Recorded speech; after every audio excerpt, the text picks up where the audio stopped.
Chapter 201, Cracking the Enemy's Virus Code. Xiao Jian stared intensely at the small cubes, sweat beading on his forehead. He was desperately trying to figure out how to stop them. Perhaps it was the intensity of his stress, or maybe it was a subconscious thought that had awakened a dormant neural pathway, but his perceptive ability suddenly surged. This time, however, his perception was completely different from the last. Yesterday, in the cave, when his perceptive ability had activated, a three-dimensional image of the cave had appeared within the light sphere deep in his mind. But this time, the light sphere deep in his mind simply emerged and enveloped the entire workbench. Everything within the light sphere was under his control. Within the sphere's space, he, Xiao Jian, was the master. At that moment, Xiao Jian channeled his consciousness into the light sphere, transforming it into a small ball. Following the tendrils that extended from the long, rectangular cubes, he entered the Personal Information Module. Within the Personal Information Module, the tendrils of the long cubes probed relentlessly. Soon, they found an empty conduit. These empty conduits were abundant within the Personal Information Module. One end of each was connected to the inside of the module, while the other hung freely, not connected to any other module.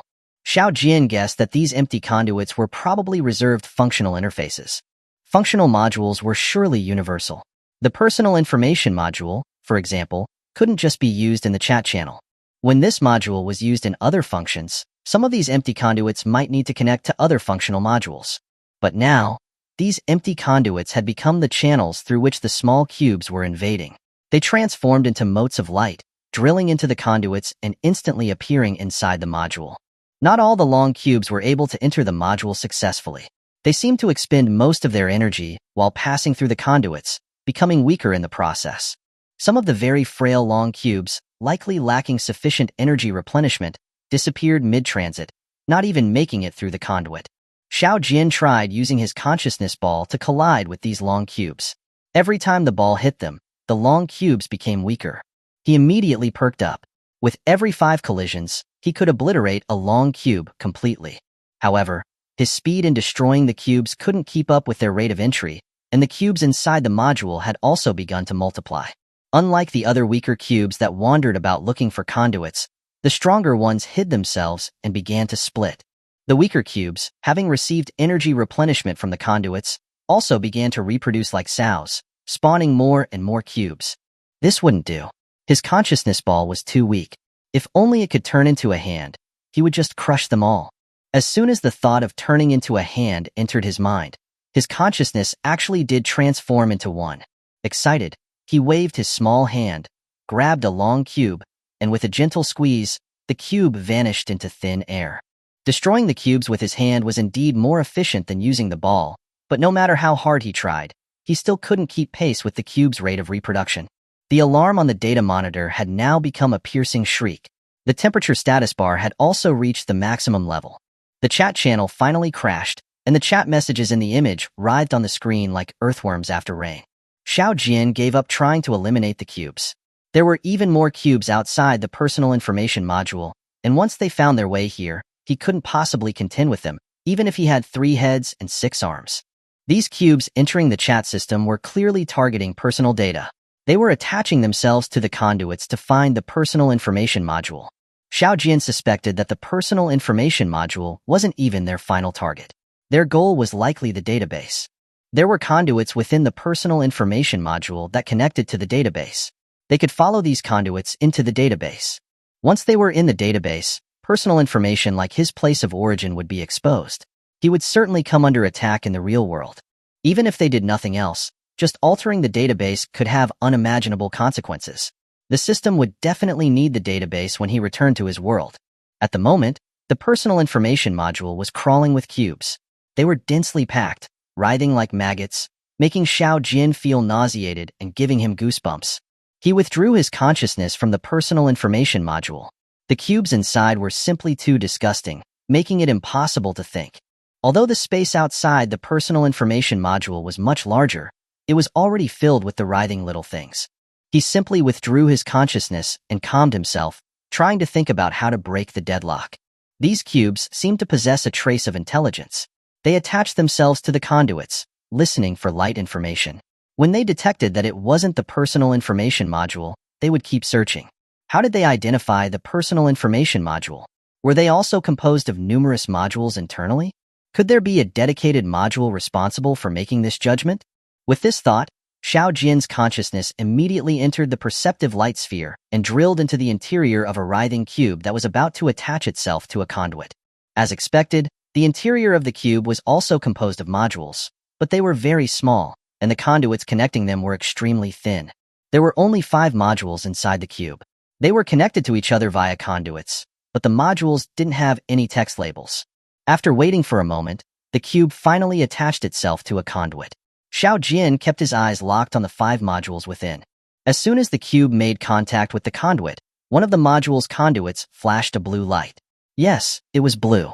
The conduits in the chat channel module emitted white light. He had no idea why the conduits inside the cubes would emit colored light. The flash of blue light on the conduit must have indicated that it was suitable for attachment.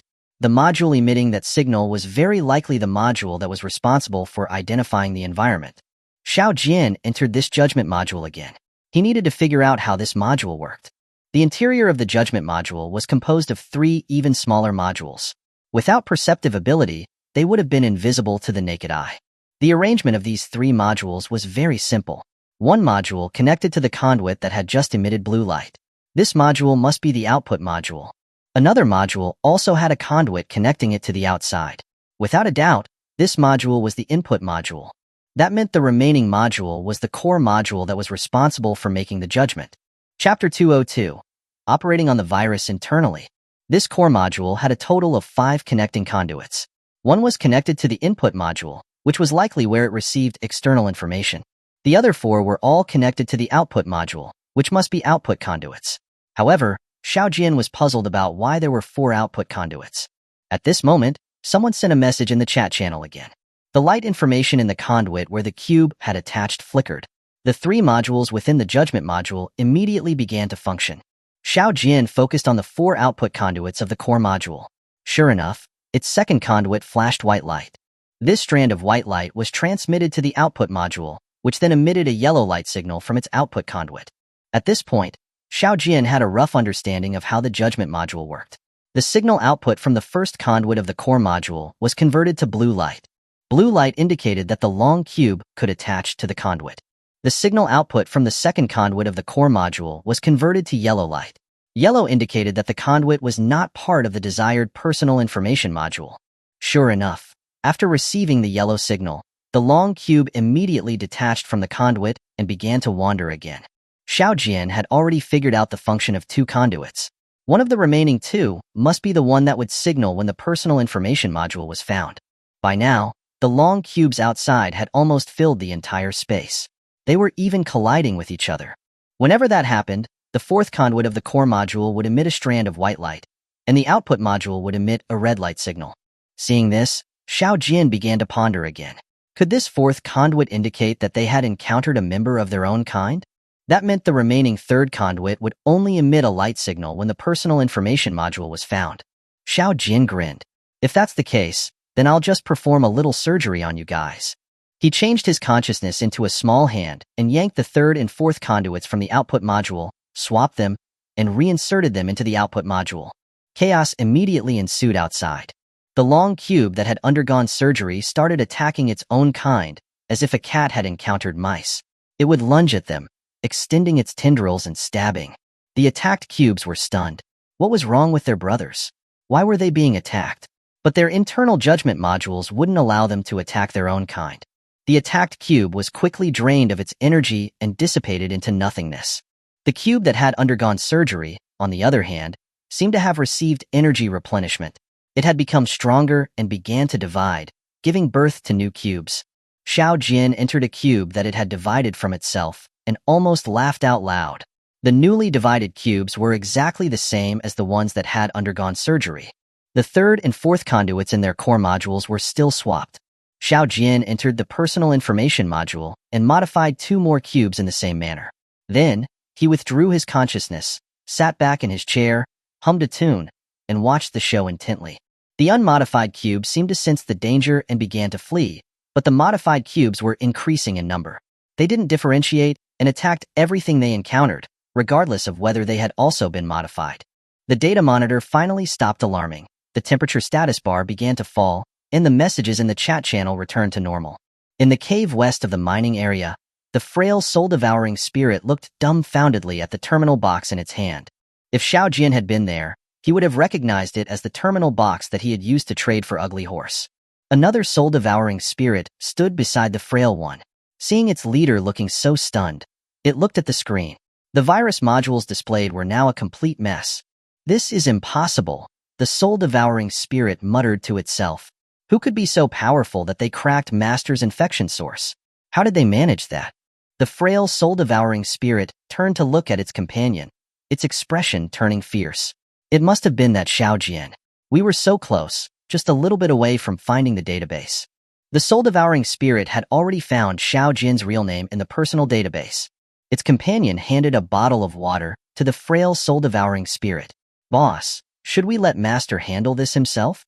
The frail soul-devouring spirit took the water, its eyes flashing with green light. "I will report this to Master when we return next time." At this moment, Xiao Jian was sitting in his pendant space, legs crossed, happily scrolling through the messages in the chat channel. The first message that caught his eye was from a user named Goofy calling Dum Dum. I'll try again. Heaven help me, this message must go through." Immediately following that, there was another message from Goofy calling Dum Dum. "Wow, it's really working. I'm so amazing, first place." The leader of the Beast faction, apparently unable to bear it any longer, sent a message. "Upstairs, you've just been spamming messages, haven't you?" Goofy calling Dum Dum. "Ugh, who isn't?" The chat channel was down. I was about to go crazy. Lowly flavored softy. Wah, my little heart can't take it. Why does the chat channel keep having problems? Just when everyone was chatting casually, a message from the user, Cute and Charming Little Fairy, made everyone fall silent. "Help. Wah, 2 soul-devouring spirits are chasing me. Someone, anyone, please come and save me." Little Fairy's message remained at the top of the list. No one sent any new messages for a long time. Soul-devouring spirits? How could anyone help? Anyone who went would only be throwing their life away. Finally, the leader of the Beast faction broke the silence. "Little Fairy, where are you? How do you even have the time to send messages?" "Cute and Charming Little Fairy, I'm trapped in my base. They're right outside. Wow, what am I going to do? I need to go to the mining area." Xiao Jian found Little Fairy's base coordinates in the personal information module. He sent her a private message as well. "Little Fairy, wait there. I'll come and save you right away." Cute and Charming Little Fairy. "You? Who are you?" Xiao Jian replied, "I'm the guy who draws his sword at the slightest disagreement, the one who sent you the goods." Little Fairy had been helping Xiao Jian sell goods, so they were familiar with each other. However, the chat account Xiao Jian was currently using was from the workbench. Oh, it's you, Big Brother. I can't see your name though." "Big Brother, I haven't had any water for days. I'm going to die of thirst. Can you hurry?" Xiao Jian was stunned. Did the chat account on this workbench not even have a name? He quickly realized why. In reality, it didn't even need personal information. The text displayed in the chat channel was controlled by the logic editor. Chapter 203, Little Fairy Seeks Assistance. Xiao Jian replied, "Okay, don't panic. I'll get there as soon as I can." "How come your base didn't even have water stored?" Little Fairy replied, "My water ran out. I ordered from Sweet Pea, but the water hasn't been transmitted yet. The transmission function broke down. Wah, I'm so unlucky." Xiao Jian was speechless. She was someone who lived in a state of confusion. Water wasn't expensive. Why didn't she store more of it? He couldn't help saying, "Ugh, water isn't expensive. Why wait until it's all gone to buy more?" Cute and Charming Little Fairy hesitated for a moment before replying, "I did store water, but I used it all for baths." She then explained, "I didn't know this would happen. Sweet Pea never fails." What else could Xiao Jian say?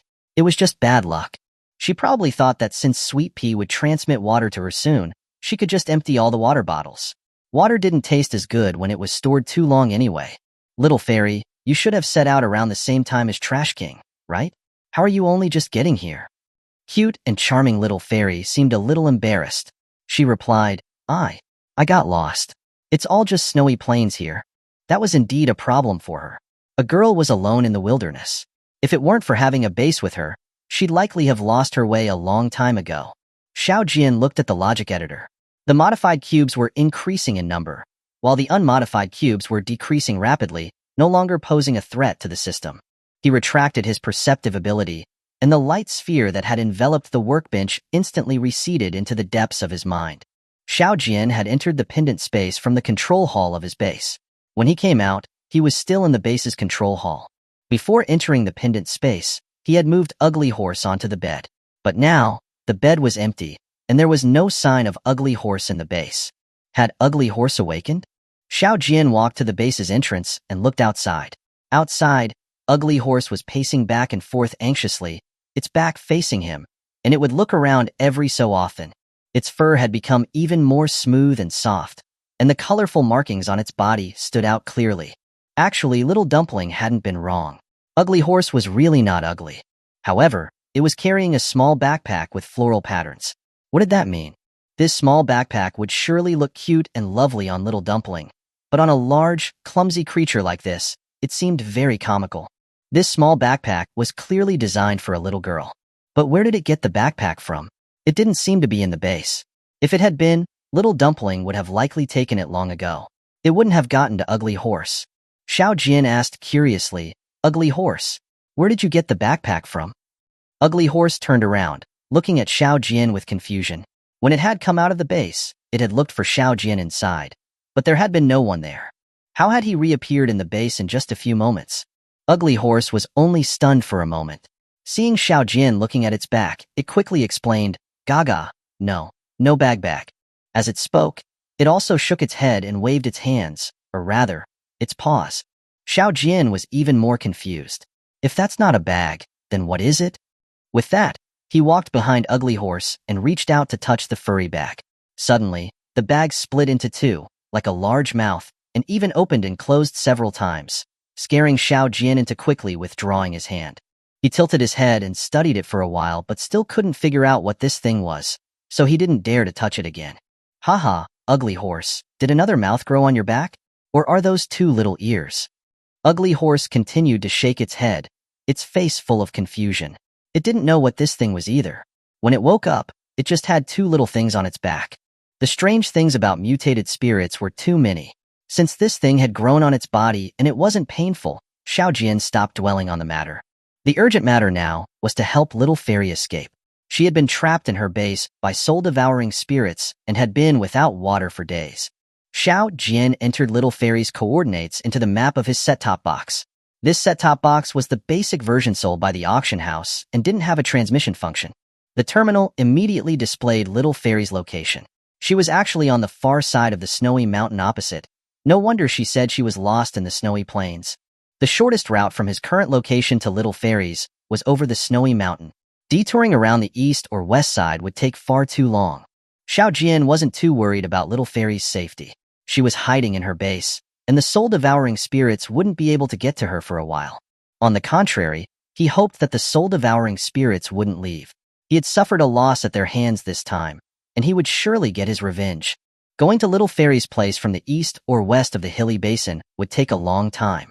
Little Fairy had been without water for several days, and Xiao Jian was worried that she wouldn't be able to hold on.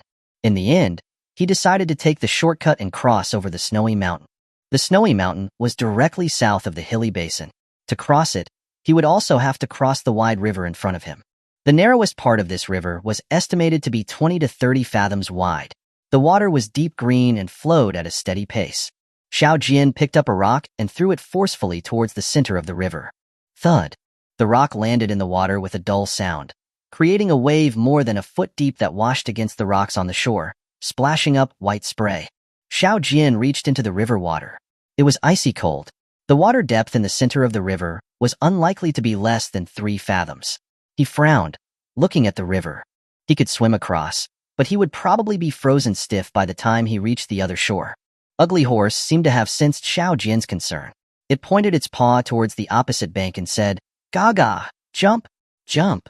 Xiao Jian turned to look at it, pointed at the opposite bank, and asked doubtfully, Are you trying to say that you can jump from here to the opposite side? Ugly Horse nodded repeatedly, bouncing its body a few times on the ground, pointing to the other side and saying, Jump, jump. Xiao Jian hesitated for a moment. He trusted Ugly Horse. If it said that it could jump over, it might really be able to. And if he fell into the river, he could just swim across. Ugly Horse retreated a few dozen steps, lowered its body, and put all 4 paws on the ground. Xiao Jian straddled its back, holding onto its shoulders. When Xiao Jian was ready, Ugly Horse pushed down with its front paws and sprang forward with its hind paws, accelerating instantly and rushing towards the river. The piercingly cold wind whipped Xiao Jian's hair backwards. The whistling wind continuously echoed in his ears, and the surrounding scenery sped past. Ugly Horse charged to the riverbank. Its paws slammed down on the ground, and it suddenly shot into the air. It was like an arrow that had been released from a bow, hurtling towards the other bank.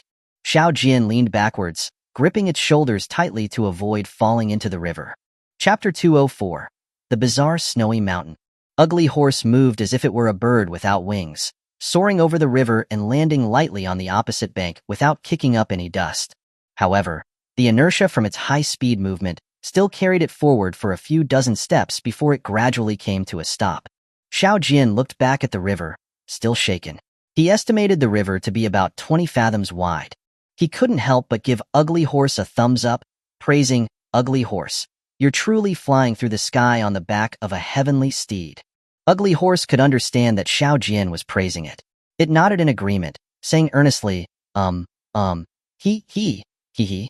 Unfortunately, it stammered and struggled with the word he for ages, unable to string the 4 words together. After crossing the river, they entered a hilly area. Ugly Horse carried Xiao Jian to the foot of the snowy mountain. Looking up at the mountain, they were met by towering cliffs. Xiao Jian felt that most mountains in the unknown space seemed to consist of sheer cliffs. Xiao Jian and Ugly Horse searched along the base of the snowy mountain but found only cliffs. There wasn't even a slightly gentler slope. Finally, they came to a gentle slope that was several dozen fathoms high. Compared to the towering snowy mountain, the several dozen fathom high slope was as insignificant as a pebble at the foot of a giant. However, if rocks fell from the mountain, there must be a place where the mountain had collapsed. Collapsed areas would surely offer footholds. Xiao Jian tilted his head, looking up at the top of the slope. Only then did he notice a faint scratch on the rock face, a few dozen fathoms above the slope. The scratch started from the top of the slope, sloping to the east and extending towards the peak of the snowy mountain, disappearing into a patch of mist. The slope in front of them was made of rocks that had fallen from the scratch and accumulated over time. Xiao Jian was immediately delighted. Wasn't this a natural path? However, climbing from the top of this slope to the scratch above would also not be easy. He estimated that this section of the cliff face was at least 60 to 70 fathoms high. Like other places, it was smooth and featureless, with no handholds. Faced with this vertical cliff, Ugly Horse was at a loss. It couldn't really fly after all.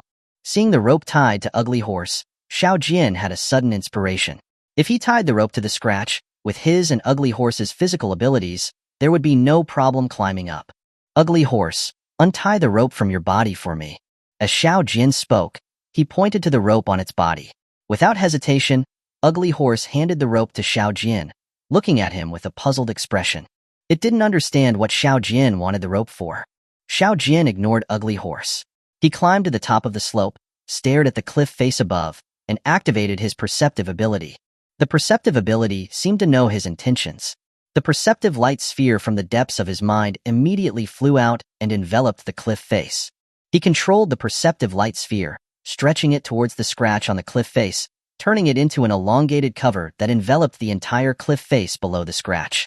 Having done that, he threw the rope into the light cover before injecting his spiritual power into it, turning it into an infant that dragged the rope towards the scratch. Within the perceptive light sphere, he was the master. The objects within it had no weight to him. When he reached the scratch on the cliff face, he tied the rope to a rock before withdrawing his perceptive ability. The perceptive light cover instantly receded into the depths of his mind. With the help of the rope, Xiao Jian and Ugly Horse climbed up with ease. When viewed from the foot of the mountain, the scratch didn't look very noticeable. But after they climbed up, they saw that it was a deep groove that penetrated into the mountain. The groove was more than 4 fathoms deep. It was about 3 fathoms high near the outer edge of the cliff, but less than 2 fathoms high on the mountain's inner side. Inside the groove, the rocks appeared to have been melted by high temperatures, forming a smooth, mirror-like glass surface. When sunlight hit it, it reflected a dazzling light, radiating a charming glow. Xiao Jian was deeply shocked by the scene before him. He couldn't help but wonder what force could have left such a terrifying mark on the hard rock face. The groove was like a bottomless slide with a thin layer of snow, making it hard to find firm footing. A single misstep would send anyone sliding and plunging into the abyss. The rocks on the outer edges of the groove were covered with irregular cracks from the tearing. Xiao Jian tightly grasped the protrusions in the cracks, struggling step by step as he climbed up. Ugly Horse, on the other hand, extended its sharp claws, grabbed onto a rock in a crack, and easily leaped up over a dozen fathoms high. Xiao Jian stared wide-eyed at Ugly Horse, forgetting to keep climbing. What the heck? Is it even human? Oh, right, Ugly Horse wasn't human at all. Gaga, come sit. Sit. Ugly Horse turned back to look at Xiao Jian.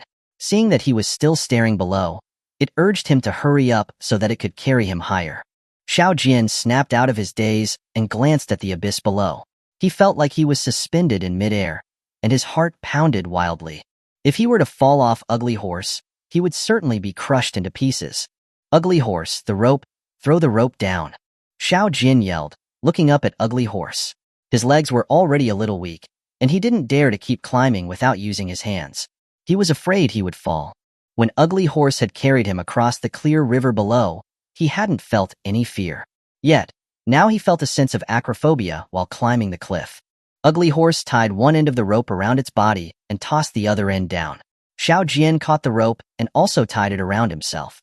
Every time Ugly Horse leaped up a distance, it would stop and steady itself before pulling Xiao Jian up. With some close calls, they finally reached the end of the groove.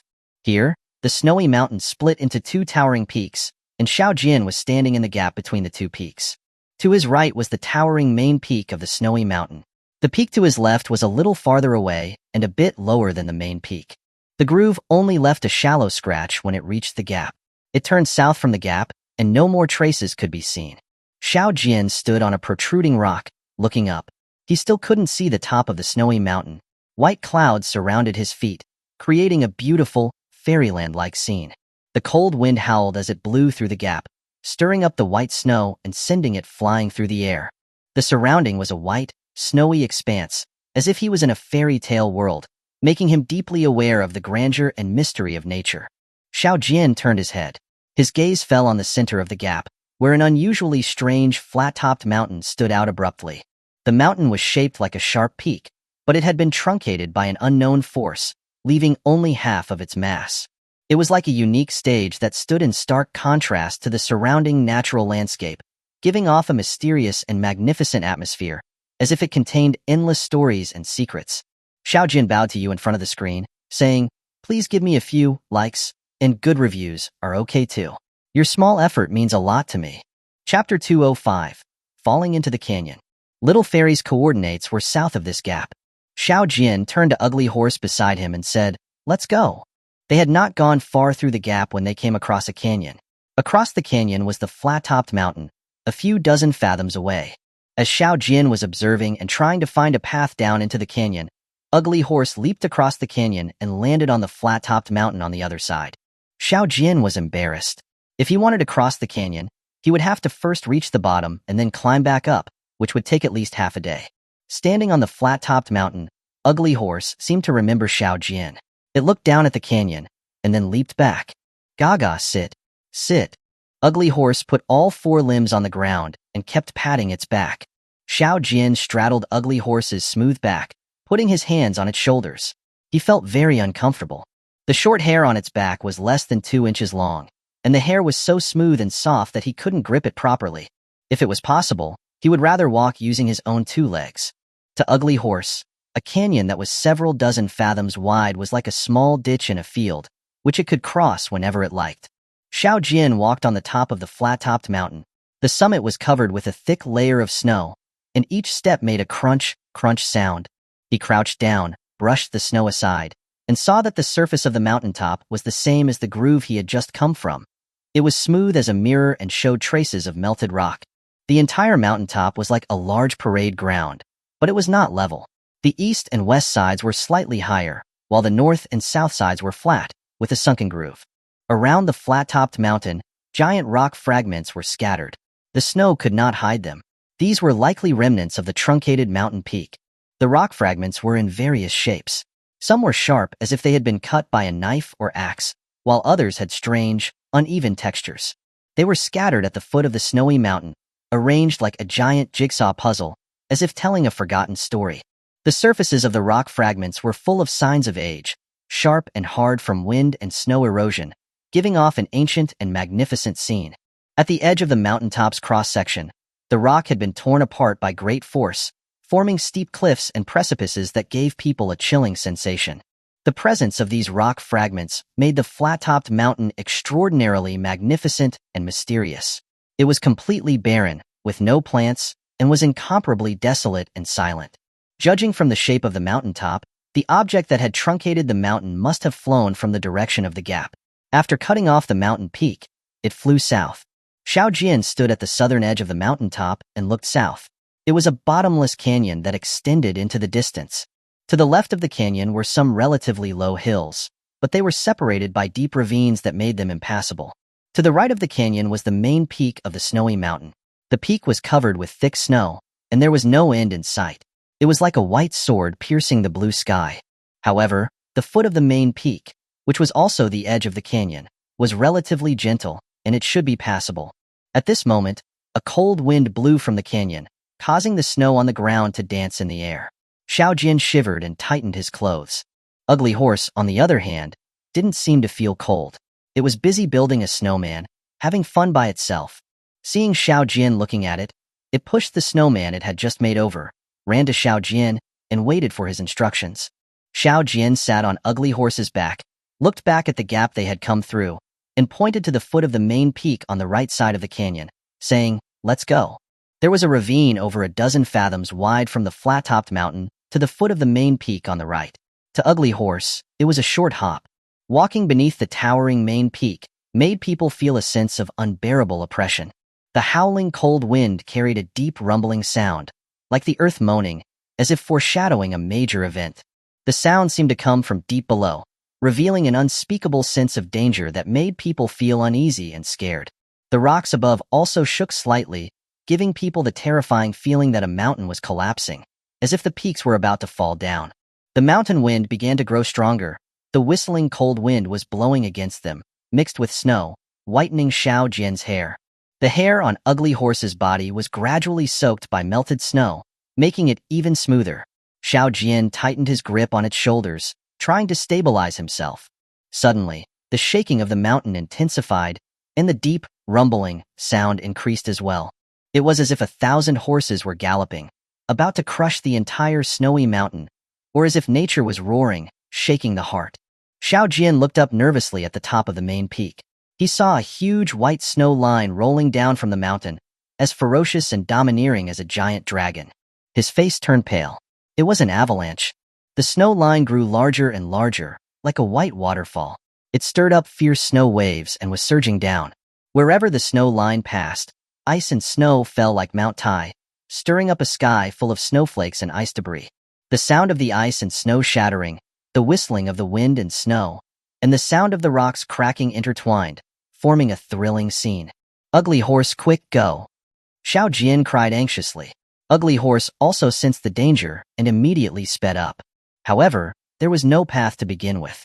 To the left was the winding cliff of the canyon, and to the right was the rock face of the snowy mountains. Main peak. The ground was winding and treacherous, with many rocks. No matter how hard Ugly Horse tried, it could not reach its maximum speed. The wind and snow were getting worse, and the rumbling sound was getting closer. The snow flying everywhere was already blocking the view ahead. A misstep would send them falling into the abyss. In the sky-covering snow waves had reached above their heads, and the surroundings turned dark. Seeing that they were about to be swept off the mountain by the avalanche, Xiao Jian glanced at the hills across the canyon. He estimated the distance to be close to 100 fathoms. He didn't have time to think too much. If he and Ugly Horse were swept into the canyon by the avalanche, they would surely be crushed to death. "Ugly Horse, use your flying horse across the sky. Give it all you've got, and get us over the canyon." Xiao Jian's desperate shout was very weak against the howling wind and the rumbling of the avalanche. However, Ugly Horse still heard Xiao Jian's command. It also knew that, at their current speed, there was no way to escape the avalanche zone. Its front claws slammed onto an exposed rock, smashing it to pieces. It pushed off the rock face with its hind paws. Ugly Horse's body soared into the air. Like a celestial steed, it pierced through the snow and flew toward the opposite side of the canyon. Xiao Jian sat on Ugly Horse's back. The blizzard hit his face suddenly, along with thick ice and snow. Xiao Jian held onto Ugly Horse's shoulders tightly, trying to keep his balance, but the violent blizzard still knocked him off Ugly Horse's back.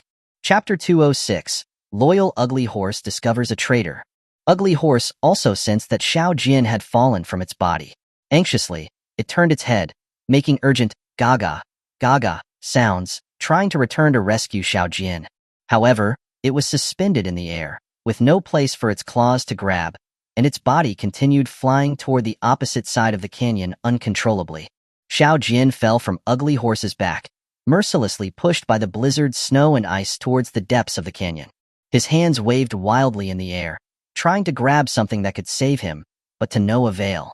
His body was quickly falling, and the ground was rushing up to meet him. In a white world, he felt the hopeless abyss.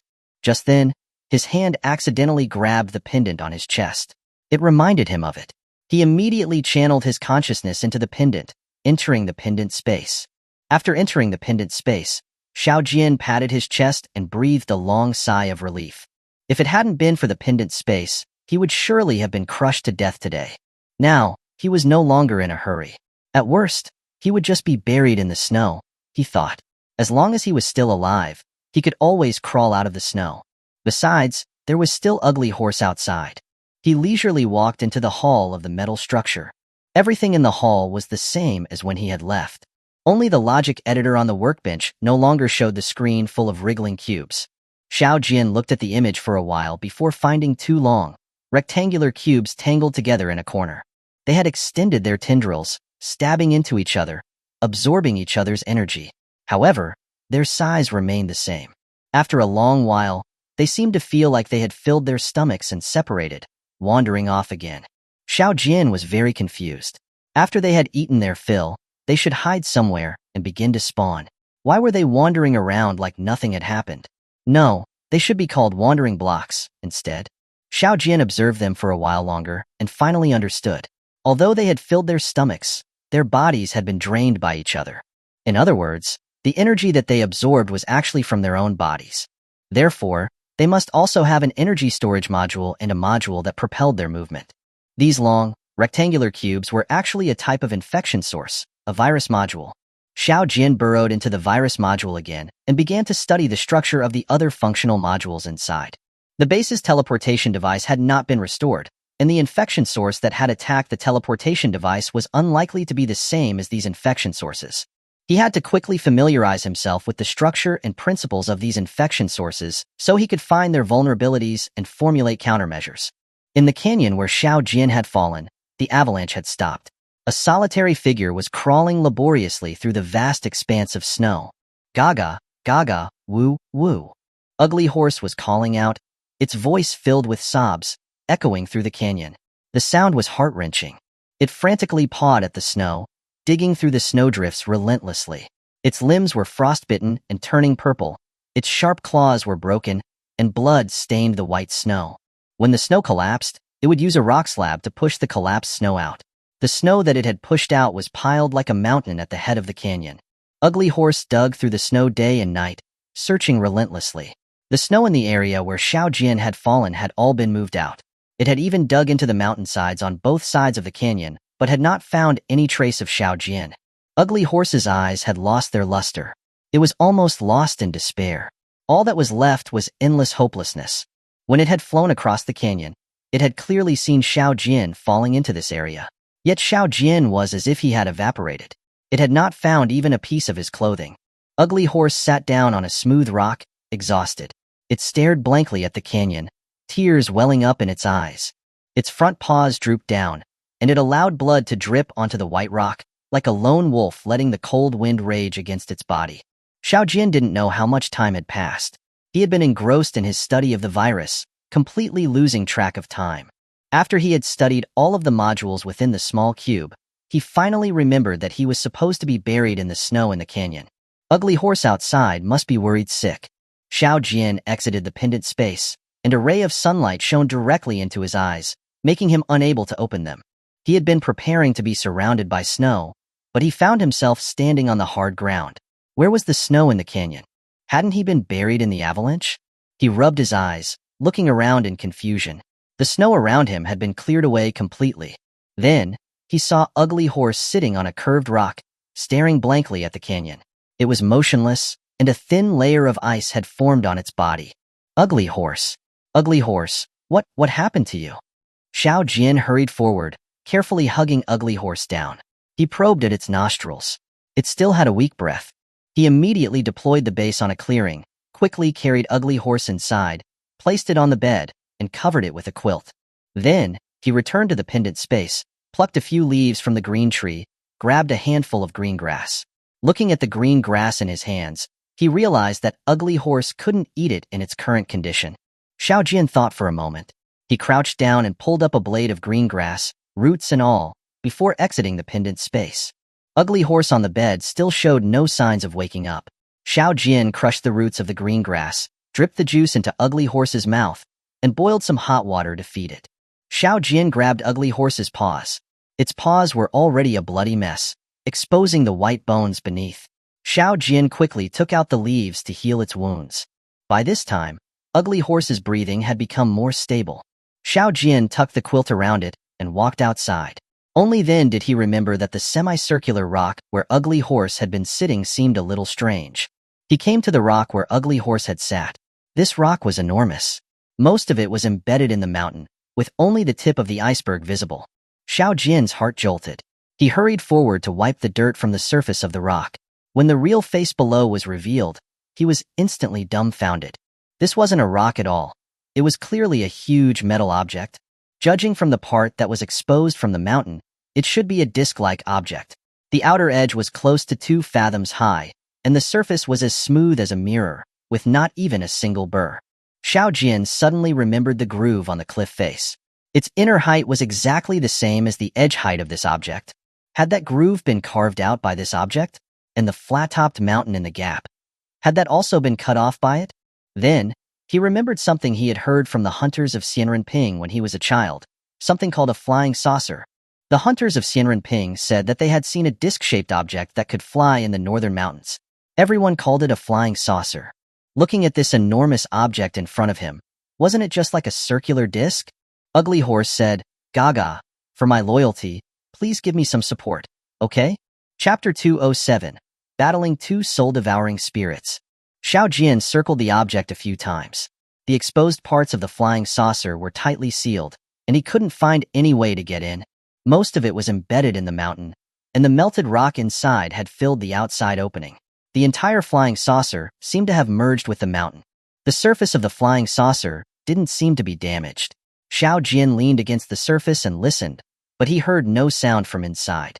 There were probably no living creatures inside. Looking at the dust on the flying saucer, it had been here for who knows how many years. Faced with such a behemoth, he could only sigh. The flying saucer was definitely a high-tech piece of equipment. If he could get it out, it would be amazing. Unfortunately, he didn't have the ability to do so right now. At that moment, the terminal box beeped twice. Xiao Jian picked it up and saw that it was a private message from Little Fairy. "Big brother, I'm not going to make it. Wah, I'm going to die of thirst. The soul-devouring spirits are still guarding outside, and I can't get out. It's so dark inside. I'm so scared." Little Fairy might not be able to hold on any longer. The base was always brightly lit, but she said that it was dark. Xiao Jian immediately replied, "Don't be afraid, Little Fairy. You must hold on, and absolutely don't come out. I'll be there right away." Those 2 soul-devouring spirits were persistent. It had been several days, and they hadn't left yet. When he returned to the base, Ugly Horse had woken up. When it saw Xiao Jian, it flew towards him and knelt on the ground, hugging Xiao Jian's leg and weeping. It couldn't use language that Xiao Jian could understand to express its feelings. It could only use tears to express its emotions. Xiao Jian helped Ugly Horse up and patted its shoulder, saying, "Ugly Horse, don't be so foolish again. It's often said that bad luck never dies. I'm not that easy to kill." Ugly Horse got up, wiped away its tears, and gave a sad smile. It seemed to understand Xiao Jian's words.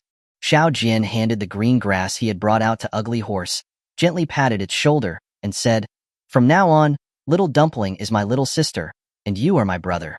Eat up, we have to get going after eating. Ugly Horse took the green grass, nodded repeatedly, with a happy look on its face. South of the snowy mountain, Xiao Jian stood on the mountainside, looking down at the vast snow plains. The terrain of the snow plains was much higher than the hilly area on the north side of the snowy mountain.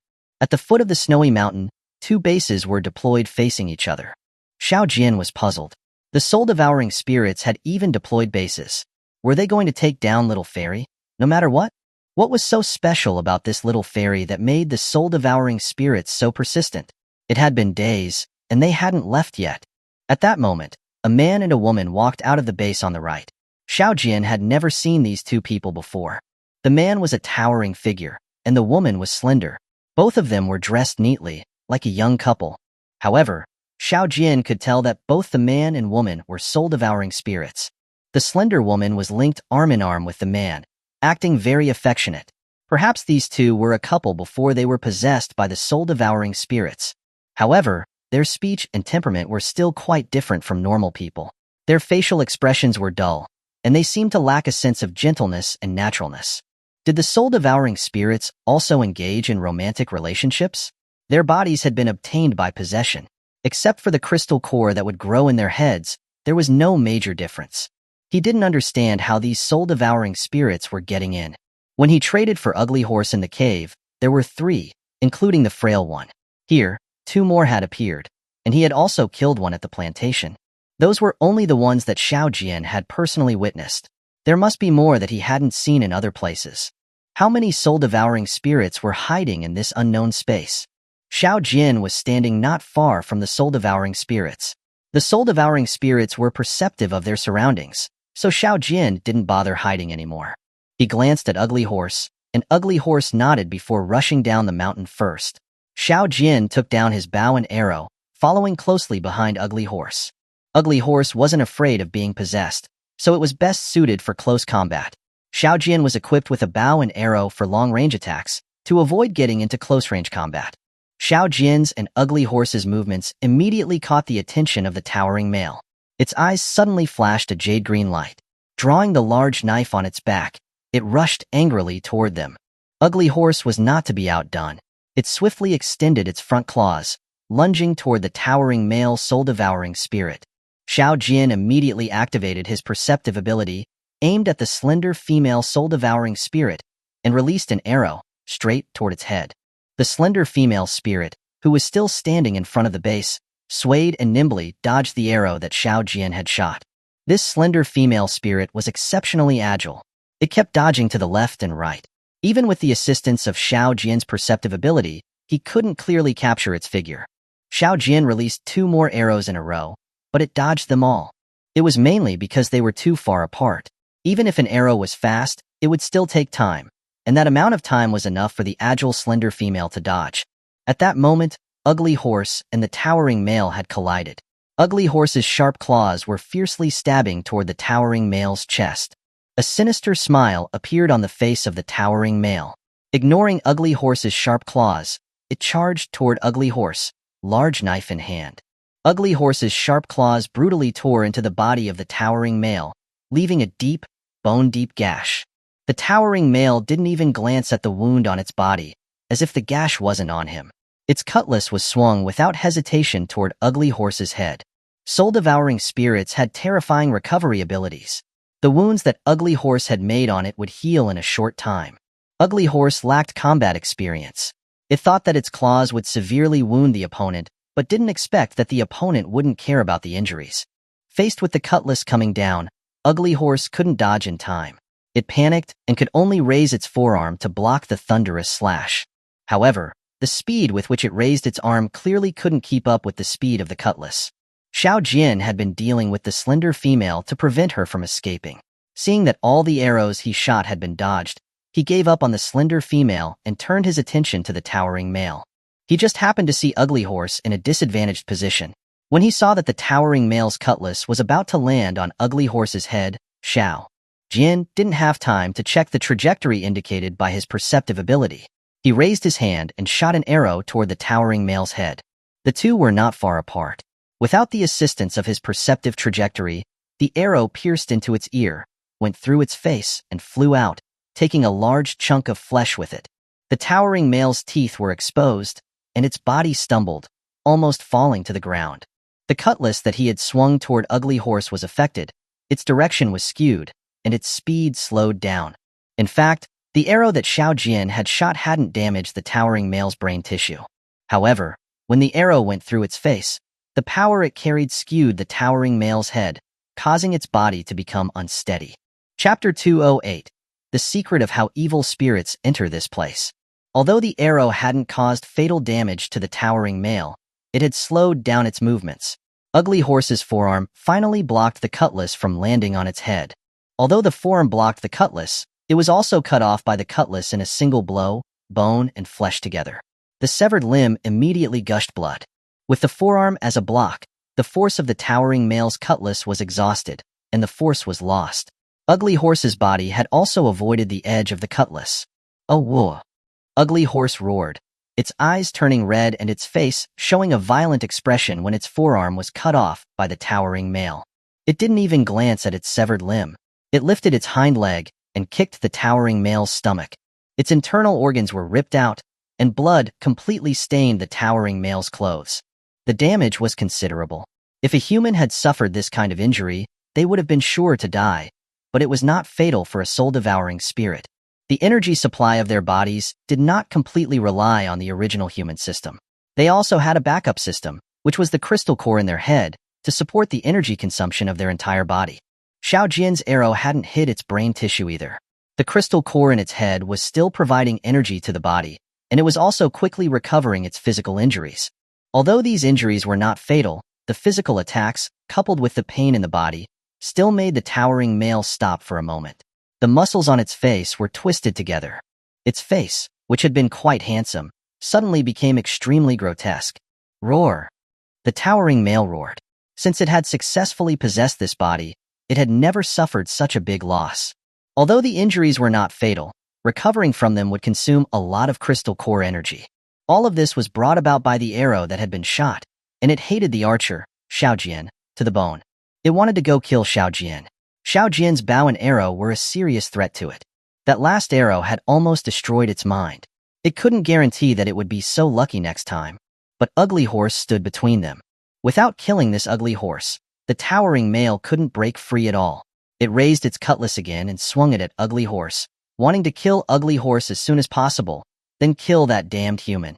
However, before the towering male's cutlass could land on Ugly Horse's body, Xiao Jian's second arrow arrived in time. The arrow went straight through its head, exploding with a mass of red and white matter. The towering male's eyes suddenly widened. Its body swayed a few times before finally collapsing. The arrow that Xiao Jian had shot had passed through the towering male's mind, destroying its brain tissue. Its body had completely lost control. If the crystal core from the towering male's head wasn't removed, the crystal core would repair its brain tissue and regain control of the body so it could fight again. The slender female was greatly alarmed when she saw her companion, the towering male, fall to the ground. Only then did she realize that they had met a tough opponent today. Although she was agile, her combat power was far inferior to her companions. All along, she had only played a supporting role and rarely directly participated in fights. Their companions here, since their possession times were still short, had not cultivated any attack skills. Their offensive abilities were only slightly stronger than the average human being. However, now that her companion was in a critical life-or-death situation, she had to buy her companion some time to recover from his injuries. At least, she had to create the conditions for him to possess someone else. The slender female no longer tried to dodge Xiao Jian's arrows. Instead, she rushed back and forth to get to him. As long as she engaged with the opponent, her companion would soon recover and return to the fight. With her cooperation, killing this man and horse would be a piece of cake. Ugly Horse, crush its head. Whether or not Ugly Horse understood, Xiao Jian shouted and then ignored it. He then shot an arrow at the slender female charging toward him. He didn't have time to aim. She was just a blur, and he couldn't aim precisely. He just shot his arrow toward the blur. Ugh. Xiao Jian couldn't see where his arrow had hit the slender female, but he heard her groan, and her blur stopped for a moment. The massive kinetic energy of the arrow had slowed down the slender female spirit's speed. Xiao Jian seized the opportunity and shot 2 more arrows at the slender female. Although the arrows didn't hit her head, each arrow that hit her body made her stumble slightly. Boom! At that moment, a muffled, explosive sound came from behind Xiao Jian. He was very familiar with this sound. When the soul mist of the soul-devouring spirit he had killed at the plantation dissipated, it had made the same muffled, explosive sound. Xiao Jian didn't even need to look. He knew that the towering male saw that there was no hope of recovery, so it wanted to possess Xiao Jian. But they were still some distance away from each other. Before the towering male soul mist could reach Xiao Jian, Ugly Horse had already crushed its head. The soul mist no longer had the energy support from the crystal core and immediately dissipated into the air, making that explosive sound. Seeing that her companion's soul had dissipated, the slender female cried out in alarm, turned around, and fled into the distance, leaving only a blur. Ugly Horse was about to chase after the fleeing soul-devouring spirit. Xiao Jian picked up the severed limb on the ground, handed it to Ugly Horse, and said, "Forget it. Let's heal the wounds first." At Ugly Horse's speed, catching up to the slender female would not be a problem, but Ugly Horse was seriously injured. If it didn't receive treatment, it would lose too much blood. Moreover, its severed limb could not be delayed. If muscle atrophy occurred, Xiao Jian didn't know if it could be recovered. He walked to the body of the towering male. Its head had been crushed by Ugly Horse into a pulp. Xiao Jian sifted through the pulp and found the crystal core inside. Xiao Jian was about to leave when he suddenly noticed a small light sphere in a ball of white material in the pulp. Xiao Jian picked up the small light sphere in confusion. He found that there was a mass of mist rolling inside it. Xiao Jian was startled, and his expression became serious. The mist inside the sphere was the soul mist of a soul-devouring spirit. He immediately understood that the way the soul-devouring spirits developed their companions here was by bringing these light spheres in and then possessing human bodies here. No wonder the soul-devouring spirits here seemed to be relatively low-level and had not even displayed any offensive skills. It turned out that they were all newly possessed soul-devouring spirits. Xiao Jian hesitated as he looked at the light sphere in his hand, wondering how to deal with this soul light sphere. He didn't dare carry this thing on his person. If the soul mist managed to sneak out, it would instantly possess him. If he smashed this shell, the soul mist inside should dissipate automatically, right? Xiao Jian found a rock and was about to smash the light sphere when the scene in front of him changed. He was in the pendant space. Xiao Jian stared around blankly, his heart full of confusion. He hadn't deliberately tried to enter the pendant space. Why did he suddenly appear here? Moreover, Ugly Horse was also looking at him. The pendant space was extremely important to him, and he didn't want anyone to know this secret. Chapter 209. Little Fairy falls unconscious in her base. Besides, the soul light sphere was still in his hands. If something went wrong with it, it wouldn't be a joke. It could even possess him. Xiao Jian cursed inwardly. He raised his hand to look at the light sphere he was holding, but his expression suddenly froze. The soul light sphere was gone. The soul light sphere in his hand, along with the evil spirit crystal core that he had just obtained, had disappeared. This soul light sphere of the soul-devouring spirit shouldn't have caused any problems, right? He remembered when Xianren Ping was attacked. That night when he and Zhang Chun escaped to the North Mountain, he was possessed by a soul. At that time, the soul was sealed inside a light sphere and had flown from the horizon to his body. Could it be that the light sphere in his hand had run off by itself? He quickly exited the pendant space and looked around on the ground, but he couldn't find anything. Even his crystal core was gone. Xiao Jian then began to wonder if the pendant space had taken away the light sphere and crystal core. The spherical seeds he had lost before, the green tree, and the green grass roots had all ended up in the pendant space in the end. The crystal core he had gotten after killing a soul-devouring spirit in the plantation was also inexplicably lost. Xiao Jian immediately concluded that the crystal core he had just obtained must have been stolen by the pendant space again. Otherwise, why would he have suddenly been pulled into the pendant space? Whether the soul light sphere of the soul-devouring spirit had run away by itself or been taken by the pendant, it wasn't a big deal. But he still wanted that evil spirit crystal core. His cultivation had been at a standstill because of the lack of crystal cores. He had finally managed to get one, and before he could even warm it up, it had been snatched away. Xiao Jian's face was full of frustration. He felt like crying. He took out the pendant and rubbed it hard, muttering, "Humph, you're ruthless. You want your things without asking, always stealing or robbing." Ugly Horse beside him had even forgotten the pain of its severed limb. It stared wide-eyed at Xiao Jian. seeing him disappear and reappear before its eyes. Only when Xiao Jian saw Ugly Horse next to him did he remember that its arm hadn't been reattached. He had forgotten to pick some leaves from the green tree after he had come out of the pendant space. He quickly entered the pendant space again and took out 2 leaves. Since Ugly Horse had already seen him playing disappearing acts, he would stop hiding from it. Ugly Horse often needed to eat green grass, and he found it troublesome to have to hide from it every time he needed to enter. When Ugly Horse saw Xiao Jian reappear in front of it, it seemed to remember its severed limb and immediately became sad again. It held its severed limb up in front of Xiao Jian, tears streaming down its eyes, whimpering, "Gaga, hand, wa, hand?" Xiao Jian took its severed limb, patted its shoulder, and said, "Don't worry, Ugly Horse. Brother can help you reattach it." Ever since he had seen Ugly Horse clear the snow from the canyon in the snowy mountain, and then sit and wait for him like a lone wolf, Xiao Jian had accepted it as his brother. It was a little ugly, but that was okay, as long as it was loyal. Xiao Jian came to an open space, deployed his base, and then let Ugly Horse enter the base and lie on the bed in the hall. Then, he carefully reattached its severed limb, and then found 2 suitable pieces of steel in the robot wreckage to clamp its severed limb. The leaves of the green tree could only speed up the healing of wounds and could not grow new limbs. Also, if the severed limb was not properly attached, it could affect movement after it healed. After making these preparations, Xiao Jian took out the leaves and placed them at the joint. The leaves of the green tree seemed to break down into tiny points of light as soon as they encountered blood, and those points of light would then fly around the wound and heal it. These flying points of light were somewhat like the energy points of light that the crystal core released when the soul-devouring spirit was healing its wounds. Ugly Horse quietly watched Xiao Jian busy. It wasn't until its forearm had fully recovered that it got up, jumped off the bed, and shouted, "Gaga, good, good." It kept cheering and waving its paws, as happy as a child. In fact, Ugly Horse's actual age was probably not that old, but Xiao Jian had no way of knowing. The concept of time for the mutated elves was certainly different from that of humans. After helping Ugly Horse heal its arm, Xiao Jian suddenly remembered why they had come here. They had fought the soul-devouring spirits for half an hour and created a big commotion outside. Why hadn't Little Fairy come out?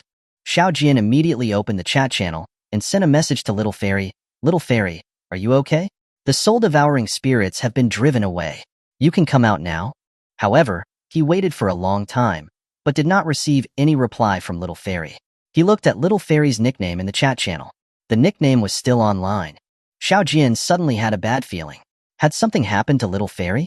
He quickly ran to Little Fairy's base, scanned it with the terminal box, and breathed a sigh of relief. The terminal box showed that the owner was still cute and charming Little Fairy, not an unclaimed base. That meant Little Fairy was still alive. She had probably passed out. Xiao Jian first knocked on the door, but there was no movement inside the base. Then he found a steel pipe and smashed the windows of the base, but still, there was no response. He stared at Little Fairy's base, dumbfounded. If he couldn't open the door of Little Fairy's base, she might die of thirst inside. When Xiao Jian had gotten up, Little Fairy had said that she had already run out of water. He had been delayed for several days in the snow mountain. She had probably exceeded the limit of what her body could bear without water. Even if she woke up now, she might not have the strength to open the base's door. Xiao Jian rubbed his hands, pacing around the door of the base. Every moment he delayed put Little Fairy's life in more danger. The base was a complete unit with only one entrance and exit. Even the soul-devouring spirits couldn't break through it. What could he do? The base door was automatic. As long as the owner walked up to the door, it would open automatically. Of course, it could also be opened by a terminal box or the base system. Suddenly, he remembered the base controller on the workbench in the metal building in the pendant space. He remembered that all the functions of the base system, including the functions of the terminal box, were available on the base controller. Xiao Jian immediately entered the pendant space again and quickly ran into the metal building to check the functions in the base controller. Sure enough, he found a selection box in the top row of buttons. All the nicknames were listed in this selection box. After selecting the nickname Cute and Charming Little Fairy, he clicked on Open Base Door in the base controls and selected Allow Outsiders to Enter. He exited the pendant space again. Sure enough, the door of Little Fairy's base had been opened. When Xiao Jian entered the base, he saw a delicate-looking girl sprawled out on the floor of the hall. Chapter 210. The Petite and Exquisite Wanner. Her face was dark yellow, and her long hair was spread out on the ground, with no luster. Her lips were as white as paper scraps and had cracked into several dry slits.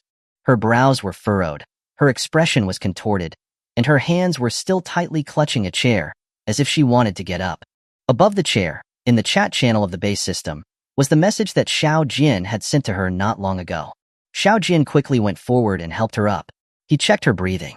It was weak and irregular, and every breath seemed difficult. He gently picked the girl up, placed her on a bed on the side, and took out his water bottle, feeding her a few sips of water. The clear water slowly flowed into the girl's mouth, but she made no movement and was still unconscious. Xiao Jian thought for a moment, returned to his base, cooked a bowl of porridge, and fed her a spoonful. The girl coughed a few times before opening her eyes. When the girl woke up, she saw Xiao Jian and was about to get up from the bed. Xiao Jian waved his hand, signaling her not to move. He sat on the edge of the bed, scooped up the porridge with a spoon, blew on it, and then fed it to the girl's mouth. The girl quietly looked at Xiao Jian. Tears streamed down her face. Her mouth moved a few times, but she didn't make a sound. Xiao Jian shook his head and offered the spoon again, signaling her to drink the porridge. Since they couldn't communicate with words, he could only use gestures to tell her not to talk. The girl seemed to understand what Xiao Jian meant. She opened her small mouth and ate the porridge, but her eyes did not leave Xiao Jian's face. After she had finished a bowl of porridge, Xiao Jian helped the girl lie down, tucked the quilt around her, and got up to walk outside. Just as he was about to go out, a hoarse voice came from the bed. Xiao Jian turned around and saw that the girl was struggling to throw off the quilt. Her big eyes were fixed on Xiao Jian. There was a trace of panic in her eyes, as well as pleading and unease. She seemed to be afraid that Xiao Jian would abandon her. Xiao Jian had no choice but to go back to the bed again, helped her lie down, and then sat down, saying, "Sleep peacefully. I won't leave." The girl had faced the soul-devouring spirits alone. Her dehydration had made her situation even more precarious. At this moment, she seemed exceptionally fragile. The girl seemed to understand what Xiao Jian meant and closed her eyes to rest quietly. But she grabbed the edge of Xiao Jian's clothes and refused to let go. Xiao Jian stayed by her bedside the whole time. He was afraid that if the girl woke up and couldn't see him, she would overthink things. He didn't rush to set out for the mining area. Judging by Little Fairy's condition, he was afraid that she would need to rest for a few days. However, on the second day, when Little Fairy still hadn't woken up, Trash King sent a private message. "Bro, how is Little Fairy? Did you reach her?" Xiao Jian immediately replied, "Little Fairy is not doing well and probably needs to rest for a few more days." "How is the mining area?" "Please call me Trash King," replied. "There's nothing wrong at the mining area. You know the leader of the Beast faction, right? He's been cornered by soul-devouring spirits again, and one of his companions has already been possessed by a soul-devouring spirit." The leader of the Beast faction was relatively intelligent. He had appeared in the chat channel quite often, and Xiao Jian had a decent impression of him. Xiao Jian immediately replied, "Trash King, give me the leader of the Beast faction's coordinates. I'll see how far away he is." Little Fairy was not doing well at the moment, and was not suitable for traveling long distances. If the leader of the Beast faction was too far away from him, he would have to wait until Little Fairy recovered before going.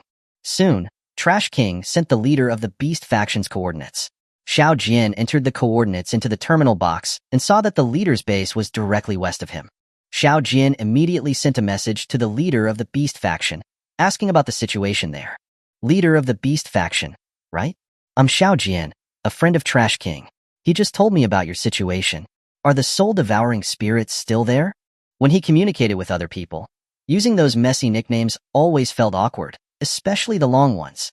Since his name was already known to the soul-devouring spirits, he decided to use his real name from now on and no longer use nicknames. The leader of the Beast faction immediately replied to Xiao Jian's message. "It's a pleasure to finally meet you, brother Xiao Jian. Trash King has mentioned you to me. The soul-devouring spirits are packing up their bases and seem to be leaving." Xiao Jian guessed that the soul-devouring spirits probably only carried one soul light sphere. Now that they had possessed one person, it was normal for them to choose to leave. But Xiao Jian didn't want to let them go. If he didn't kill these bastards, everyone would probably not have a moment of peace during the migration. Besides, he was still in dire need of the soul-devouring spirit's crystal cores. He looked at the map. The route from here to the leader of the Beast faction's base to the west was a flat plain. With Ugly Horse's speed, it wouldn't take an hour to get there. So, he sent a message to the leader of the Beast faction. "Leader, can you find a way to stall them? I'll be there soon." The leader of the beast faction replied without hesitation, Brother Xiao, if you are in that direction, I can lure them over. The leader of the beast faction's reply was very straightforward. He was clearly a bold person. What he meant was that he would pack up his base and walk towards Xiao Jian, luring the soul-devouring spirits to chase him. Normally, people wouldn't dare to do this. Deploying a base took time, and once someone was surrounded by soul-devouring spirits along the way, it would be difficult to escape. Xiao Jian thought about it and decided that this plan was feasible. By going towards each other, they would shorten the journey. The most important thing was that the soul-devouring spirits had already possessed one person and should no longer have a soul light sphere. As long as their existing bodies were not damaged to the point that they couldn't recover, they generally wouldn't abandon their original bodies to possess someone else. As long as the soul-devouring spirits didn't possess anyone, the leader of the beast faction would have room to maneuver. Leader of the beast faction, try to delay the time it takes to pack up your base and ensure your own safety. I will set out immediately. We can stay in touch at any time. Just after he had sent the message, Xiao Jian noticed that little fairy had woken up. Her big eyes were staring at him. Her delicate little face already had a touch of color. Xiao Jian smiled at her and said, You're awake? I draw my sword at the slightest disagreement. Can you tell me what your name is? It always felt inappropriate to call a girl, little fairy, in front of her. Xiao Jian didn't know what to call her for a moment. Woo, big brother. My name is Warner. Thank you, big brother, for saving me. I'm really so scared. The girl started to sob. Her speech was intermittent and still a little hoarse. Her body was trembling slightly, and her tears were flowing like a river. Xiao Jian took out a water bottle and handed it to her, comforting her. Don't be afraid. The soul-devouring spirits are gone. Have a drink first. I'll go pack up and then come back. He walked to the base that had been left by the soul-devouring spirits and scanned it with the terminal box. This base should have been the towering males. It was now an unclaimed base. Xiao Jian walked around the base. Besides a set of clothes, he didn't find anything of value, so he bound it to his main base. Chapter 211. A waste of time. The soul-devouring spirits base was useless to recycle into the system. Those who had been harmed by it were certainly beyond waking. He didn't care about the contribution points from recycling the base. He had tens of thousands of contribution points in his account. It was better to keep the base for his own use. Xiao Jian put away the soul-devouring spirits base, and the little sprite Warner emerged from within. It was clear she had taken the time to wash up while inside. Xiao Jian shook his head with a wry smile. He'd only given her one bottle of water, and she'd used it for washing. No wonder she'd run out of her reserve supply. She had a slender figure with fair skin, wearing simple, unadorned clothes, giving her a fresh and natural appearance. Her cheeks were round and full, giving off a charming, naive cuteness. Under her slightly arched eyebrows were a pair of dark eyes that exuded a vibrant spirit, carrying an innocent, childlike quality. However, her development seemed somewhat advanced, which felt slightly out of sync with her delicate, doll-like face. She walked with a slight swaying motion, her body still quite weak. Xiao Jian brought out a bowl of thin porridge and handed it to her, saying, Warner, quickly finish the porridge. We need to leave. As he spoke, he pulled a silk quilt out of the base. It was a single-person cotton quilt he'd brought from North Mountain New Village, using his pendant space. Xiao Jian Gij, are we going back to the mine? Warner's voice was soft and a little hoarse. Xiao Jian handed her the quilt, saying, We're going west first, then back to the mine. You're too weak. Wrap this quilt around you. By the time Xiao Jian had packed up his base, Warner had already tidied herself up. She draped the quilt over her shoulders, and with a silk ribbon tied at her waist, it looked like a cotton dress. She stood before Xiao Jian, hesitatingly asking, We are going to walk there? Xiao Jian glanced at her. It had to be said, even draped in a quilt, she couldn't hide her slender yet voluptuous figure. However, she was still pale and somewhat listless after her recent illness.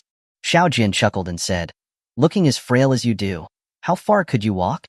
Warner nervously twisted the hem of her clothing. Her cheeks flushed slightly, but she didn't reply. At that moment, Ugly Horse came to Xiao Jian on all fours. Xiao Jian patted Ugly Horse's back and said to Warner, We'll ride this Ugly Horse.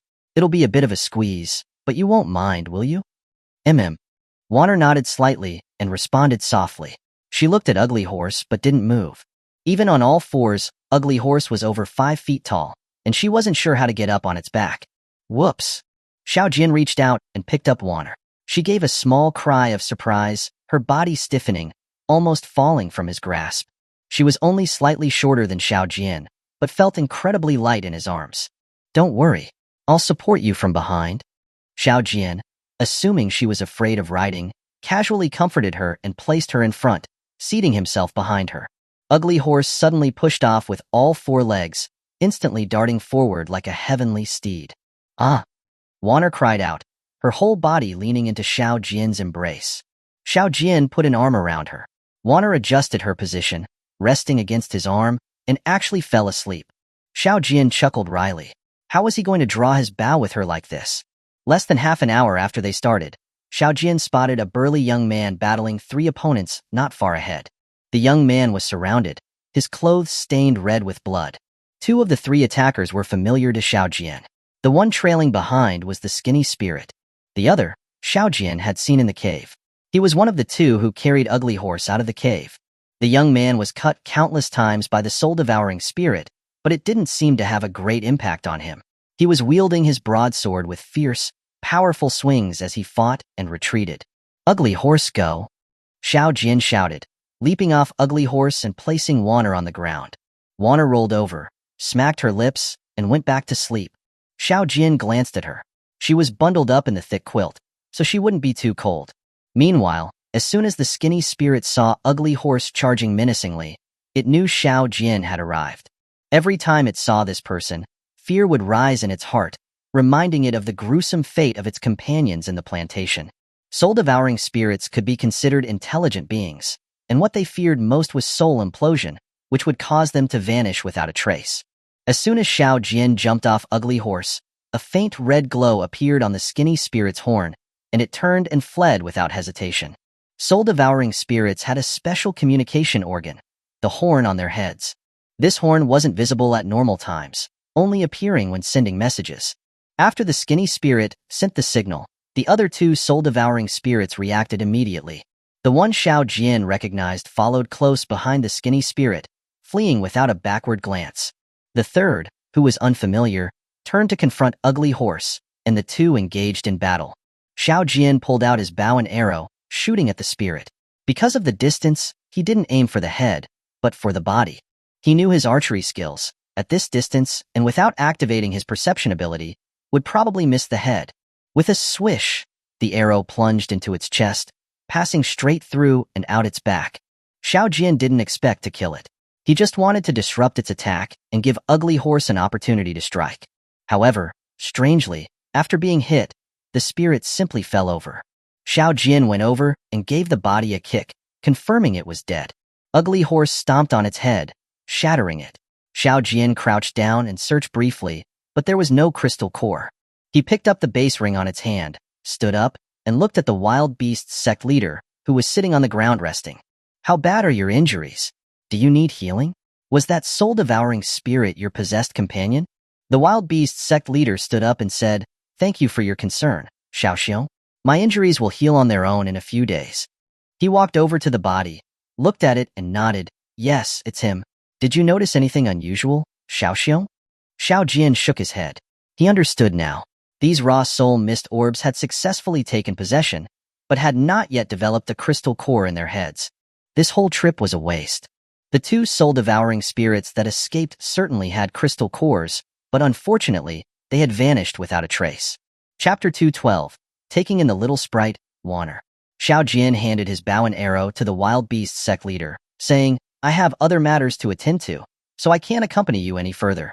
The wild beast sect leader had no mount and relied solely on his 2 legs to travel, while Ugly Horse had to carry Xiao Jian and Warner.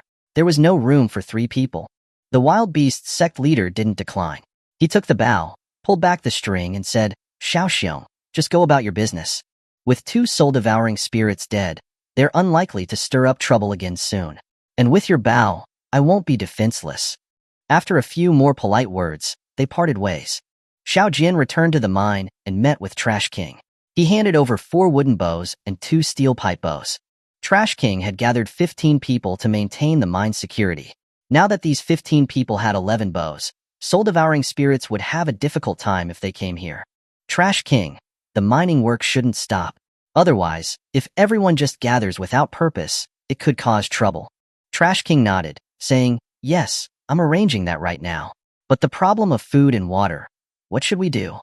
People were steadily making their way to the mine, and when hundreds of people gathered here, food would become a significant problem. Xiaojian said, "The water issue is easy to handle. After I return, I'll have Ugly Horse bring water. As for food, we'll have to figure it out as we go."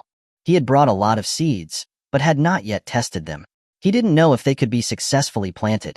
The crops on the island should be ready for harvest, but even if he took all of it, it would only be enough to feed a few hundred people for a few days.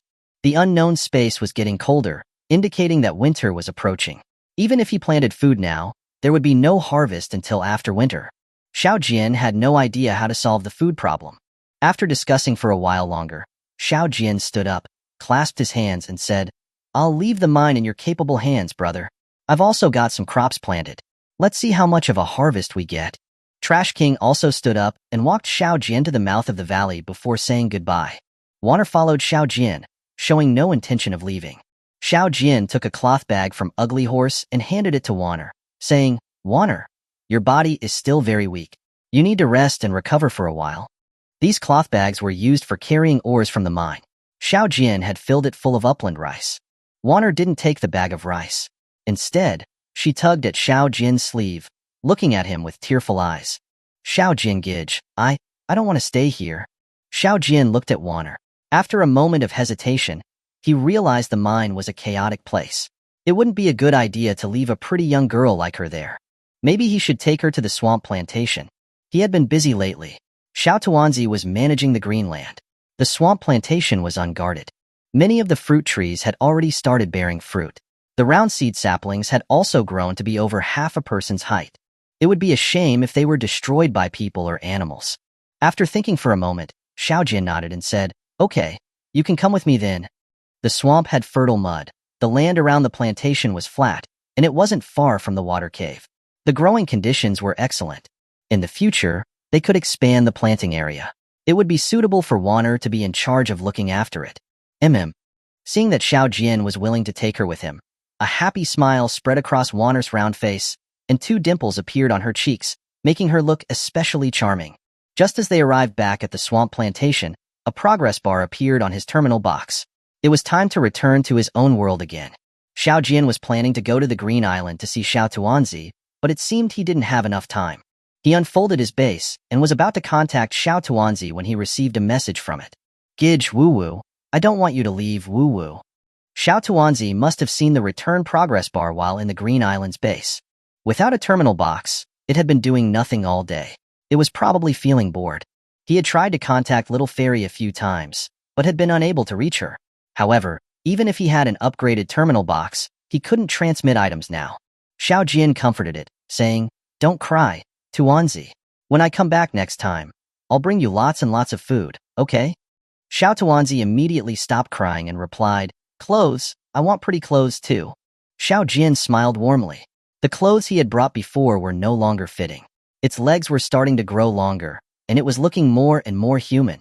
Okay, I'll bring our Tuanzi pretty clothes." After soothing Xiao Tuanzi, he took out 2 terminal boxes, tinkered with them, and handed them to Ugly Horse. When Xiaojian and others returned, the terminal boxes here would still work. He gave one each to Ugly Horse and Xiao Tuanzi so that they could easily contact each other. Ugly Horse took the terminal box, overjoyed, and immediately began chatting with Xiao Tuanzi. Xiaojian also took several bags out of his base and placed them in front of Ugly Horse, saying, "Ugly Horse, try planting these seeds with Xiao Tuanzi. You need to keep an eye on the plantation. Don't let any wild animals destroy the saplings." Ugly Horse was busy chatting away with Xiao Tuanzi and only gave a perfunctory nod at Xiaojian's words. Waner's base was set up right beside Xiaojian's main base. After she had settled into her base, Xiaojian led her to the plantation. He first released an auxiliary base beside the plantation. Xiaojian now had 3 auxiliary bases. One was on the Greenland, and he just obtained 2 more from the soul-devouring spirits. Now, he could have a base permanently set up at the plantation. This way, Ugly Horse and Xiao Tuanzi would have a place to shelter. After releasing the base, Xiaojian led Waner and Ugly Horse into the plantation. When Waner saw the greenery, she was stunned for a moment, rubbed her eyes, and seemed to be in disbelief.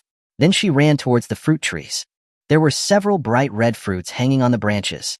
Warner looked at the branches, jumping up a couple of times, but still couldn't reach them. She turned around, took hold of Xiao Jian's arm, and shook it, her bright eyes filled with longing. Xiao Jian picked one and took a bite. It was sweet and sour, with a decent taste. Warner gazed at Xiao Jian expectantly, smacked her lips, and swallowed. Xiao Jian quickly picked a few more, giving them to Warner and Ugly Horse. He said to Ugly Horse, don't forget to take some back for Xiao Tuanzi. There were only a few dozen fruits growing on the entire plantation. The trees that had fruits were the ones that had sprouted from animal footprints earlier. The animal footprints contained the remains of trampled grass, speeding up the growth of the fruit trees. The other trees had not yet flowered, but they would bear fruit after winter. Xiao Jian looked at Warner, who was enjoying the fruit, and said, Warner, from now on, you'll be in charge of managing this plantation. Warner munched on the fruit, nodding repeatedly and replying with a muffled Chapter 213. Fifth Return to his own world. Back at his base, Xiao Jian began to think about the situation in his own world.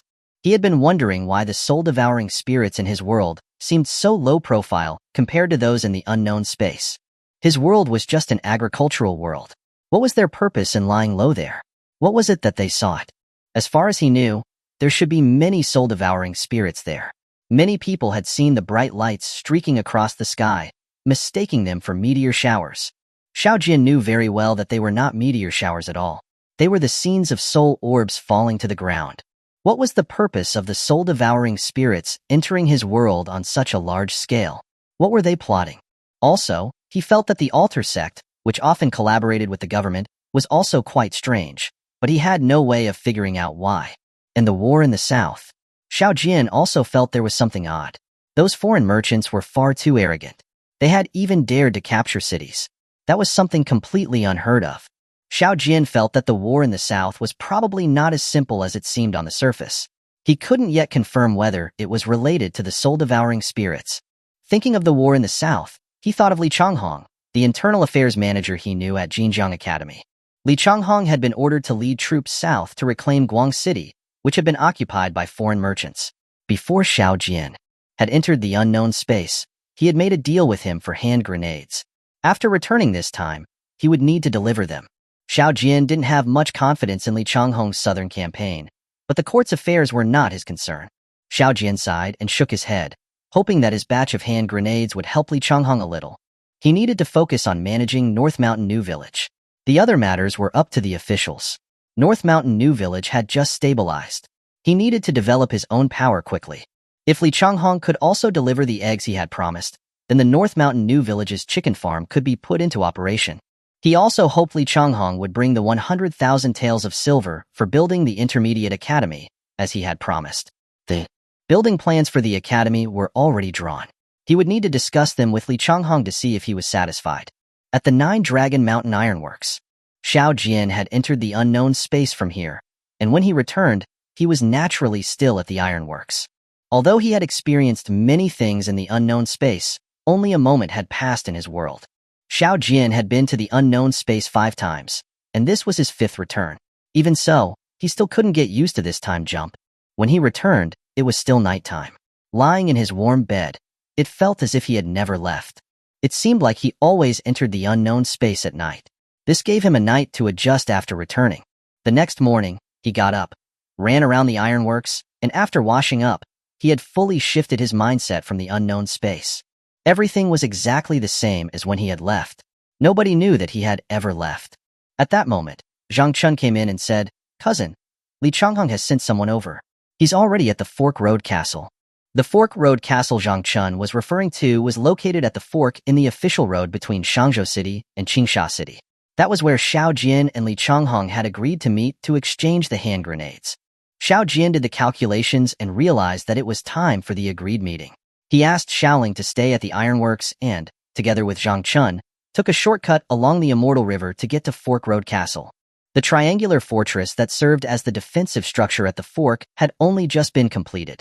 The supply warehouse had been built first.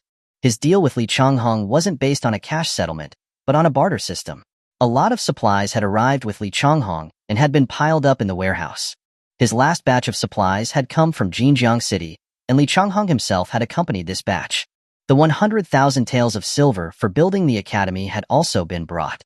After both sides finished counting the supplies and hand grenades, the deal was concluded. Xiao Jian then brought out the planning map for the academy and handed it to Li Changhong.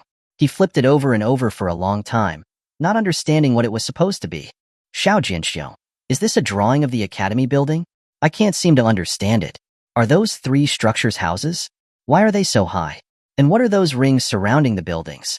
It looks like a belt. Xiao Jian picked up the plans and said with a smile, those 3 tall buildings are the main buildings of the academy. They are a bit tall, huh? I was about to ask you, Hongxiong. I wonder if the court has any restrictions on the height of buildings. Li Changhong waved his hand and said, we're building an academy, not residential housing. The court doesn't have any requirements for that. How many floors are there in those 3 main buildings? Xiao Jian said, the main buildings are 12 floors high. The circular, suspended ring is a ring-shaped passageway. The 3 buildings are connected at the 8th floor by the ring-shaped passageway. This way, those on the floors above can easily access other buildings without going all the way to the ground floor. They can just walk through the ring-shaped passageway. Xiao Jian explained the function of the ring-shaped passageway in detail. Without the ring-shaped passageway, someone on the 12th floor who wanted to go to another main building would have to go all the way down to the ground floor. But with the ring-shaped passageway, they only needed to walk to the 8th floor. The same went for those below the 8th floor. They would only have to travel up or down 4 floors at most. Li Changhong was stunned by Xiao Jian's explanation. He remained speechless for a long time before he recovered. He rubbed his hands together and excitedly said, 12 floors? Are you sure it's 12 floors? I've never heard of an academy like this. This ring-shaped passageway is a brilliant design. It looks quite advanced, befitting the name Technology Academy. Then, he looked worried and asked, but that ring-shaped passageway is suspended in the air. Will it be safe? Will it collapse? Xiao Jian confidently said, Hongxiong, you can rest assured. These buildings will be built with new types of materials. They won't collapse even if the sky falls down. Li Changhong vigorously patted Xiao Jian on the shoulder, saying happily, good, good. Xiao Jianxiong, I'm very satisfied with this design. I hope I can witness the birth of this miracle when I return from the south. Speaking of the war in the south, Xiao Jian felt uneasy again and asked, Hongxiong, Huzhou and Shangzhou were captured by bandits, but the court turned a blind eye. Why is it so concerned about the south? Li Changhong shook his head and said, Xiao Jianxiong, if you had enough strength, would you be willing to take Huzhou and Shangzhou? Even if you did, the court wouldn't give you any support, especially in terms of food. Xiao Jian pondered and spread out his hands, saying, Huzhou and Shangzhou must have hundreds of thousands of people, right? If the court doesn't provide food, how will they survive? These 2 areas are quite arid. There isn't much land suitable for farming. Even if you cooked me and ate me, it wouldn't be enough. Li Changhong nodded and said, bandits are nothing more than a minor ailment. Reclaiming them would only add to the burden. But the south is different. The south is a place of great tax revenue. The court won't let anyone seize it. Xiao Jian finally understood. The hundreds of thousands of people in Huzhou and Shangzhou had been abandoned by the court. They were left to fend for themselves. Chapter 214. The North Mountain New Village Breeding Farm. How the imperial court treated Huzhou City and Shangzhou City was not his concern, but it was still better to give a warning about the southern expedition. Hongxiong, I shouldn't be saying this just as you're about to set off, but I must remind you that the southern expedition will be very difficult. You must take care of yourself. If anything feels wrong, retreat as soon as possible. Just give me a little more time, and I will certainly help you wipe them out. Li Changhong looked at Xiao Jian with amusement and laughed. It's not that I look down on you, Xiao Jianxiong, but with your 1,000-odd men, you'd barely make a splash on the battlefield. I can't compare to you in technology, and you can't compare to me on the battlefield. But still, I appreciate your concern, Xiao Jianxiong. I'm leading 50,000 elite troops this time. The enemy only has a few thousand. The battle won't last too long. The more confidently Changhong was, the more uneasy Xiao Jian became. But he wasn't really skilled in military matters. He could set up ambushes using the terrain in Nine Dragon Mountain, but he was useless in actual combat. He wouldn't be of much help. He thought about it and decided to send a few people to follow Li Changhong. That way, if something happened, he wouldn't be completely in the dark. He could also learn about the enemy's weaponry, so he said, I am ashamed to say that I'm not much help in military matters, but I'd like to send a few people south. With you, Hongxiong. One reason is to learn about the weapons of the foreign forces, and the other is to find a new location for the security company in the south. Food is getting scarcer here, and we might have to go south to buy food and other supplies at some point. What he didn't say was that sending people to the south was also to search for Zhao Jin's. Zhao Jin's disappearance was a thorn he couldn't pull out. Xiao Jinxiong, you've already given me a huge help by providing 50,000 hand grenades. If you want to send people south, just have them follow the transport ships. Taking a few people to the south was a small matter, and Li Changheng agreed without a second thought. He even provided Xiao Jian with a pigeon communication channel. Pigeon communication had its limitations. It was mostly a one-way system. To achieve two-way communication, a pigeon station had to be set up in the south as well. If pigeons from North Mountain New Village were released in the south, they would fly back to North Mountain New Village. But the pigeons from North Mountain New Village would not actively go elsewhere. Li Changheng's departure was imminent. After the supplies were exchanged, he didn't linger and returned to Jinjiang City with his transport team. Xiao Jian arranged for Fugui to send a message to Goer. He also gave him 20,000 taels of silver to start a security company in the south, set up a southern pigeon station, and keep an eye on the war. Li Changheng had sent a large number of piglets and over 10,000 caddies of eggs. Most of the piglets and eggs had been taken from the army's supplies. With enough piglets and eggs, the breeding farm at Xianrenping could be built. Xiao Jian also needed to design an incubation greenhouse to hatch the eggs into chicks. The piglets and eggs had already been sent to North Mountain New Village. When Xiao Jian returned to North Mountain New Village, he saw a large open area, enclosed by wooden stakes and bamboo strips, on the mountainside to the east of the village. The enclosure was chaotic, filled with piglets.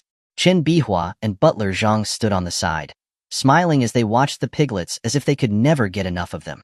Outside the pig pen, a construction team was building structures related to the pig farm. When he saw Xiao Jian, Butler Zhang excitedly said, "Master, you're amazing. You've managed to get so many piglets and eggs.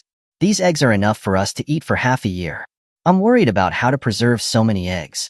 Xiao Jian laughed and said, "Butler Zhang, you've misunderstood. These eggs are not for eating. They're for hatching chicks." Butler Zhang looked at Xiao Jian in confusion and said, "So many eggs. Where will you find so many hens to hatch them?" Xiao Jian waved his hand and said, "That's not a problem. That's why I came back so quickly. Eggs shouldn't be kept for too long. The sooner they're hatched, the higher the survival rate."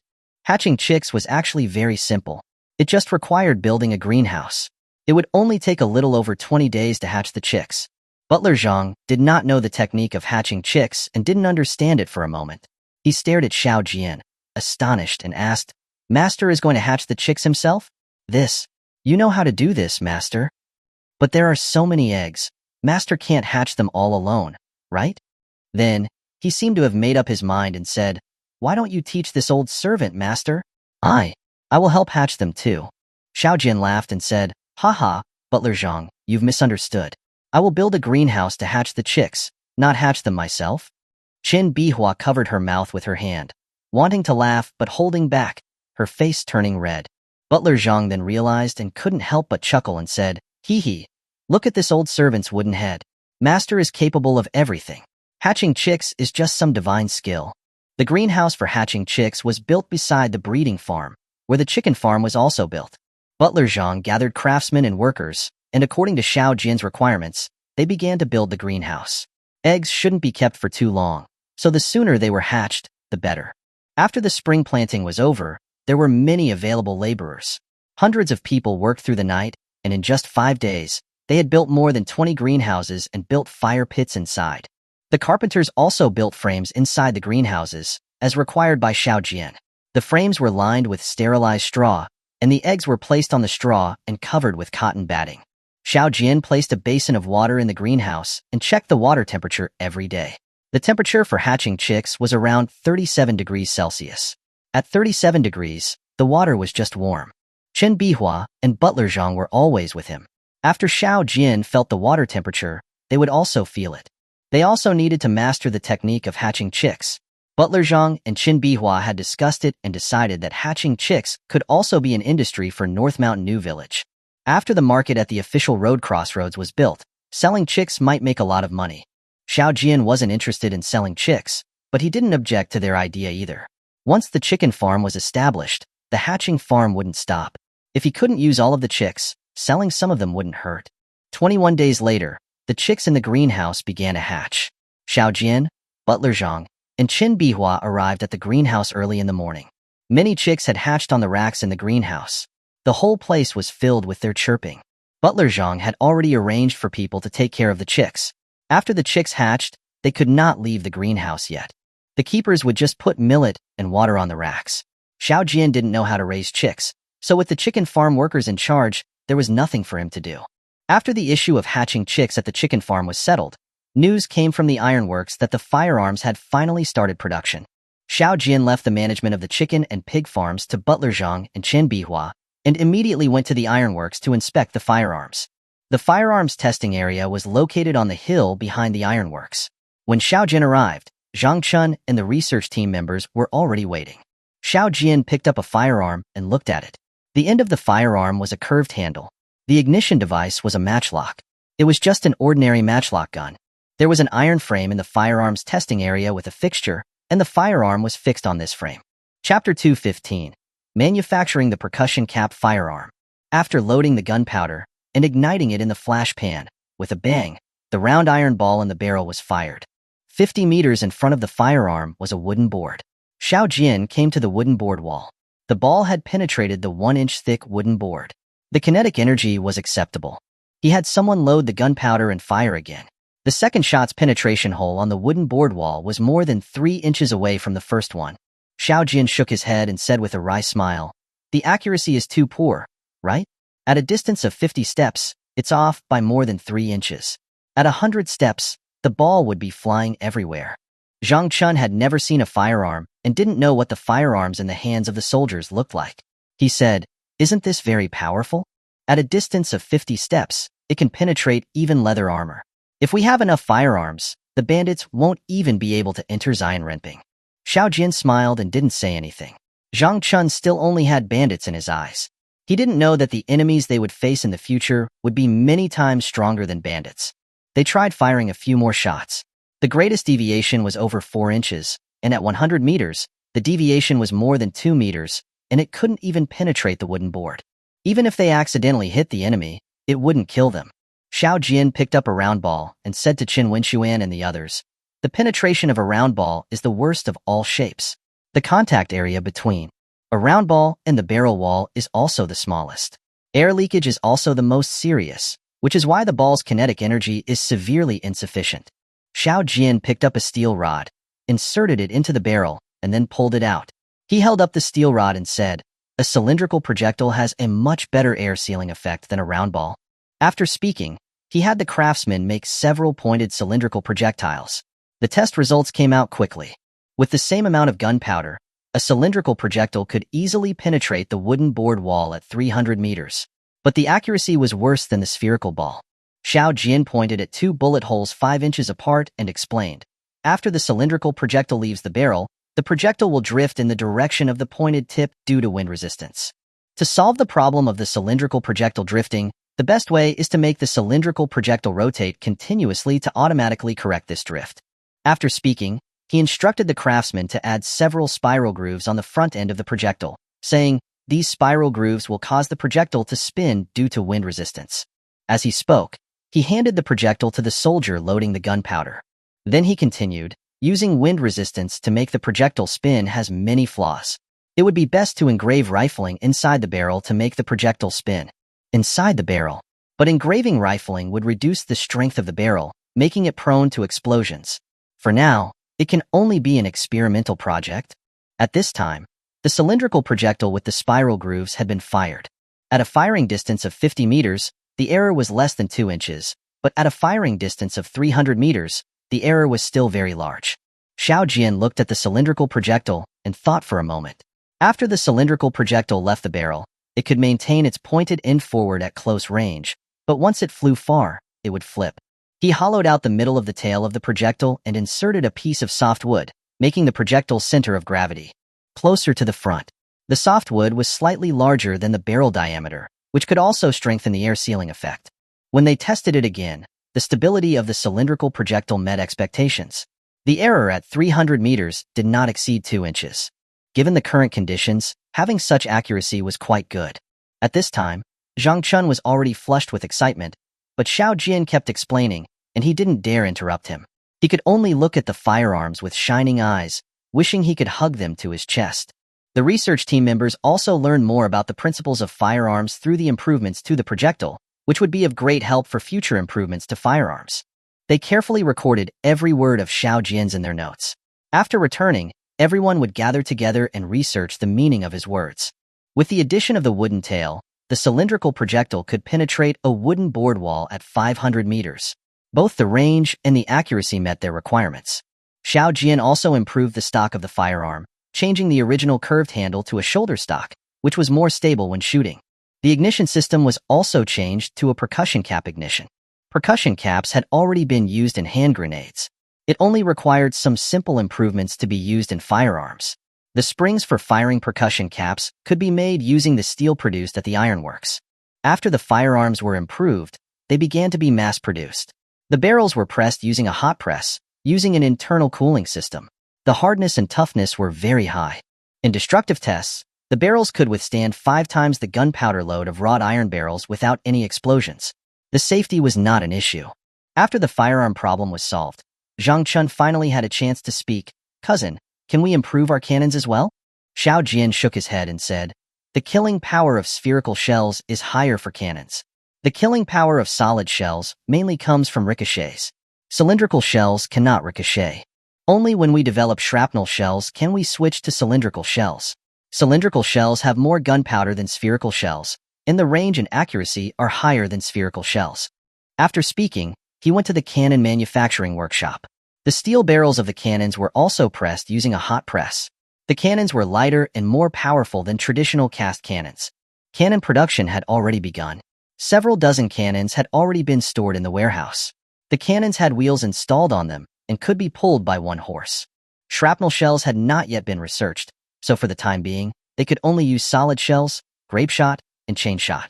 These cannons were being manufactured for several forts. A few were also distributed to the guards for training purposes. These cannons were very simple. They were just an iron barrel with 2 wheels. When Zhang Chun returned to the official road Crossroads Fort, he took all of the dozens of cannons in the warehouse with him. The market at the Crossroads Fort had opened, and various supplies were gathered there. Security was of the utmost importance, so the fort's needs were prioritized.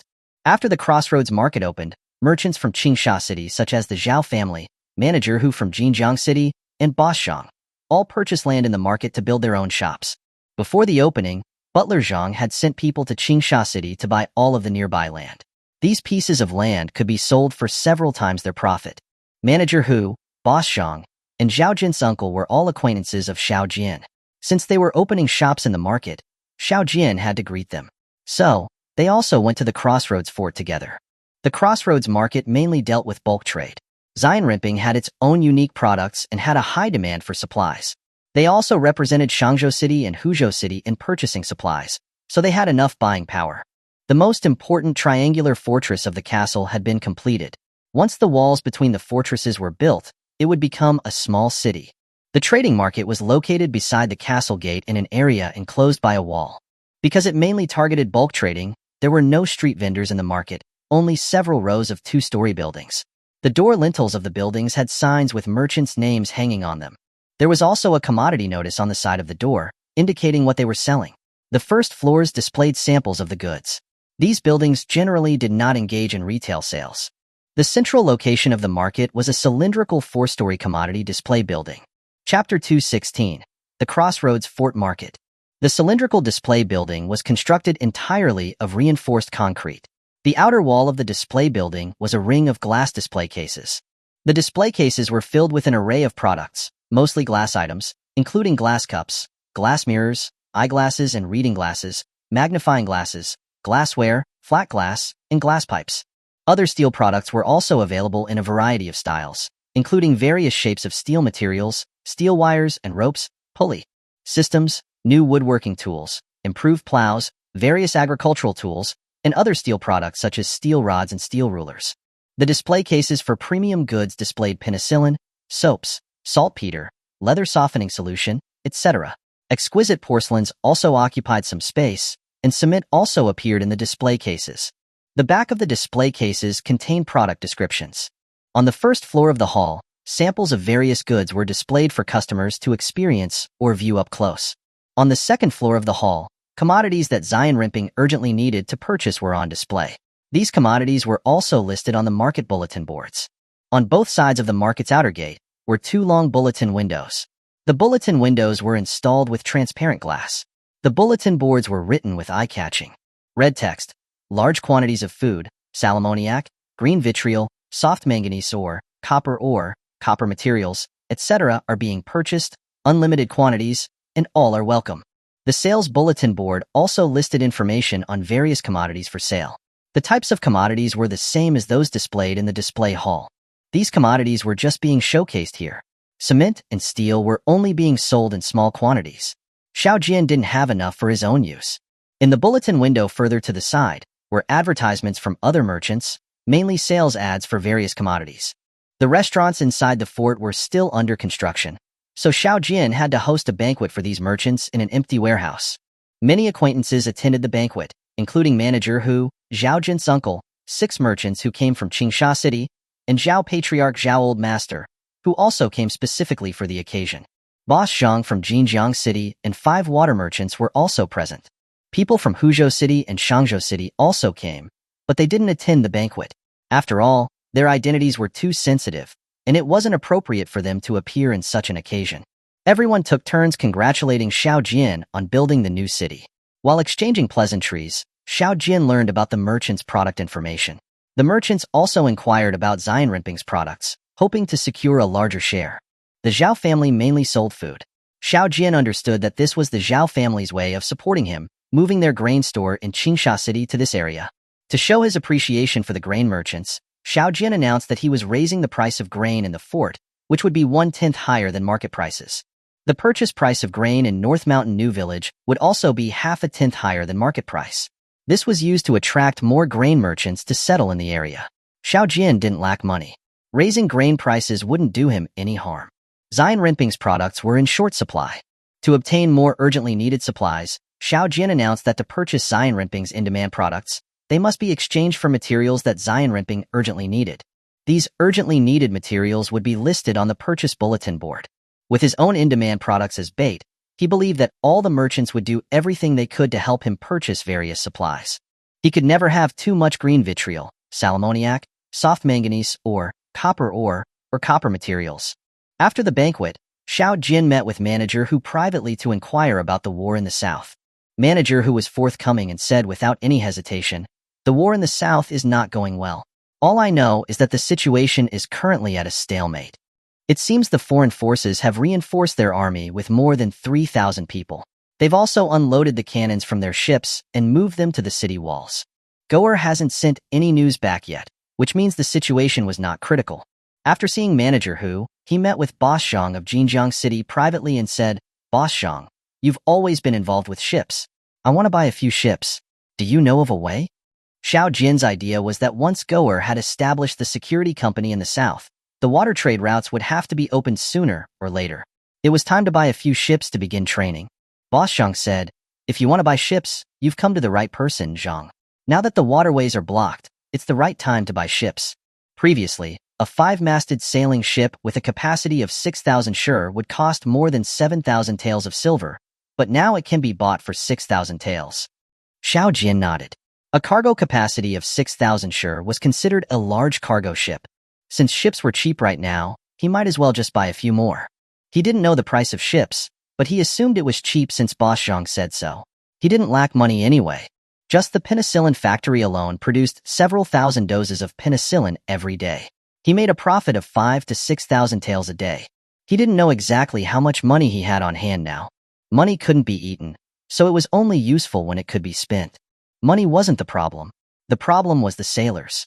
He didn't have any at the moment. He asked, how many sailors are needed to operate a 6,000 sher sailing ship? Boss Zhang did some calculations and said, at least 6 sailors are needed to operate a 5-masted sailing ship. We only have a maximum of 9 sailors. Xiao Jian nodded and said, I'm lacking sailors right now. Boss Zhang, please help me recruit some skilled people to train my men. Boss Zhang smiled and said, there are many idle sailors right now. There are quite a few in the refugee camps. It would be better for you to recruit some from the refugee camps, so you could even save on wages. Since the waterways were blocked, many ships had stopped operating. Sailors had no industry, so when the ships no longer needed them, they became unemployed. Xiao Jian thought that made sense. It would be better to recruit sailors from the refugee camps than hiring them from outside. A 5-masted sailing ship only needed 6 sailors. 200 people could operate 30 ships. It shouldn't be a problem to recruit several dozen sailors from the refugee camps. He could then transfer a batch of people from the guard to train. 200 sailors would be easy to gather. Xiao Jian said, "Boss Zhang, since the sailors aren't a problem, I'll buy about 30 ships, the kind with a capacity of 6,000 sure." Boss Zhang was shocked. Xiao Gongzi was truly a big boss. With over 30 large sailing ships, even the Navy wouldn't dare to provoke him easily in the future. Then, he understood. Xiao Gongzi really didn't lack money. He was preparing to go south himself to transport grain. Boss Zhang said, "Xiao Gongzi is so generous, buying more than 30 large ships right away. The biggest boss in Xinjiang only has 18, and many of them are small sailing ships. In the future, Xiao Gongzi will be respected in Xinjiang." Xiao Jian laughed and said, "These ships aren't much. It's just that there aren't enough sailors right now. I need to transport grain to the south. Too few ships can't transport much at once. Tens of thousands of people are relying on me for food, and I'm always racking my brain over food." Boss Zhang said thoughtfully, "Since Xiao Gongzi has such a large demand for ships, I think it would be better to buy a shipyard yourself. There is a shipyard owner downstream of Xinjiang who is a friend of mine. When I last saw him, he asked me to find a buyer for him."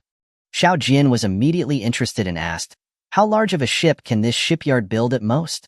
Where is the shipyard located?" Boss Zhang said, "His family has been building ships for generations. The shipyard is located by Xinjiang. The water level downstream of Xinjiang is very deep. He has even built large Fu ships.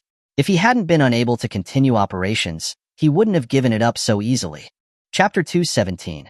Xinjiang's new governor, Lord Wang. How the imperial court treated Huzhou City and Shangzhou City was not his main concern, but it was still best to give him a reminder about the southern expedition. "Hong Xiong, I shouldn't say this when you're about to set off, but I still need to remind you that this southern expedition won't be easy. You must take care of yourself. If you sense anything amiss, retreat as soon as possible. Just give me a little more time, and I'll definitely help you wipe them out." Li Changheng looked at Xiao Jian with a playful smile and said, "It's not that I look down on you, Xiao Jianxiong, but with your 1,000+ men, you wouldn't even make a ripple on the battlefield. I can't compare to you in technology, and you can't compare to me on the battlefield. However, I still appreciate your concern. Xiao Jianxiong, this time, I've brought 50,000 elite troops. The enemy only has a few thousand. The battle won't drag on for long." The more confident Li Changheng was, the more worried Xiao Jian became. But he wasn't really skilled in military matters. He was only good at ambushes using the terrain in 9 Dragon Mountain. In an actual battle, he was just a weakling and couldn't be of much help. After thinking it over, he decided to send a few people to follow Li Changheng. That way, if anything happened, he wouldn't be completely in the dark. He could also get information on the enemy's weapons and equipment, so he said, "I'm ashamed to say that I can't really be of any help in military matters, but I'd like to send a few people south with you, Hong Xiong. One reason is to learn about the weapons of the foreign forces, and another is to find a new location for the security company in the south. The food situation here is getting tighter, and we might need to go south to buy food and other supplies at some point." What he didn't say was that sending people to the south was also partly to search for Zhao Jin's. Her disappearance was a thorn in his side that he couldn't pull out. "Xiao Jinxiong, you've already given me the biggest help by providing 50,000 hand grenades.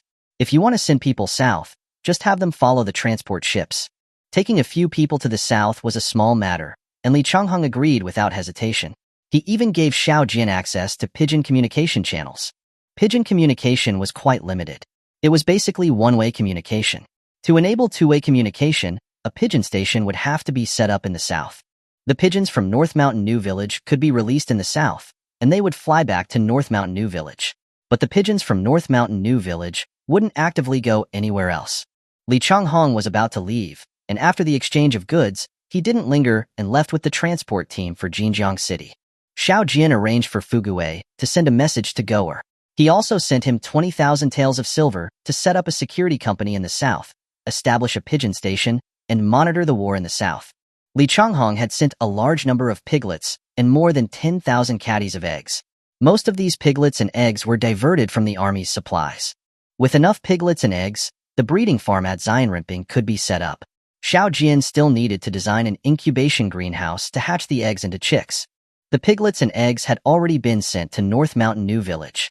When Xiao Jian returned, he saw a large open area enclosed by wooden stakes and bamboo strips on the mountainside to the east of the village. The enclosure was chaotic, filled with piglets. Qin Bihua and butler Zhang stood by, watching the piglets with smiles, as if they could never get enough of them. Outside the pig pen, a construction team was building structures related to the pig farm. When he saw Xiao Jian, butler Zhang excitedly said, "Master, you're amazing. You managed to get so many piglets and eggs. These eggs are enough for us to eat for half a year. I'm worried about how to preserve so many eggs." Xiao Jian laughed and said, "Butler Zhang, you've misunderstood. These eggs aren't for eating. They're for hatching chicks." Butler Zhang looked at Xiao Jian in confusion and said, "So many eggs. Where would we find so many hens to incubate them?"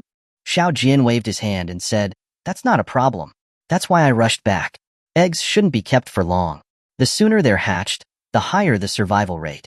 Hatching chicks was actually quite simple. It just meant building a greenhouse. It only took a little more than 20 days to hatch the chicks. Butler Zhang didn't know the technology of hatching chicks, and he was bewildered for a moment. He stared at Xiao Jian, surprised, and asked, "Master, are you going to incubate the chicks yourself?" You know how to do this, Master." "But there are so many eggs. Master can't incubate them all by himself, right?" Then, as if he had made a decision, he said, "Why don't you teach this old servant, Master? I will help incubate some too." Xiao Jian burst out laughing and said, "Ha, Butler Zhang, you've misunderstood. I'm going to build a greenhouse to hatch the chicks, not incubate them myself." Qin Bihua covered her mouth with her hand, trying to suppress her laughter, her face turning red. Only then did Butler Zhang understand, and he couldn't help but laugh. Hee, look at this old fool. Master is capable of everything. Incubating chicks must be some divine skill. The greenhouse for incubating chicks was built beside the breeding farm, with the chicken farm built nearby. Butler Zhang gathered craftsmen and workers, and following Xiao Jian's instructions, they started building the greenhouse. Eggs couldn't be kept for too long, so the sooner they were incubated, the better. After the spring planting was over, there was plenty of free labor. Hundreds of people worked through the night, and in just 5 days, they had built more than 20 greenhouses and fire pits inside. The carpenters had also built frames in the greenhouse according to Xiao Jian's requirements. The frames were lined with sterilized straw, and the eggs were placed on the straw and covered with cotton padding. Xiao Jian put a basin of water in the greenhouse and came every day to check the water temperature. The temperature for incubating chicks was around 37 degrees Celsius. At 37 degrees, the water was just warm. Qin Bihua and Butler Zhang were always with him. After Xiao Jian checked the water temperature, they would also check it. They also needed to learn the technique of hatching chicks.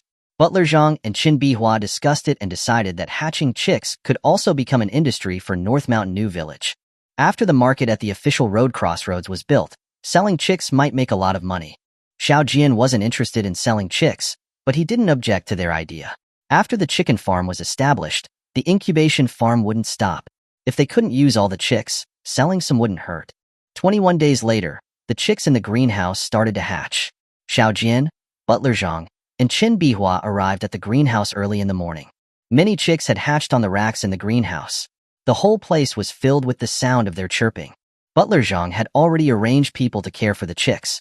After the chicks hatched, they couldn't leave the greenhouse yet. The caretakers just needed to put millet and water on the racks. Xiao Jian didn't know how to raise chicks, so with the chicken farm workers in charge, he didn't have to do anything. After the issue of hatching chicks at the chicken farm was resolved, news came from the ironworks that firearms had finally begun production. Xiao Jian left the management of the chicken and pig farms to Butler Zhang and Qin Bihua and immediately went to the ironworks to check the firearms. The firearms testing area was located on the hill behind the ironworks. When Xiao Jian arrived, Zhang Chun and the research team members were already waiting. Xiao Jian picked up a firearm and looked at it. The end of the firearm had a curved handle. The ignition system was a matchlock. It was just an ordinary matchlock gun. In the firearms testing area, there was an iron frame with a fixture, and the firearm was fixed on this frame. Chapter 218. Setting up the Navy. Zhang Chun's suggestion was good. He would have to go to sea sooner or later. The current shipyards only made civilian ships. He would have to build the actual warships himself. Xiao Jian's idea was that his shipyard had to be easily defended. Zhang Chun nodded and said, "Shipyards aren't doing well right now, so workers won't be hard to find. With Xiaogongzi's resources, setting up a new shipyard won't be difficult. However, an existing shipyard can save a lot of trouble. Boss Zhang is right. After buying this batch of ships, let's go and have a look at the shipyard. Xiao Jian also felt that buying an existing shipyard was much simpler than rebuilding one. Now that the ships were taken care of, the sailors had to be prepared as well. Xiao Jian ordered the guards to inform each security team and transfer suitable personnel to the Crossroads Fort to report and form the Navy, which they would call the Water Merchant Fleet. After screening, the guard teams found more than 60 sailors. When Xiao Jian saw these sailors, he felt as if he had forgotten something. After thinking carefully, he remembered Tainyo from the lake tour boat. He had promised him he would let him lead the Navy. He quickly sent someone back to North Mountain New Village to transfer Tainyo over. Tainyo came before Xiao Jian, and Xiao Jian announced that he was appointing him as the Navy camp commander. Since Tainyo had met Xiao Jian at the lake, he hadn't been calm. Today, he had finally seen the Navy. He was red-faced with excitement and kept saying, "Thank you, Gongzi, for giving me this opportunity. I will work hard to do a good job and repay Gongzi for your kindness. I will never disappoint my sister again, and I will never disappoint my parents again." Tainyo still felt guilty about his sister's death from starvation, and Xiao Jian wanted to give him a chance. If Tainyo didn't do well, Xiao Jian would not hesitate to take away his position as commander. After the transferred sailors had arrived, Xiao Jian led them to Jinjiang City. Huang San had risen to the rank of commander from captain for his contributions to the epidemic prevention in Qingsha City. When Xiao Jian arrived in Jinjiang City, he received the news immediately and personally came to the city gate to greet him and host a banquet for Xiao Jian at the restaurant. Huang San's promotion was entirely due to Xiao Jian, and he knew Xiao Jian's strength. Having a good relationship with Xiao Jian had countless benefits for him. Since Huang San was promoted to commander, his status was now different, and even the new governor Lord Wang was invited to the restaurant. They exchanged some pleasantries at first, and after a few rounds of drinks, Xiao Jian said, "This time, I've come to Jinjiang City, and I need to trouble Brother Huang and Lord Wang. I'd like to recruit some more workers and sailors from the refugee camps. What's the situation like at the refugee camps now?" Huang San stood up and said, "Most of the refugees in Jinjiang City's refugee camps have been recruited by Gongzi. Those who were hired are also living very well. The children in the camp have also been taken care of. Jinjiang City's refugee camps are quite famous in the area." After the plague outbreak in Qingsha City, a lot of people came from different places. Fortunately, with Lord Wang's good management, the plague hasn't broken out in the refugee camps. Lord Wang had already learned about Xiao Jian. Not to mention anything else, with his relationship with Vice Governor Zhao, Lord Wang wouldn't dare to be arrogant. After Huang San finished speaking, he also stood up and said, "Xiao Gongzi, there's no need to be polite. As long as you are in Jinjiang City, whatever you need, I, Wang, will help you with all my strength. There's no need for Gongzi to worry about recruiting sailors from the refugee camps. I will send someone to check them out. Do you have any requirements?" Xiao Jian didn't stand on ceremony either. Since the refugee camps were under his jurisdiction, he said, "This time, when recruiting workers, I will be hiring some young women. The previous times, I have hired mostly men, and now, Zion Rimping is a bit unbalanced between men and women." After that, he remembered the little girl, Xiaoya, who had died in the refugee camp, and asked, "Are there still many children in the camp now? How are they doing?" The children from the former vagrant camp had all been sent to Jinjiang Academy. It had been more than half a year, so there should have been more children there. Lord Wang knew about Xiao Jian's incident at the refugee camp and, seeing his sad expression, knew that he was thinking of the little girl called Xiaoya. He said, "Xiao Gongzi is kind-hearted. Since Gongzi took the children from the refugee camp, more have come. There are still more than 100 children in the camp. But don't worry, Gongzi. These children are taken care of by dedicated people in the camp. They also get different food than adults. When they get sick, they also receive treatment. They are safe and sound. So far, no children have died." Since the last time Xiao Jian had caused a stir at the refugee camp because of Xiaoya, Governor Zhao had been taking extra care of the children in the camp. After Governor Zhao was promoted to vice governor, Lord Wang dared not change the rules.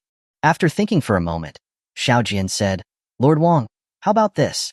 From now on, any children under the age of 15 in the refugee camps should be sent to the academy. The academy is well established and is more suitable for children's development. This will also reduce the burden on the refugee camps and allow the children to feel more joy." The student numbers at Jinjiang Academy had decreased by more than 200. The last time, The research team gave the exam, and 30 excellent students were selected into the middle school. 150 of the worst performing and older students were assigned to the guard teams. Now was the perfect time to supplement Jinjiang Academy with children from the refugee camps. Xiaogongzi's generosity is admirable. Wang is very impressed. For the sake of these children, Gongzi has worked very hard and has made great sacrifices.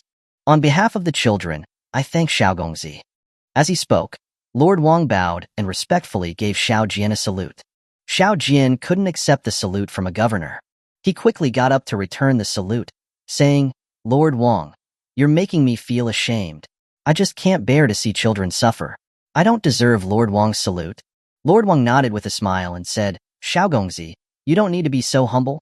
Everyone in Jinjiang City, Qingsha City, and the surrounding areas knows about your great virtue and good deeds. The children at the academy are all beaming, and they also have the chance to read and write. Even a normal family can't do that. Gongzi probably doesn't know, but many people are trying to find connections to send their children to Jinjiang Academy." After Lord Wang finished speaking, he ordered his attendant, "Go to the refugee camp and see how many of them have been sailors. Select as many strong young men as possible, and select all of the young women as well. Send them to Xiaogongzi. All of the children in the camp should be sent to Jinjiang Academy." Chapter 218. Establishing the Navy. Huang Xin stood up and said, "It would be better if I went with him. I'm more familiar with the refugee camp, and I know the people at the academy." Huang San had always been helping with the recruitment of the refugees, and he was the one who had sent the children to the academy last time. He was very familiar with it. Since the Crossroads Market was built, Zion Rimping's products had begun to spread rapidly in all directions. All kinds of supplies that Nine Dragon Mountain needed were also coming together from various places. To expand the production of various products, Xiao Jin ordered the guard to send more than 4,000 women recruited from the refugee camp to North Mountain New Village. He also told the guards to instruct Butler Zhang and Chen Bihua to assign these women to the penicillin factory, soap factory, saltpeter processing plant, and the breeding farm. The original male workers in these factories were replaced and sent to the cement factory, glass factory, ironworks, and porcelain factory at Nine Dragon Mountain. Huang San selected more than 200 young sailors from the refugee camp and handed them over to Xiao Jian. Together with the 66 sailors who were transferred from the guard team, they had a total of 330 people to form the Navy, which was more than enough for now. The 60 sailors who were transferred from the guards had all received military training. Xiao Jian immediately promoted these 60-plus sailors to be the squad leaders and deputy squad leaders of the Navy. There were 33 squads, each with a full complement of 10 people. As the Navy didn't have enough sailors yet, a squad only had 8 people, which was just enough to operate a sailboat. Xiao Jian hadn't been to Jinjiang City for a long time. After the completion of the Weiyuan Security Company in the Luan Shirtan area, he hadn't checked it out. The chief bodyguard of the company was now Zhuan Shanbao. The last time Leopard said Zhuan Shanbao wanted Xiao Jian to take him in. Xiao Jian had Leopard pass on the message to Zhuan Shanbao, telling him to come to North Mountain New Village. Zhuan Shanbao had been to North Mountain New Village, but Xiao Jian had gone to Nine Dragon Mountain. Xiao Jian was busy helping the research team solve technical problems and wouldn't return to North Mountain New Village just for a meeting with Zhuan Shanbao. Following Xiao Jian's instructions, Butler Zhang had directly arranged for Zhuan Shanbao to take over the Weiyuan Security Company. When Zhuan Shanbao heard that Xiao Jian had arrived in Jinjiang City, he had been waiting downstairs at the restaurant. As soon as Xiao Jian came down, Zhuan Shanbao went to meet him and bowed and said, "Zhuan Shanbao welcomes Gongzi." His attitude was very humble, completely different from the Zhuan Shanbao at Black Cloud Mountain. Xiao Jian casually clasped his hands and said, "I was just about to go to Luan Shirtan. Have you been waiting here long? Why don't you go up and eat something?" Zhuan Shanbao said, "I wouldn't dare to disturb Gongzi. I haven't been here long." After he finished speaking, he led a carriage from the side. Xiao Jian wasn't being polite and, after getting into the carriage, invited Zhuan Shanbao to sit with him. Xiao Jian then asked, "How are you doing? Are you getting used to it here?" Zhuan Shanbao said, "Thank you, Gongzi, for taking me in. My brothers and I are doing very well at Weiyuan Security Company. We no longer need to worry every day about being hungry or being hunted. Everyone is happy. No one is born wanting to be a bandit." Zhuan Shanbao and his brothers had all been forced into it. Now that they had an honest path to follow, they had settled down. Xiao Jian said, "The southern branch of Weiyuan Security Company is probably being built right now. Grain in Jinjiang and Qingsha City is already becoming scarce. We might have to go south often to buy food and other supplies in the future. The main reason I've come to Jinjiang City this time is to deal with the water transport. We've currently ordered more than 30 sailboats. I may leave 2 for you. You need to work hard and quickly learn how to operate the ships." Zhuan Shanbao clasped his hands and said, "Thank you, Gongzi, for your trust. My brothers and I will not let you down." Zhuan Shanbao was pretty capable on land, but he didn't have any advantages on the water. However, Xiao Jian didn't expect them to transport supplies to the south. Giving them 2 ships was just to make it easier for them to transport goods nearby. "How's the security company doing recently? Have you gotten any business?" Xiao Jian was just asking casually. He had never expected the security company to make money. Zhuan Shanbao said, "Recently, we went to Qingsha City a few times. They were all small businesses, mainly escort missions. We also took 2 escorts. It is very safe from Jinjiang City to Qingsha City now. There isn't a lot of work for the security company. We have received a few escort missions from the south, but I didn't dare to take them. Going south by water would be more convenient, but the security company didn't have the ability to do that yet." Xiao Jian's carriage passed through the Jinjiang City docks. A major road led straight to the small hill in the Luan Shirtan area. At the entrance to the small hill, there was a moat with a drawbridge. The hilltop had an area of about 50 mu, and most of it had been leveled. In the middle of the hilltop was a huge drill ground, and many buildings had been built on the side. It was not a problem for several thousand people to live there. Xiao Jian walked around the hill. On the north side of the hill was a wide road. Following this road, he saw a green patch of farmland in the distance. Zhuan Shanbao said, "This farmland is high-quality paddy land that Butler Zhang bought in Jinjiang City. There's a ditch that goes from Luan Shirtan to this paddy land. When the paddy land needs water, the brothers from the security company set up water wheels in Jinjiang. It takes only a few days to irrigate the paddy field." He pointed further away and said, "Butler Zhang has also bought large tracts of dry land over there. He plans to plant sweet potatoes." Xiao Jian asked Zhuan Shanbao to lead his horse. The 2 of them rode their horses to the edge of the paddy land. The paddy land, which was planted with seedlings, was about 1,000 mu. The seedlings in the paddy land were growing very well. If nothing unexpected happened, a good harvest was expected.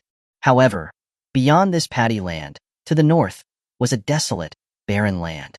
The surrounding paddy fields had been completely abandoned, and the land was overgrown with weeds and shrubs.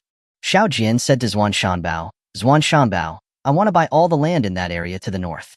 Then, I want to connect the ditches. Jinjiang isn't lacking water. If we can revitalize this paddy land, we will no longer be short of food." The paddy land to the north of Ping District was estimated to be over 1,000,000 mu. Because there was a low-lying area in the north, the terrain was low, like an open trench that cut off the water channel. Moreover, the terrain to the north was higher than that on the Jinjiang side. As a result, the paddy land to the north couldn't receive irrigation and the land resources were wasted.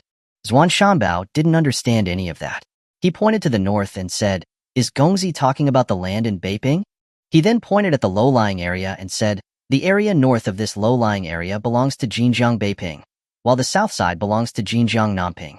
The Jinjiang water channel can't pass through this low-lying area. The terrain in Beiping is higher than that in Nanping. It can't get the water from Jinjiang, and it's been abandoned for many years. This land is cheap. Since it hasn't been farmed for many years, a lot of the land has become public land." Chapter 219. Jinjiang's Elevated Aqueduct. The government had rules. Land that hadn't been cultivated for 3 years would be confiscated. Beiping was dozens of kilometers away from Jinjiang. If there wasn't enough land in Beiping, it wouldn't be worth it to build a water channel. He had just bought more than 30 sailboats. He didn't know how much silver he had left. Buying large tracts of land would cost a lot. So, he asked, "Zhuan Shanbao, do you know roughly how much an acre of land costs in Beiping?" Zhuan Shanbao scratched his head and said awkwardly, "Gongzi, well, Butler Zhang is in charge of handling the land. How about I ask someone to find out?" Xiao Jian nodded. Zhuan Shanbao hadn't been in Jinjiang for long. It was normal that he didn't know these things. After returning to the security company camp, Zhuan Shanbao found an old bodyguard who had always been following Butler Zhang. He saluted and said, "Gongzi, I heard from Butler Zhang that the most expensive land in Beiping is only 5 taels per acre, and some of the cheaper land is less than 3 taels. He thought for a moment and added, "Since the plague, land prices in Jinjiang have also decreased. I don't know how much an acre costs now." Xiao Jian nodded and dismissed the bodyguard. He thought that this was an opportunity. Others couldn't build a water channel to Beiping, but he could. As long as he built a water wheel powered by animals on the banks of Jinjiang and pumped water day and night, the abandoned land would immediately become high-quality paddy fields. If he bought this land now, he might be able to plant a crop. The more Xiao Jian thought about it, the more excited he became. But he didn't know how much silver he still had. So, he ordered the guard team to immediately notify Butler Zhang to come to Jinjiang City and to bring all of the silver from home, along with the 100,000 taels for building the academy. After making the arrangements, he returned to Jinjiang City and went to see Lord Wang to discuss buying land in Beiping. When Lord Wang heard that he wanted to buy the wasteland in Beiping, he looked at him with worry. Xiaogongzi, Beiping's terrain is higher than Nanping's by several zhang. Building a water channel from Jinjiang is not going to be easy. Have you really thought this through, Xiaogongzi? Xiao Jian laughed and said, Lord Wang, it feels like a huge waste to let such large tracts of land in Beiping be abandoned. Even if the investment is large, it's worth it. However, the land in Beiping must have a large enough area to make building a water channel worthwhile. It depends on how much land you can give me. Lord Wang nodded, thinking that if the land in Beiping could be replanted, it would be of great benefit to Jinjiang, as well as to his own political achievements. He pondered for a long time and then said, Beiping has been abandoned for many years. If Xiaogongzi is determined to have it, I can take charge and sell all the land to you at a low price. He then frowned and looked at Xiao Jian and said, the registered area of Beiping is more than 5 million mu, but even at a low price, I'm afraid that Xiaogongzi won't be able to afford it all, right? Xiao Jian lowered his head to think for a moment and said, 5 million mu of land is worth the gamble. He then looked up at Lord Wang and said, I have an idea. I don't know what Lord Wang thinks. If I use the drug factory as collateral and then pay in installments, do you think that is feasible? The penicillin factory had an annual profit of at least more than 1 million taels. Using it as collateral and paying off the land in installments was a plan that Xiao Jian had had for a while. Of course, it was only a collateral, and he would never allow the factory to fall into the government's hands. Lord Wang's eyes lit up. The penicillin factory was a cash cow. With it as collateral, the government wouldn't lose a single cent. He lightly tapped the tea table and said, Xiaogongzi, 5 million mu of land, even at the lowest price, will still cost 10 million taels of silver. If Xiaogongzi uses the drug factory as collateral, it is completely fine. However, this matter still needs to be approved by Vice Governor Zhao. With the relationship you have with the Vice Governor, I'm not too worried. Xiao Jian calculated that if the drug factory operated well, it could earn more than 1 million per year. Other products would easily earn several 100,000 more. If that wasn't enough, he could sell weapons. Lord Wang, I plan to pay 2 million annually and pay off all the money in 5 years. What do you think, Lord Wang? As long as a contract is signed, I will prepay several 100,000. The exact figures will be determined after the butler comes to Jinjiang City. The way Lord Wang looked at Xiao Jian now was starstruck. Paying back 2 million taels a year was astronomical. When the imperial court launched a large-scale war, it was about that amount. But Xiao Jian alone had the ability to do that, which made him look at him with new respect. No matter what, this was a good thing. He said cheerfully, I have no problem. I will send this plan to Qingsha City as soon as possible. If the vice governor also has no objections, then this matter is settled. After exchanging a few more pleasantries, they went their separate ways. While waiting for Butler Zhang, Xiao Jian spent his free time wandering around in Jinjiang Beiping. The terrain in Beiping was higher than in Nanping but lower than the hilltop at Wanshertan. Xiao Jian's idea was to build a reservoir on the hilltop of Wanshertan and then build a water channel to Beiping. The water in the reservoir would be pumped up from Jinjiang using water wheels. The elevated water channel had to be built to the mountainside to the north. Then, a channel had to be built around the mountainside in order to irrigate all the paddy fields. The straight-line distance from Wanshertan to the mountainside to the north was more than 50 kilometers. Including the channels around the mountain and the irrigation channels, the total length would be more than 500 kilometers. The project was indeed huge, but if it was completed, the benefits would be amazing. 5 million mu of paddy fields would produce at least 15 million dan of rice per year, which was enough to feed millions of people. If each dan of grain was calculated to be 3 taels of silver, the annual income from grain alone would far exceed the money used to buy the land. When Butler Zhang heard that Xiao Jian wanted to buy land, he immediately rushed to Jinjiang City in a carriage. As soon as they met, Xiao Jian asked, Butler Zhang, how much silver do we have on hand right now? Butler Zhang took out an account book and carefully explained, our main income comes from penicillin. When the plague in Qingsha City was at its worst, the government purchased all of our penicillin. Xiao Jian waved his hand, interrupting Butler Zhang and said, "You don't need to give me the details. You just need to tell me how much silver we have." Cough, cough. Butler Zhang was startled. He coughed awkwardly. He had been planning to report all of the accounts to Master. Seeing that Master wasn't interested, he flipped through the account book quickly and then looked at the last page. Then he looked up and said, "Master, including the 100,000 taels for building the academy, we have 890,000 taels of silver on hand. I have brought all the silver with me." Xiao Jian himself was surprised. He hadn't realized that he had made so much silver lately. Purchasing the sailboats would cost an estimated 300,000 taels. That would leave 590,000 taels. The prepayment to the government shouldn't be too small. It should be at least 300,000 taels. That would leave 290,000 taels to buy the shipyard. If that wasn't enough, he would have to think of something else. Xiao Jian found Lord Wang again and told him about his ability to pay, giving him a first payment of 300,000 taels. Lord Wang had been waiting for Xiao Jian's prepayment data. This data was required for his document to be submitted to Vice Governor Zhao. The purchase of the Baping Wasteland was now at a stage, and they were now waiting for Vice Governor Zhao's approval. Chapter 220, Buying the Shipyard. Butler Zhang also brought Zhang Erlang, the head of the construction team, with him. He was very familiar with Jinjiang City, and, when he learned that Xiao Jian was going to buy the wasteland in the north, knew that he wanted to build a water channel. Zhang Erlang was an expert in construction. It was necessary for him to conduct an on-site inspection before making a decision. After resting for half a day, Butler Zhang, Xiao Jian, and Zhang Erlang began to measure and plan the water channel. According to the level testing, the hill at Luanshirt was about 3 to 4 zhang higher than the north. Building an elevated water channel from the top of the hill to the north would also be the shortest distance. The main road to the north was the one that Butler Zhang had built. The land occupied was all their own. The elevated water channel could be built along the main road. Building an elevated water channel would definitely require reinforced concrete. When Butler Zhang arrived in Jinjiang City, the women workers that Xiao Jian had hired had just been sent to North Mountain New Village. After Butler Zhang allocated these women, the male workers who were replaced had all been sent to the cement factory. For a long time to come, the demand for cement would be very high. The previous output of one cement kiln was no longer enough. Butler Zhang had expanded the cement factory to 5 cement kilns. Zhang Erlang's construction team currently only had just over 200 people. The Crossroads Fort and the Qingsha City Camp had not yet been completed, and these sites all needed to have people to manage them. Xiao Jian said to Zhang Erlang, "There will probably be more and more construction sites in the future, and the projects will also become larger and larger. Your 200 people definitely won't be able to handle it.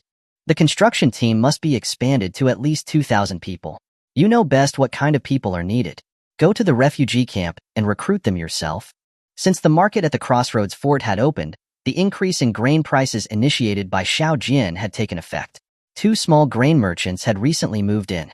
The grain situation at Xianrimping had finally eased a little, and the recruitment of personnel was also relaxed. After the plan for the water channel was finalized, Xiao Jian once again became the hands-off manager. Butler Zhang stayed in Jinjiang for now. The elevated water channel was a large project, and he couldn't sleep well unless he kept an eye on it. With Butler Zhang here to manage things, Xiao Jian didn't have to worry about anything. The matter of Boss Zhang helping him buy ships had also been resolved. Many of the merchants in Jinjiang had closed down, and he had first selected 5 ships and sent them over. Many shipyard owners had received the news and had gone to Jinjiang City. Xiao Jian had met with several of them. Xiao Jian had assigned 2 ships to Zhuan Shanbao. The rest were given to Tainyo to practice operating the sailboats with his sailors. He knew nothing about ships and could only let Tainyo practice in Jinjiang. Even merchant ships could not be without firepower. Xiao Jian had also transferred cannons from the Crossroads Fort and installed them on the deck, letting Tainyo and the others fire a few rounds from time to time. It was not easy to fire cannons on a ship. Flat-bottomed boats were not very stable, the hull was always rising and falling, and there was a delay in the cannon's ignition. Missing the target was the norm. Hitting it was just luck. It was all just guesswork. Anyway, North Mountain New Village had plenty of gunpowder. It was more for show than anything else. The operation of the sailboats was quite good. After all, they were all sailors. The sailboats that had been ordered from various shipyards were gathering. Including the 5 old boats, Boss Zhang had arranged for a total of 35 ships. The 5 old ships were priced at 4,000 taels each, and the new ships were priced at 6,000 taels each, for a total cost of more than 200,000 taels. After Boss Zhang had arranged for the ships, He came to the shipyard downstream of Jinjiang with Xiao Jian. Butler Zhang also accompanied Xiao Jian. The owner of the shipyard was named Wang Dongyang, who was about 40 years old. He had very little hair, but it was neatly combed. He seemed to be a cultured and responsible man.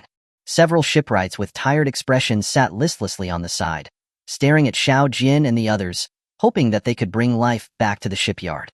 Boss Wang was very familiar with Boss Zhang. After Boss Zhang explained the purpose of their visit, Boss Wang led Xiao Jian to visit 3 large dry docks. These 3 dry docks were all more than 100 meters long and an estimated 50 meters wide. The water in the dry docks had long been drained, and at the bottom were wooden piles covered with sleepers. Boss Wang stood at the edge of the dry dock and pointed at the sleepers inside, explaining, "The ships are built on these sleepers. After the construction is complete, the outlet is open to let water in. After the ship floats to the surface, it is pulled out of the dry dock." Then, he led them to the gate of the dry dock. Xiao Jian saw that a deep water dock was located a few hundred meters from the dry dock. There was an artificial canal connecting the dry dock and the dock. All the dry docks were built on land. The area around the dry dock was covered in weeds, and some of the discarded wood had grown mushrooms. It was clear that these dry docks had not been used for a long time. The land was wide but uneven. Further away were some gently rolling hills. This small hilly area was at least hundreds of thousands of mu. To the north of the land were cliffs. A wide river flowed into Jinjiang. Boss Wang pointed to the artificial canal and said proudly, "The ships that are completed in the dry docks are sailed out through this artificial canal. Ordinary shipyards don't have this kind of large dry dock. It can build giant ships with a capacity of 5,000 liao. We even built 2,000 liao fu ships for the Navy." The dry docks were large pits dug into the shore, with steps made of stone inside. The outlets were gates made of wood. There was also a wood processing plant and a bentwood machine workshop next to the dry docks, but they were all covered in dust. It seemed that no one had managed them for a long time. Xiao Jian pointed at the hills in the distance and asked, "Are these hills part of the shipyard's property?" Boss Wang shook his head and said, "These hills are not suitable for farming. The shipyard only bought the land for the dry docks and housing, as well as the lacquer tree and tung tree gardens to the southeast. If Gongzi wants to expand, you can buy these places." After seeing the large dry docks, Boss Wang said, "The shipyard also has 5 small dry docks. The 5-masted sailboats that Xiao Gongzi bought were built in the small dry docks." Then, he led Xiao Jian to visit the wood, sail, cast iron, and rope processing plants, as well as warehouses for storing wood, tung oil, and hemp. These places had been sealed for a long time, and there were very few supplies inside. After looking at the factory, Boss Wang then led Xiao Jian to visit the lacquer tree and tung oil tree gardens. Xiao Jian stood at a high point in the lacquer tree garden and could see the whole shipyard. The shipyard was in a valley on the east bank of Jinjiang. The exit of the valley was about a few kilometers wide and was about a dozen kilometers away from the east bank of Jinjiang. Xiao Jian went to the exit on the east bank of Jinjiang and looked at the terrain on the opposite side. If cannons were installed on the cliffs on both sides, the entire Jinjiang River surface could be blocked. Ships from the outside would have a hard time getting into the shipyard, and cannons in Jinjiang wouldn't be able to reach the shipyard. He then turned to look at the surface of Jinjiang River. The water flow here was slow, and the surface of the river was wide. Boss Wang introduced from the side. To avoid being controlled by others, the land within 3 li of the shipyard's exit belongs to the shipyard. He also pointed to the surface of Jinjiang River and said, "When my ancestors built the shipyard, they explored the area. From the shipyard to the mouth of Jinjiang, it is more than 500 kilometers. The waterway is deep, and ships of all sizes can enter and leave the shipyard. The shipyard's port is also a deep water port, and the terrain is wide. With proper renovations, it won't be a problem to dock hundreds of ships." Chapter 221, 2 new shareholders at the shipyard. Xiao Jian was reasonably satisfied with the shipyard's environment, particularly the deep water channel and port, which were crucial for its development. Although such locations weren't difficult to find, it was certain that there wasn't a better spot along the Jinjiang River.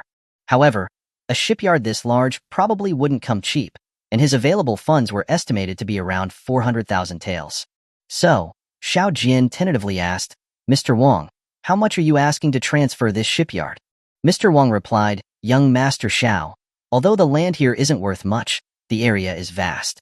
Including the shipyard, the land belonging to the facility is over 200,000 mu. At 2 taels per mu, that alone is worth 400,000 taels. The materials in the warehouse are probably worth another 10,000 taels. The construction of the docks was costly. The 5 small docks and 3 large docks would be difficult to build for even 300,000 taels. And then there are the lacquer and tung oil tree groves on the back hill, which are also worth tens of thousands. He didn't mention the other buildings within the shipyard, as the houses there weren't worth much. Xiao Jian did the math. According to Mr. Wang's estimates, buying this shipyard would cost over 700,000 taels, a considerable sum. Upon hearing Mr. Wang's asking price, Steward Zhang scoffed. He said, "Mr. Wang, if you calculate based on current value, it's likely inflated.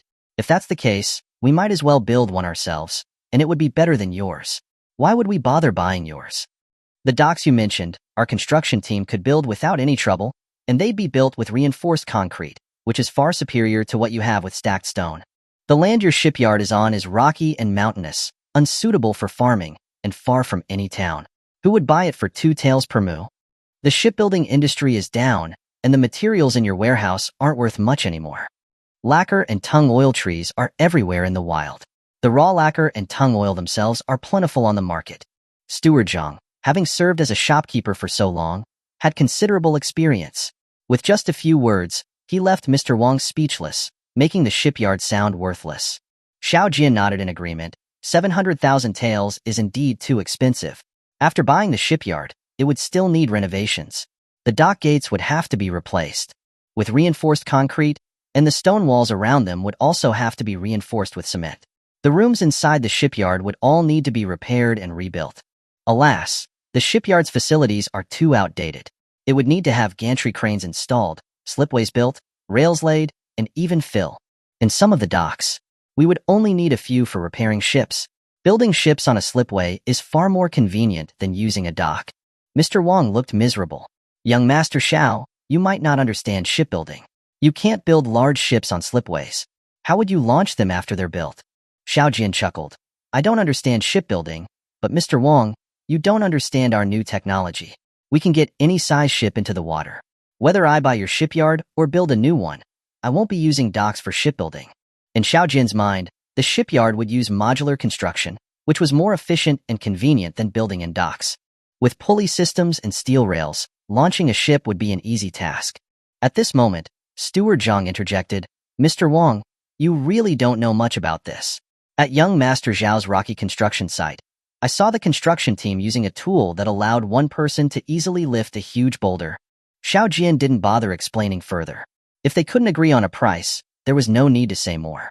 He shook his head and said directly, "Mr. Wang, I won't beat around the bush. I don't care for any of your shipyard's facilities.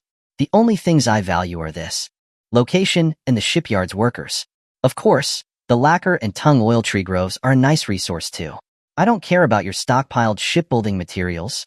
If I buy this shipyard, it will take a lot of money and time to rebuild it. 700,000 taels is not worth it at all. I will offer a maximum of 400,000 taels. Any higher than that, and I'd rather build my own. I have advanced tools and quality building materials. Building a shipyard isn't that difficult for me." Xiao Jian really didn't want to buy it anymore. Building a new shipyard would be much better. He wasn't in a rush to build ships anyway. His construction team could build one in half a year, and renovating this shipyard would take a few months. Seeing that Xiao Jian was about to back out, Mr. Wang anxiously said, "Young Master Xiao, 400,000 is indeed too low. Could you possibly raise your offer a bit?" Mr. Wang couldn't help but feel anxious. He knew Xiao Jian was a wealthy man. The miracle drug used for the plague had been created by him, and his annual income was astronomical. If he missed this buyer, the shipyard had no other option but to close down. He would never have sold his family's legacy if he could keep the shipyard running, but he couldn't even remember how long the shipyard had been closed. In the past few years, he had accumulated considerable debt to keep the shipyard afloat. Even if he liquidated all his personal assets, it wouldn't be enough. If he couldn't sell the shipyard this time, he and his family would be forced to live on the streets as refugees. Xiao Jian neither knew nor cared about Mr. Wang's circumstances. He firmly shook his head and said, "Mr. Wang, before coming here, I was discussing a major project with the Xinjiang officials. The total investment is over 10 million taels, and the project has already been decided. At the moment, that's all the ready cash I have. I'm not in any urgent need of a shipyard. I'm only interested in your location. You haven't seen my Zhelongshan ironworks. If you were to see it, you'd know that your shipyard's facilities are nothing to us. Xiao Jian had calculated that Steward Zhang had brought over 800,000 taels. After deducting the 200,000 taels for buying the ship and the 300,000 reserved for the government, only about 300,000 was left. Steward Zhang hadn't brought funds from Crossroads Castle this time. After another trip, he could scrape together 400,000. Knowing something about Zhilongshan, Steward Zhang said, Mr. Wang, young Master Xiao is a straightforward person and never haggles over money. I haven't been to Zhilongshan, but I just came back from the market at Crossroads Castle. The castle was entirely funded and built by young Master Xiao. In fact, it is essentially a medium-sized city in planning. The castle construction used a great deal of cement. Cement is a new type of building material from Zhilongshan. It can be shaped at will like mud and hardens like rock. Comparing your shipyard to this castle, it's like comparing a small pool to the ocean. It's really not a big deal for young Master Xiao to build a new shipyard. He hesitated for a moment, then looked at both Mr. Wang and Xiao Jian before speaking. How about this? I'll be the middleman. Young Master Xiao, could you add 5,000 taels? I, Zhang, will contribute those 5,000, and I'll take a share in the shipyard. I wonder if young Master Xiao would give me this chance? Steward Zhang had always wanted to get involved in Xiao Jian's businesses. He had wanted to invest in this shipyard project, but had not yet spoken with Xiao Jian about it. Chapter 222. Governor Zhao arrives in Jinjiang City. Xiao Jian hadn't expected Steward Zhang to want to invest in the shipyard. After thinking for a moment, he felt that this was a good idea. Steward Zhang was familiar with the water routes for trade. If he invested in the shipyard, he could be of great help. But the details had to be made clear, to avoid unpleasantness later. Steward Zhang, I am of course welcome your investment in the shipyard, but I have to make things clear. The later renovation work for the shipyard will be no small undertaking. If you want to keep your shares, you will likely have to invest more money. Steward Zhang felt a bit hesitant. Xiao Jian was not short on money. If the later investments were too large, he wouldn't be able to keep up. His investment of 5,000 taels would soon be diluted. He asked, Young Master Xiao, do you have any rough plans? It would be good for me to know. Xiao Jian looked at Steward Zhang and smiled. The later investment will not be less than 500,000 taels. Based on your initial investment of 5,000, you will own 10% of the shipyard. To keep that share, Steward Zhang, you would have to invest another 5,000.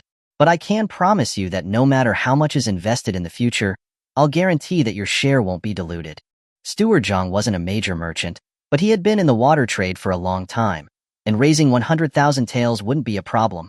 He bowed his hands together and readily said, Thank you, young Master Xiao, for giving me the chance to get on board your big ship. I believe in your abilities. Regarding investments, I'll follow your lead.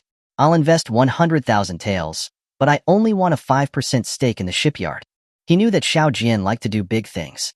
A renovation project of 500,000 taels was definitely not his limit. It wouldn't be strange if he invested millions later. However, these investments would be largely invisible. The materials were produced by Zhilongshan, and the construction would be done by his own team. That he was promising not to dilute his 5% stake was already a big win for Zhang. Getting a piece of Xiao Jian's success for a 5% share was, in Steward Zhang's eyes, a great bargain.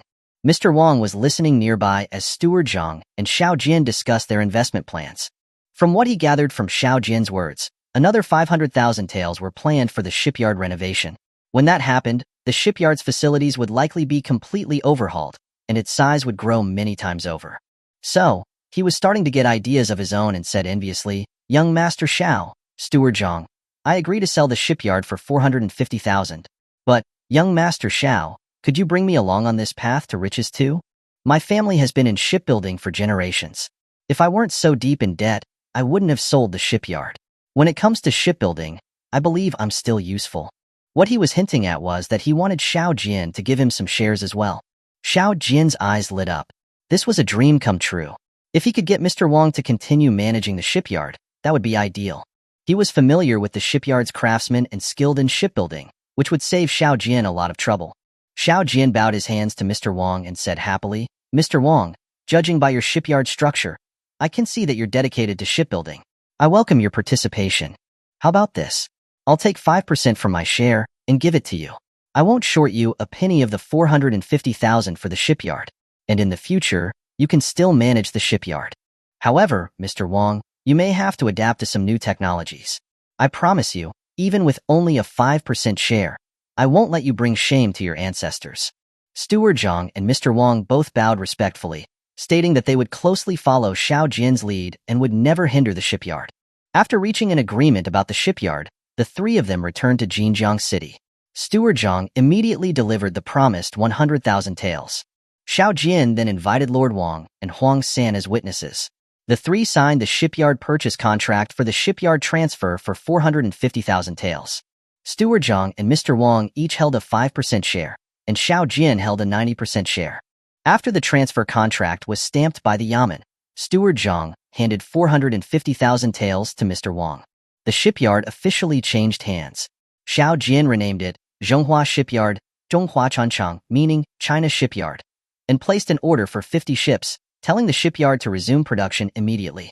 After purchasing the shipyard, before starting any major renovations, the shipyard's defenses had to be secured. Xiao Jian instructed the guards to send a message to North Mountain New Village, ordering Zhang Chunying, Lu Yingjing, and Leopard camps, the three standing camps, to expand their numbers immediately. The expanded standing camps would grow from 810 men to 1,500. The additional soldiers would come from the militia camps of the collective farms. The missing personnel in the militia camps would be replaced by recruits from the Jinjiang City refugee camp. He ordered Zhang Chun's troops to transfer the Zhelongshan defense to Luingjie and immediately deploy to Zhonghua Shipyard to build coastal defenses. Luingjie's Zion Renfeng defense was taken over by Leopard Camp. Zhang Chun had ample construction experience. The current task at the shipyard was primarily to build coastal defenses to guard against attacks from the Jinjiang waterways. Just after settling the shipyard, Governor Zhao had personally come to Jinjiang City to discuss the construction of the irrigation canal. Governor Zhao was even more familiar with the situation in Jinjiang City than Lord Wang. If the north plain of Jinjiang could be restored to cultivation, the surrounding areas would no longer be short of food. The lure of this project was simply too great. Governor Zhao was noticeably older.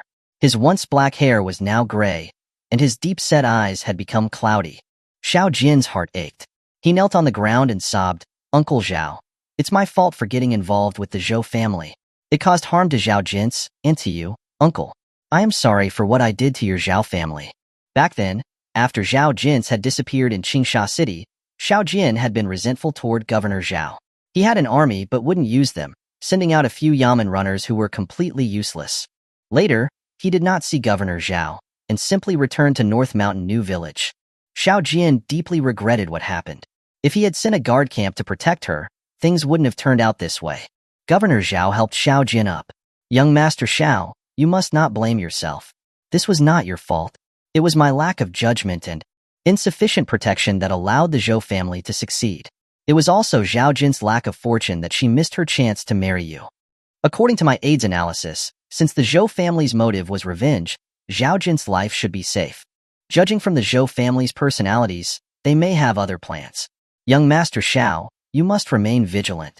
Xiao Jian insisted on staying down, continuing to sob. "No matter where Xiao Jin's has gone, I will wait for her. No matter when she returns, she will be my fiancée. Uncle Zhao, please accept my proposal."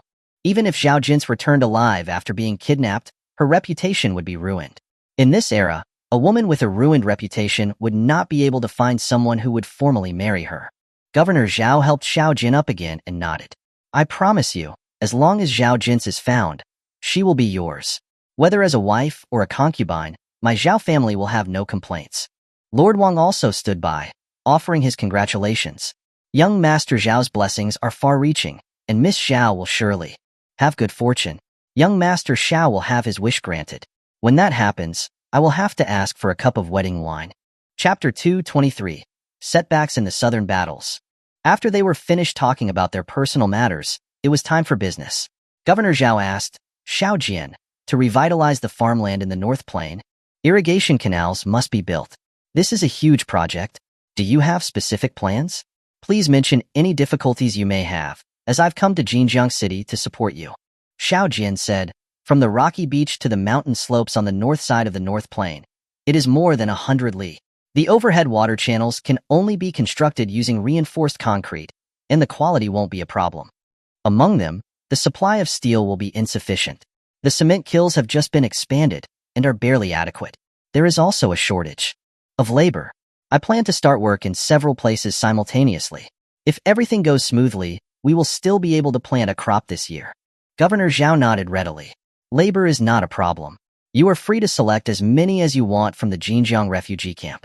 The government won't charge you any recruitment fees.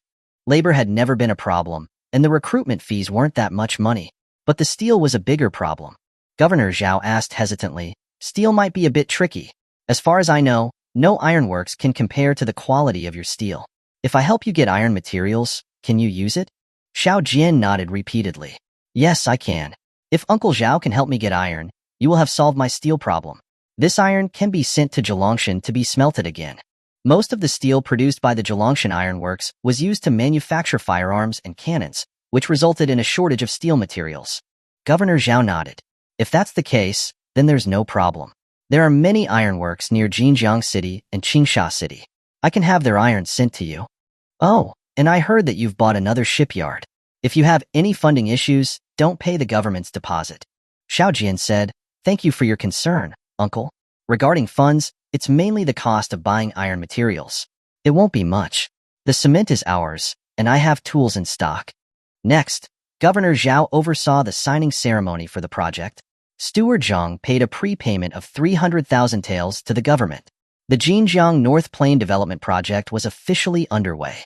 The signing ceremony was still in session when Governor Zhao's attendant came in to tell Xiao Jian that someone named Drill Mountain Leopard was requesting to see him. Drill Mountain Leopard wouldn't come to the hotel unless it was urgent. Xiao Jian got up, bowed to Governor Zhao, and went outside. Drill Mountain Leopard whispered in his ear, Dog, send a message via carrier pigeon. The Southern Expeditionary Force has been defeated.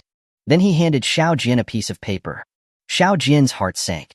He had always been uneasy about Li Changhong taking the troops south, and now it seemed that something had gone wrong. Li Changhong was the only friend he had made outside of his own circle. He was also from the academy. Xiao Jian couldn't ignore his plight. He turned back to the room, said to Governor Zhao, Uncle Zhao, please allow me a word in private. There were too many people in the room. He couldn't speak of this news here. Governor Zhao and Xiao Jian went to a private room. Xiao Jian, is something wrong with the war in the south? When Xiao Jian left to see someone, Governor Zhao had a hunch. His subordinate wouldn't have come to the room unless it was important. Uncle Zhao, the Southern Expeditionary Force was defeated. Li Changhong's leg was injured by a stray bullet. He is surrounded in Huangshi County by the foreign troops, and he is left with only a little over 1,000 guards. Upon hearing that Li Changhong was trapped, Governor Zhao slumped onto a chair in shock, murmuring repeatedly, How could this happen? What can we do? What can we do? It was as if the sky was falling. Xiao Jian helped him up and asked, Uncle Zhao, what happened to you? Don't frighten me. Governor Zhao grabbed Xiao Jian's arm and said, Young Master Xiao, you must find a way to rescue young Master Hong. No matter the cost, you must rescue him. Xiao Jian didn't understand why Governor Zhao was reacting this way. He nodded and said firmly, Uncle Zhao, don't worry. Brother Hong is one of the people from my academy. I won't sit idly by. I'll have to ask you to take care of things in Xinjiang City. I'll organize my men and go south to Guang City. The situation was too urgent. Xiao Jian did not even say goodbye to Lord Wang. He left the hotel with Drill Mountain Leopard immediately. He instructed Drill Mountain Leopard to find shopkeeper who would use the Southern Pigeon to send a message to Dog, telling him the news of his departure for the south so that he could make the necessary preparations. He rode back quickly and picked up Leopard at the main road's Crossroads Castle. Then he returned to North Mountain New Village. Li Yingjie and Zhang Chun happened to be in North Mountain New Village. The men immediately sat together for a meeting to discuss rescuing Li Changhong. Xiao Jian asked, How is the equipment replacement going for the guard forces? How many rifles and cannons have been issued to them? Fighting foreign troops in the south without rifles and cannons would be suicidal. Zhang Chun rose and said, Currently, the rifle factory is producing over 100 rifles a day. All 3 standing camps have been re-equipped. More than 100 cannons have been manufactured, with 15 allocated to each standing camp. There are also more than 20 cannons in the warehouse. The remaining cannons have been distributed to Crossroads Castle and Dongshan Fortress. The guard force expansion hasn't started, and there aren't enough rifles for the expanded guard force. Rifle production had been going on for over a month. Because the barrels were pressed with a hot press machine, production was very fast. Xiao Jian nodded. I want to take all 3 standing camps with me. Equip each camp with 20 cannons. Make up any shortage from the warehouse. Li Yingjie and Leopard will come south with me. Zhang Chun, don't go to the shipyard for the time being. Continue to expand the guard force. Tell the rifle factory to speed up production and equip and train the expanded guard force as quickly as possible. The safety of the home base will depend on the expanded guard force now. Zhang Chun dragged out a wooden box and said, the research group has designed a type of short rifle. Production is low, and only 200 have been made so far. Then, he opened the wooden box and took out a short rifle that was less than a foot long. He handed it to Xiao Jian and said, the barrel of this short rifle has rifling. It can penetrate a wooden board at 40 paces, with an error of less than an inch. Xiao Jian took the short rifle. It weighed around 5 pounds. It was simply a steel pipe bound to a curved piece of wood. The ignition device was the same as the long rifle, using a percussion cap. Xiao Jian said, short rifles should be issued to the guard camp and the directly subordinate camp first. He saw Leopard staring at the short rifle in Xiao Jian's hand, practically drooling. He handed it to him and said, each standing camp will get 10. The rest will be given to the Navy. There were a total of 20 short rifles in the wooden box. Xiao Jian, Leopard, and Li Yingjie each took 2. Rifles were troublesome to load. You could only fire one shot in battle, and there wasn't time to reload. After the meeting, Xiao Jian arranged for Fugui to lead a team to the ironworks to transport the equipment. Riding to the ironworks and going through the dense passage in Dongshan Fortress would take half a day. Chen Bihua would work through the night to prepare dry rations. By noon the next day, weapons, ammunition, and various supplies had been prepared. Xiao Jian, Lu Yingjie, Leopard, Black Coal, Fugui, and Laifu left with their respective guard forces and supplies. They immediately set off for Jinjiang City. Zhang Chun's standing camp was divided in 2 and added to the camps of Lu Yingjie and Leopard. At the Jinjiang Pier, Iron Ox's navy had already been waiting. Lord Wang, Huang San, and Governor Zhao were all present to say goodbye. Give a good rating and check out the uncensored version. Chapter 224, The Foreign Troops' Long-Range Rifles. Governor Zhao pulled Xiao Jian aside and said softly, the official carrier pigeon message states that Li Changhong's wound is infected and festering. He doesn't have any penicillin with him, does he? If he had penicillin, the wound shouldn't be infected. Governor Zhao knew this very well. Xiao Jian shook his head and said, I don't know. Penicillin is sold openly. If he needed it, he could have just taken it from Crossroads Castle. There was no need to tell me. Does Li Changhong know that penicillin can treat gunshot wounds? Specialized personnel were responsible for various logistical supplies for the guard forces. Whether penicillin had been purchased or not was not something that Xiao Jian had thought to ask about. Governor Zhao slapped his forehead in frustration. Now, everyone knows that penicillin can cure wound infections. That's why it's called a miracle drug. I didn't mention it to him. Perhaps he really doesn't know. But there's no point in saying this now. Fortunately, you gave him hand grenades, and he's still holding out in Huangshe County. However, he is running low on hand grenades. The foreign troops are well-equipped and have over a dozen cannons. Li Changhong won't be able to hold on for long. Then, he suddenly looked up at Xiao Jian with a sharp gaze and commanded him, I don't care what you do, or how many casualties you may incur. You must rescue Li Changhong for me. As long as you can rescue Li Changhong, even if you tear a hole in the sky, I'll cover you. He sighed, adopting the tone of an elder, and said, of course, you have to ensure your own safety too. You don't need to worry about things in Jinjiang City. I have already arranged for the iron materials. The iron produced by 5 ironworks will all be sent to Zhilongshan. The labor problem has also been resolved. There are more than 12,000 young and able-bodied people in the refugee camp. You can recruit all of them. I'm also mobilizing grain from all over to help with your shortage. You don't have to worry about funding either. It's all prepaid by the government. You can pay it back after you have sufficient funds. Then, he handed Xiao Jian a document, which was proof that he was transporting materials for the southern forces. Governor Zhao was indeed very thoughtful. As the general commander of the Jinjiang Training Corps, Xiao Jian was not allowed to leave his defense zone with troops. Governor Zhao and Prefect Wang did not have the authority to mobilize troops.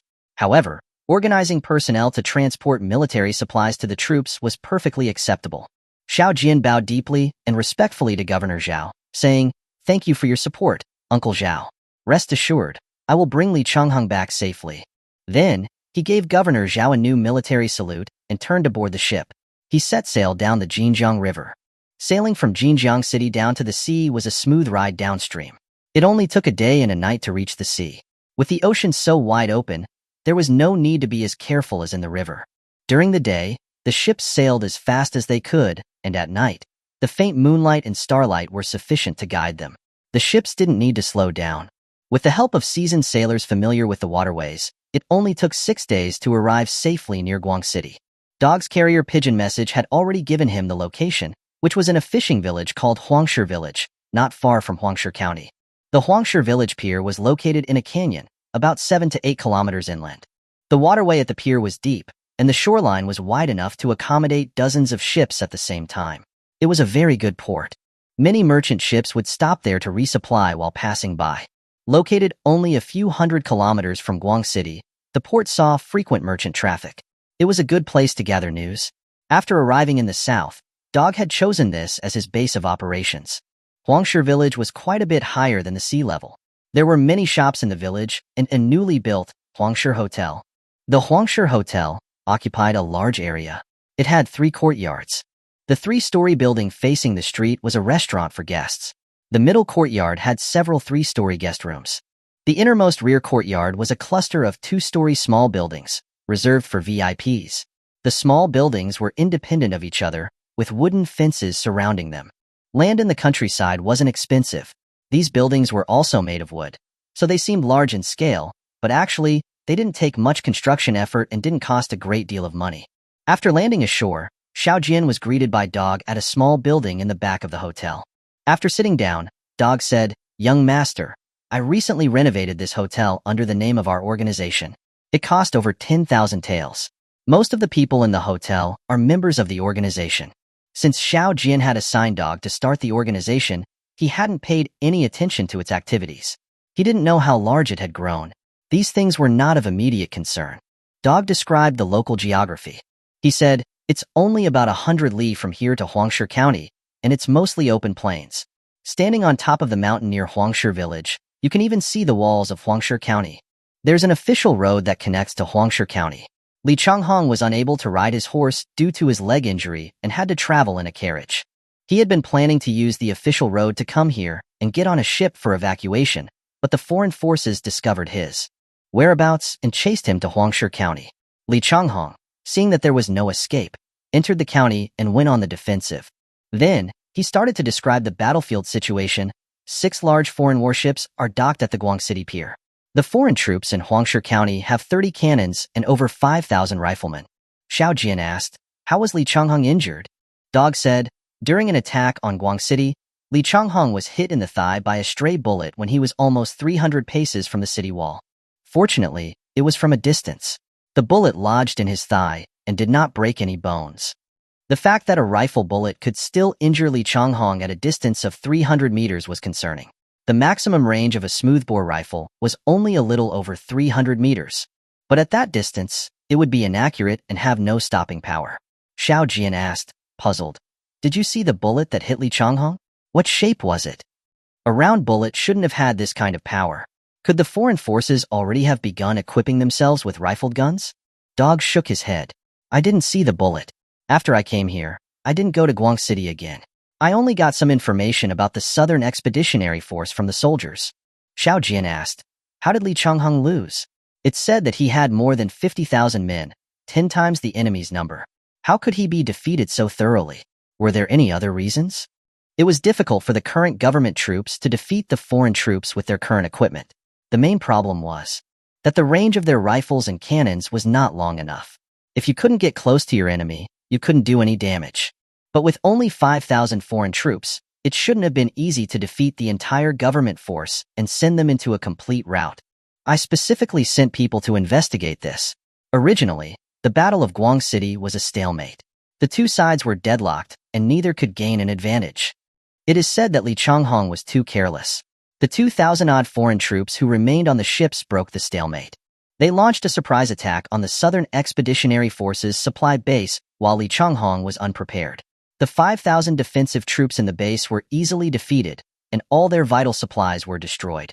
Out of anger, Li Changhong sent out more troops to try to eliminate the foreign forces who had penetrated deep inland to attack their rear. The 10,000 troops who pursued them were ambushed. After Li Changhong divided his troops, the forces within Guang City opened the city gates and attacked the Southern Expeditionary Forces camp in a formation. With the combination of the riflemen's 3-rank volley fire and the coordinated fire of their cannons, The Southern Expeditionary Force didn't hold out for long and quickly collapsed. Chapter 225, Li Changhong's Predicament. Xiao Jian found it very strange. While it was easy for troops from the warships to land secretly, how did they find the Southern Expeditionary Force's supply base? Moreover, after destroying the supply base, they ambushed the pursuing troops. Xiao Jian found it all rather unreal. Whose home turf was this, anyway? Dog continued. Li Changhong's injuries got worse. After the Southern Expeditionary Force was defeated, Li Changhong couldn't ride his horse. So he had to travel by carriage, retreating along the official road toward Huangshi County. At first, everything was uneventful, but after the Guang City battlefield was cleaned up, the foreign troops followed along the official road. Only through the desperate efforts of Li Changhong's 1,000-odd guards was he able to get into Huangshi County. Dog sighed. Before Li Changhong was injured, everything was still going relatively smoothly. But after he was injured, his energy was far lower than before. He also had fainting spells. His command over his troops was significantly weakened, leading to their final defeat. According to Dog, after Li Changhong entered Huangshi County, the foreign troops launched a strong attack. When climbing the city walls, they were suddenly attacked with hand grenades thrown down from the wall. Over 200 of them were killed immediately. Afterwards, they stopped the strong attacks. They built a high platform not far from the city wall. From there, they used firearms and cannons to wear down the defending guard force. If the defending guards hid behind the city wall, they would launch a new assault, leaving the defenders with no way to fight back. They could only remain on the walls and be passively targeted. After several days, Li Changhong's guard force suffered heavy losses. Huangshi County. In the main hall of the county yamen, a burly, sturdy man grabbed a physician by his collar and held him in the air, roaring, "If you cannot cure the young master, your entire family will be buried with him." The physician's face was already turning red. He trembled and said, "My lord, please spare my life. It is not that I am not trying my best. It's just that the young master has a severe heat toxin in his body. My medical skills are shallow, and there's no hope for recovery." In the corner of the room, 2 other physicians huddled together, not daring to make a sound. They wished they could hide their heads between their legs, afraid the burly man would notice them. At that moment, the sounds of gunfire and cannon fire outside the city suddenly became more intense. From the inner room of the main hall, a series of coughs could be heard. A woman walked out and said to the burly man, "Denyo, don't make things difficult for them. The young master has woken up and wants to speak with you." The burly man, Denyo, threw the physician to the ground and followed the woman into the inner room. Inside, Li Changhong lay pale and weak on the bed, covered with a quilt. His swollen, red leg rested on the edge of the bed. Near his thigh was a dark wound, and pus was oozing out. The woman who had called Denyo in was gently wiping the pus and applying medicine to the wound. Li Changhong turned his head with great effort and looked at the man. "Denyo, how is the situation on the city walls? The gunfire was intense earlier. I'm afraid the barbarian ghosts are going to try to climb the walls again. Help me go outside to see." He was seized with another bout of coughing. The man said anxiously, "Young master, in your condition, how can you go out? Old He and the others are watching over the city walls. Those cowardly ghosts won't be able to climb up for a while.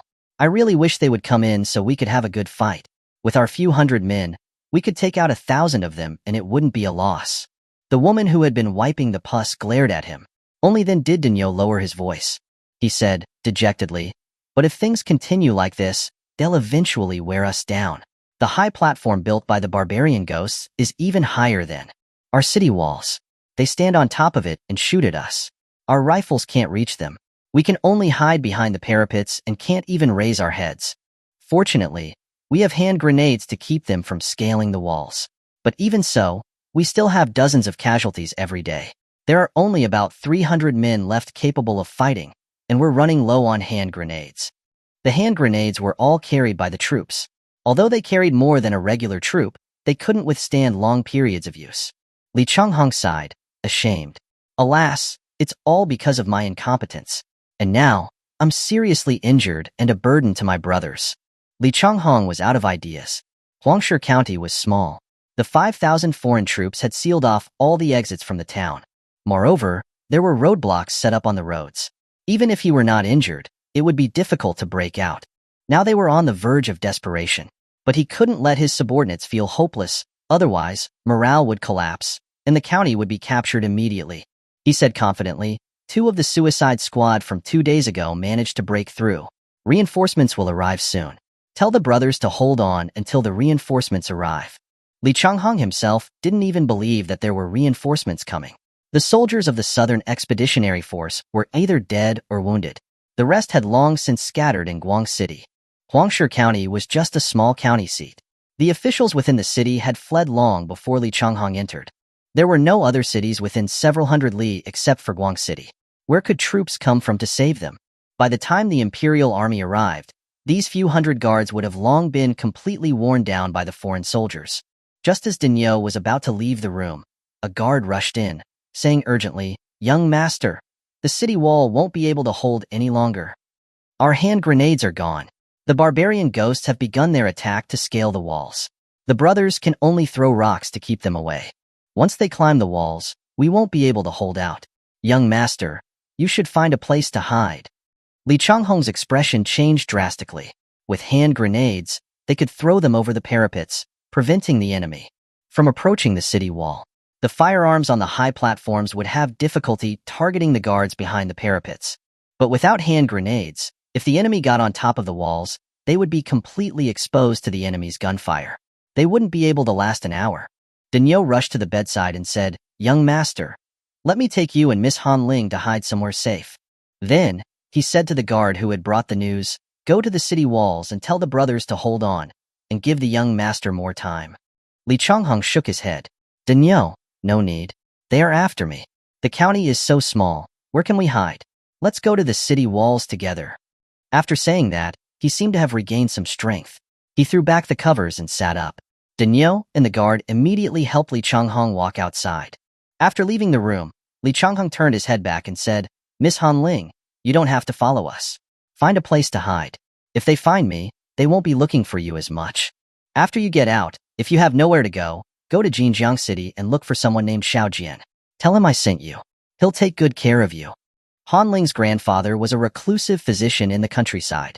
After Li Changhong was injured, his guards went everywhere looking for a doctor. They found her grandfather on the mountain, but they discovered that he had recently passed away.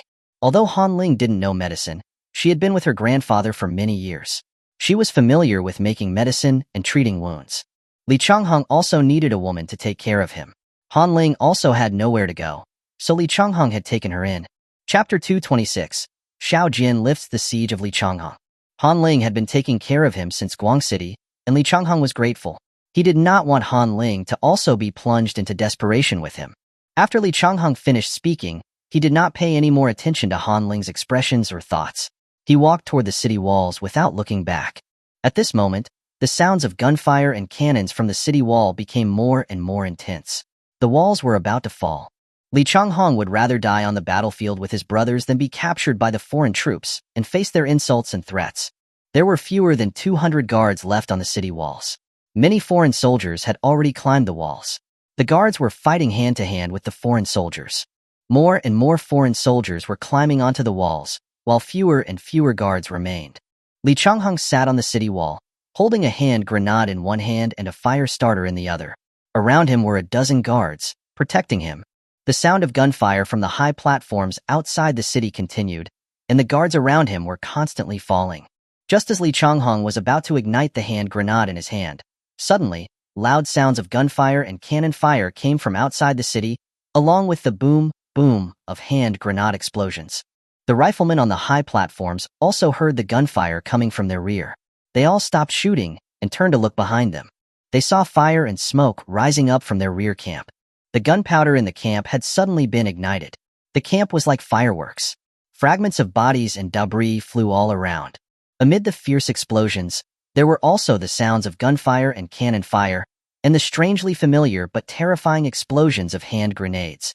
Daniel, standing next to Li Changhong, shouted excitedly, "Brothers, we are saved. Our reinforcements have arrived." Then, he snatched the hand grenade from Li Changhong and threw it at a group of foreign soldiers. These foreign soldiers had stopped their attacks and were staring blankly at the camp. They didn't even notice the hand grenade that was smoking at their feet. Boom! With a sudden explosion, the foreign soldiers were all blown off their feet. This explosion startled everyone on the city wall. The foreign soldiers still on the wall scrambled down. The remaining few dozen guards raised their swords and shouted wildly, "Our reinforcements have arrived. Barbarian ghosts, die." Li Changhong immediately perked up. He no longer seemed like a seriously injured man. He shouted happily, "Haha, Brother Xiaojian, is that you? Brother Xiaojian, I bet it was you." As he shouted, he became lost in his excitement and stood up.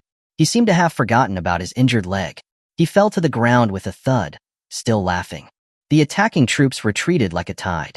The riflemen on the high platforms had also run away. Li Yingjie and leopards standing camps, in their unique formations, were attacking steadily, each supporting the other. The front ranks of the formations were all burly men. They held steel shields in one hand and hand grenades in the other. As soon as they spotted an enemy within range, they would strike the hand grenade against the shield and throw it out. Behind the shield bearers was the riflemen's three-rank firing formation. The riflemen's loading steps were specially designed by the research group. Their loading speed was much faster than the riflemen of this era. The bullets, percussion caps, and gunpowder were all in a paper cylinder. The cylinder contained the gunpowder for the launch. The cylinder was sealed with a columnar bullet, with a percussion cap attached to the bottom of the bullet. When the riflemen loaded their weapons, they would first bite on the columnar bullet, slightly shaking the paper tube to pull the bullet out. Then they would pour the gunpowder from the paper tube into the barrel. Holding the columnar bullet, they would gently press it onto the firing pan.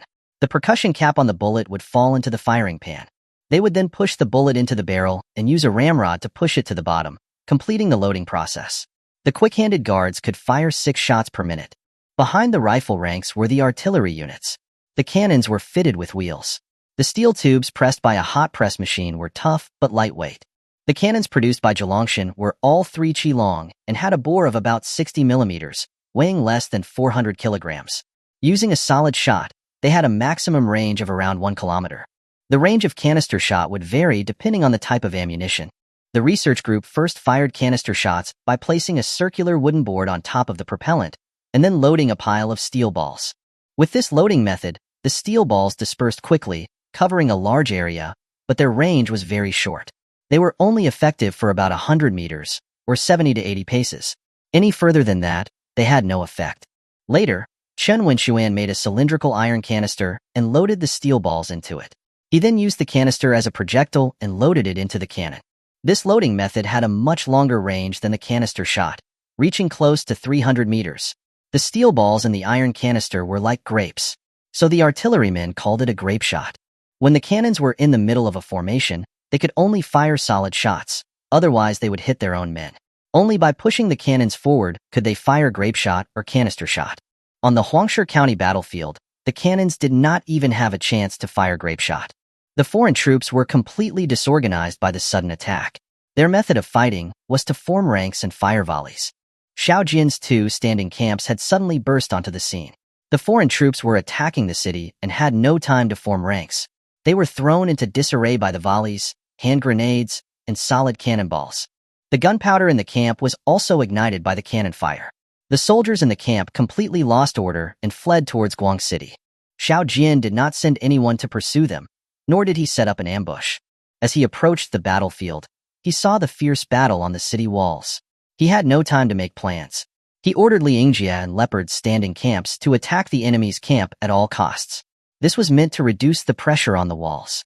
The effect was surprisingly good. The biggest weakness of the foreign troops was that they could not withstand losses. The enemy had over 5,000 troops, but, in one engagement, Xiao Jian had killed more than 600 of them. These troops were all from the mainland, and they were extremely difficult to replace. The commander was bleeding from the heart. The commander of the foreign troops was surprised to find that the rifles used by the reinforcements had a longer range and better accuracy than their own. Their firepower was also much stronger. For a moment, he did not know how many reinforcements had arrived. If this was just the vanguard, if he didn't leave, it would only end in a complete rout. Therefore, he immediately retreated with his troops. He abandoned his cannons, gunpowder, food, and all other supplies. Xiao Jian took a captured rifle from black coal. There was no matchlock mechanism on this rifle, but the bullets were still spherical. Xiao Jian loaded gunpowder and a bullet, pulled the trigger. The flint and the hammer struck the fireplate, causing a spark which ignited the powder in the pan. The spark then passed through the touch hole and ignited the propellant in the barrel, firing the bullet. This was a flintlock rifle. Xiao Jian was not interested in flintlocks. Flintlocks did not always ignite successfully and often misfired. The rifles produced by Zhilongshan used percussion caps to ignite the gunpowder. They never misfired. Chapter 227. The Food Problem. Xiao Jian threw the rifle to black coal. When he arrived at the city gate, he saw Li Changhong being supported by 2 guards, coming out of the city to greet him.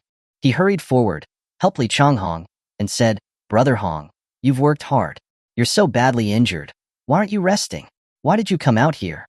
Li Changhong pointed at Xiao Jian and laughed loudly. "Ha ha ha, look, I was right. I said it would be Brother Xiao who came. Brother Xiao, I have to thank you this time. Otherwise, you would have lost your head of external affairs. Such a good employee is hard to find." Ha ha ha. Xiao Jian laughed. "Brother Hong, please stop joking. Let me check your injuries."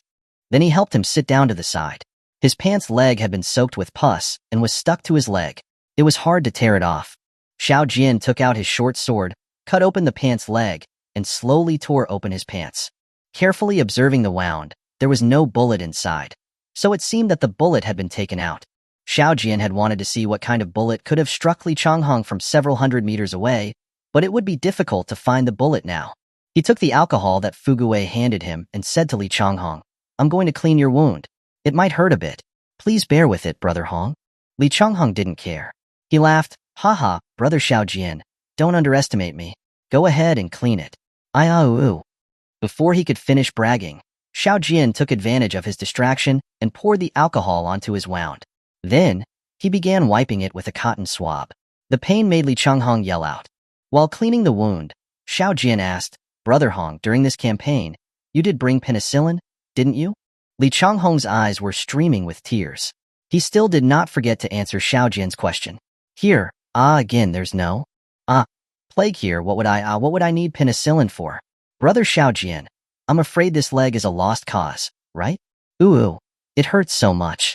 After Xiao Jian finished cleaning the wound, he gave him a penicillin skin test and said, "Didn't you hear people say that penicillin is a miracle drug for treating infections?" Li Changhong had no allergic reaction to penicillin. Xiao Jian picked up a syringe and aimed it at his arm. Li Changhong stared at the syringe, suddenly stood up, and ran away. He was yelling, "Brother Xiao Jian, can't you please not give me a shot? Can't I just take this medicine myself? For some reason, just looking at this syringe makes me nervous." The syringe in Xiao Jian's hand was no longer a simple bamboo tube. The Zhilongshan glass factory had already produced glass syringes. The needles for the syringes had also already begun mass production. The medical tubing was no longer made from chicken intestines. Instead, it was made from animal blood vessels. They would be degreased and softened. A piece of glass was also attached in the middle to observe the flow of the medicine. Li Changhong was actually afraid of needles. Xiao Jian couldn't help but laugh. "Brother Hong, this injection doesn't hurt that much. Just bear it for a bit, and it will be over." But Li Changhong was clutching his arms and refusing to let Xiao Jian inject him.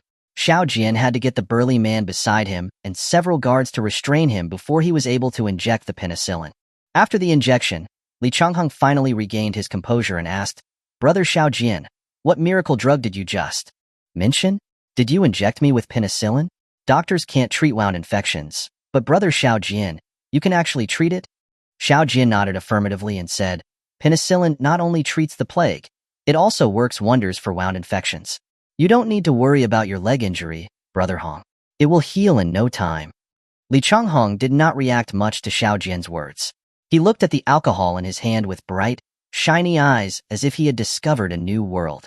He sniffed the air and said, "Brother Xiao Jian, what kind of wine are you holding? Why does it smell so mellow? Can I have a taste?" Alcohol had been manufactured in Qingsha City before, but this was the first time that Li Changhong had seen it. He was a frequent drinker, and he couldn't help himself when he saw good wine. Xiao Jian handed the alcohol to Fuguwei and said with a laugh, "Brother Hong, this is alcohol. You can't drink it straight. After I return, I'll make some for you to try, and I guarantee that you'll be satisfied." Li Changhong was staring at the alcohol in Fuguwei's hand, drooling. He didn't know if he had even heard what Xiao Jian said. It wasn't until Fuguwei went into the tent that Li Changhong turned back and looked at Xiao Jian, saying pitifully, "Brother Xiao, the doctors say that drinking more alcohol can help patients with wound infections heal quicker. I left in a hurry, and I haven't had a drink in a long time. That's why my wound got so bad. Brother Xiao Jian, Can you think of a way for me to drink some alcohol? This is to help my wound recover faster. Xiao Jian nodded with a smile and said, actually, the medical alcohol we use is refined from white liquor. It's just that it's too potent to drink straight.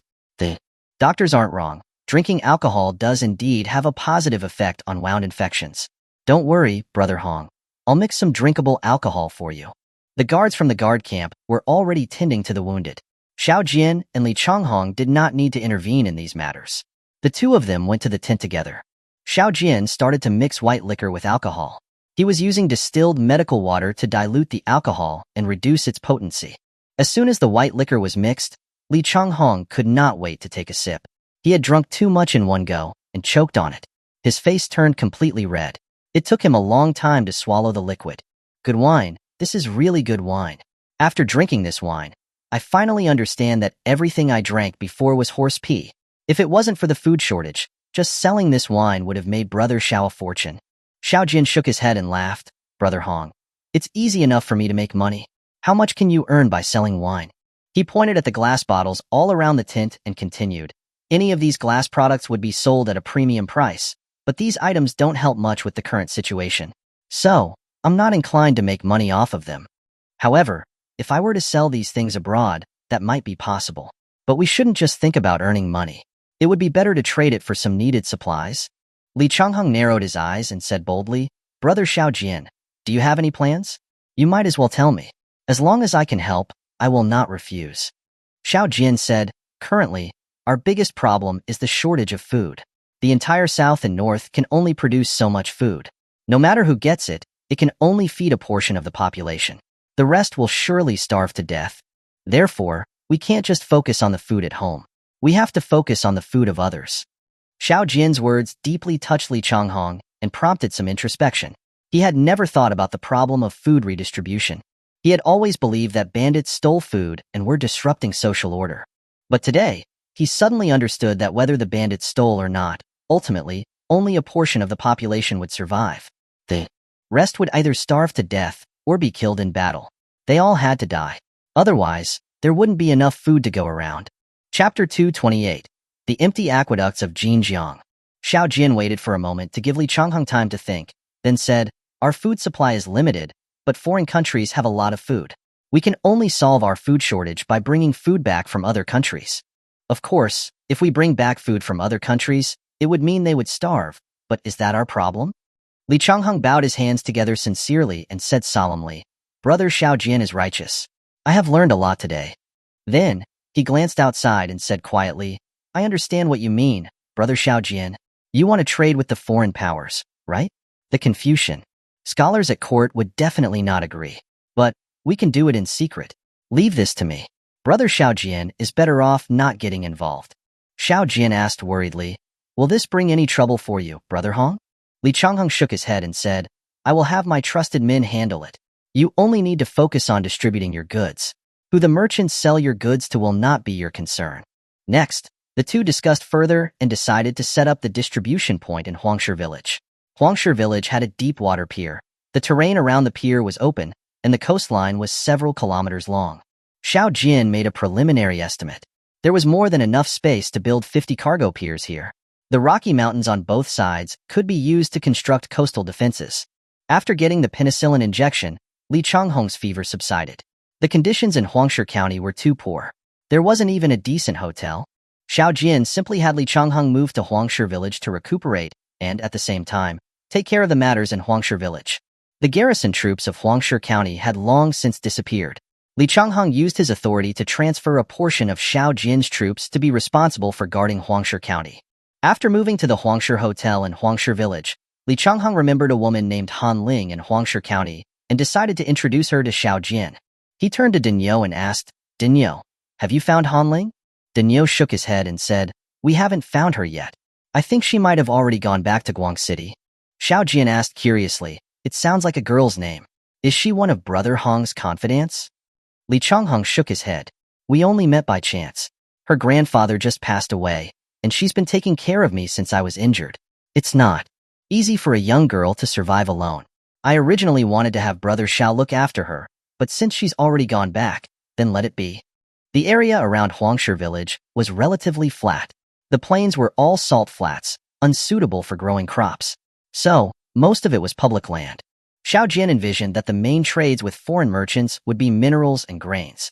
These types of goods took up a lot of space. A few thousand mu of cargo space wouldn't be enough. He had originally planned to buy this land, but the officials in Huangshi County had all fled, making it impossible to obtain the necessary paperwork. Finally, Li Changhong, with a sweep of his hand, requisitioned all the land in the vicinity for military use, and then handed it over to Xiao Jian for expanding the docks. They also inspected the hillocks on both sides, drew blueprints for building coastal defenses to guard against threats from the sea. The cannons that Xiao Jian had brought were all field guns. As coastal defense guns, their range was short and their power was insufficient. So, he sent a message to Zhilongshan, asking them to produce large-caliber coastal defense guns as soon as possible and send them to Huangshi village. After Li Changhong had fully recovered, Xiao Jian handed the defense of Huangshi County over to Liangjia, and the commercial matters of Huangshi village to Dog. Xiao Jian and Li Changhong then sailed back to Jinjiang City together. Leopard Camp, the guard camp, and the directly subordinate company also returned. On the way, when the fleet passed through Shangzhou City, they docked at the pier. The two of them entered the city to obtain the paperwork for the troop movements and the land requisition for Huangshi village. Shangzhou City was a massive city. The city walls had 4 layers of fortifications: the military wall, the yellow wall, the capital wall, and the outer wall. The outer wall was more than 60 kilometers long, and the inner city area was 230 square kilometers. To build this city, many brick kilns were built along the Jinjiang River, which produced over 300 million city bricks. The city was built based on the layout of the mountains and rivers. Utilizing the advantages of the mountains and rivers to control the lakes and rivers, a unique three-dimensional military fortress was created. Shangzhou City's geographical conditions were favorable. It was backed by the Jinjiang River, with plenty of water. It was 300 kilometers from the mouth of the Jinjiang River, making transportation convenient. To the south, there was a large river that flowed around the city. It was a water transportation hub, as well as the political and military center of the south. This was once the capital of the Hua dynasty. It was now the secondary capital. After the court moved north, the 6 official ministries were retained here. Due to the vast territory and large population of the Great Hua dynasty, one capital could not handle everything, so they implemented a dual capital system, with Shangzhou City responsible for controlling the vast southern region. After completing the paperwork at the Ministry of War, the two immediately set off to return to Jinjiang City.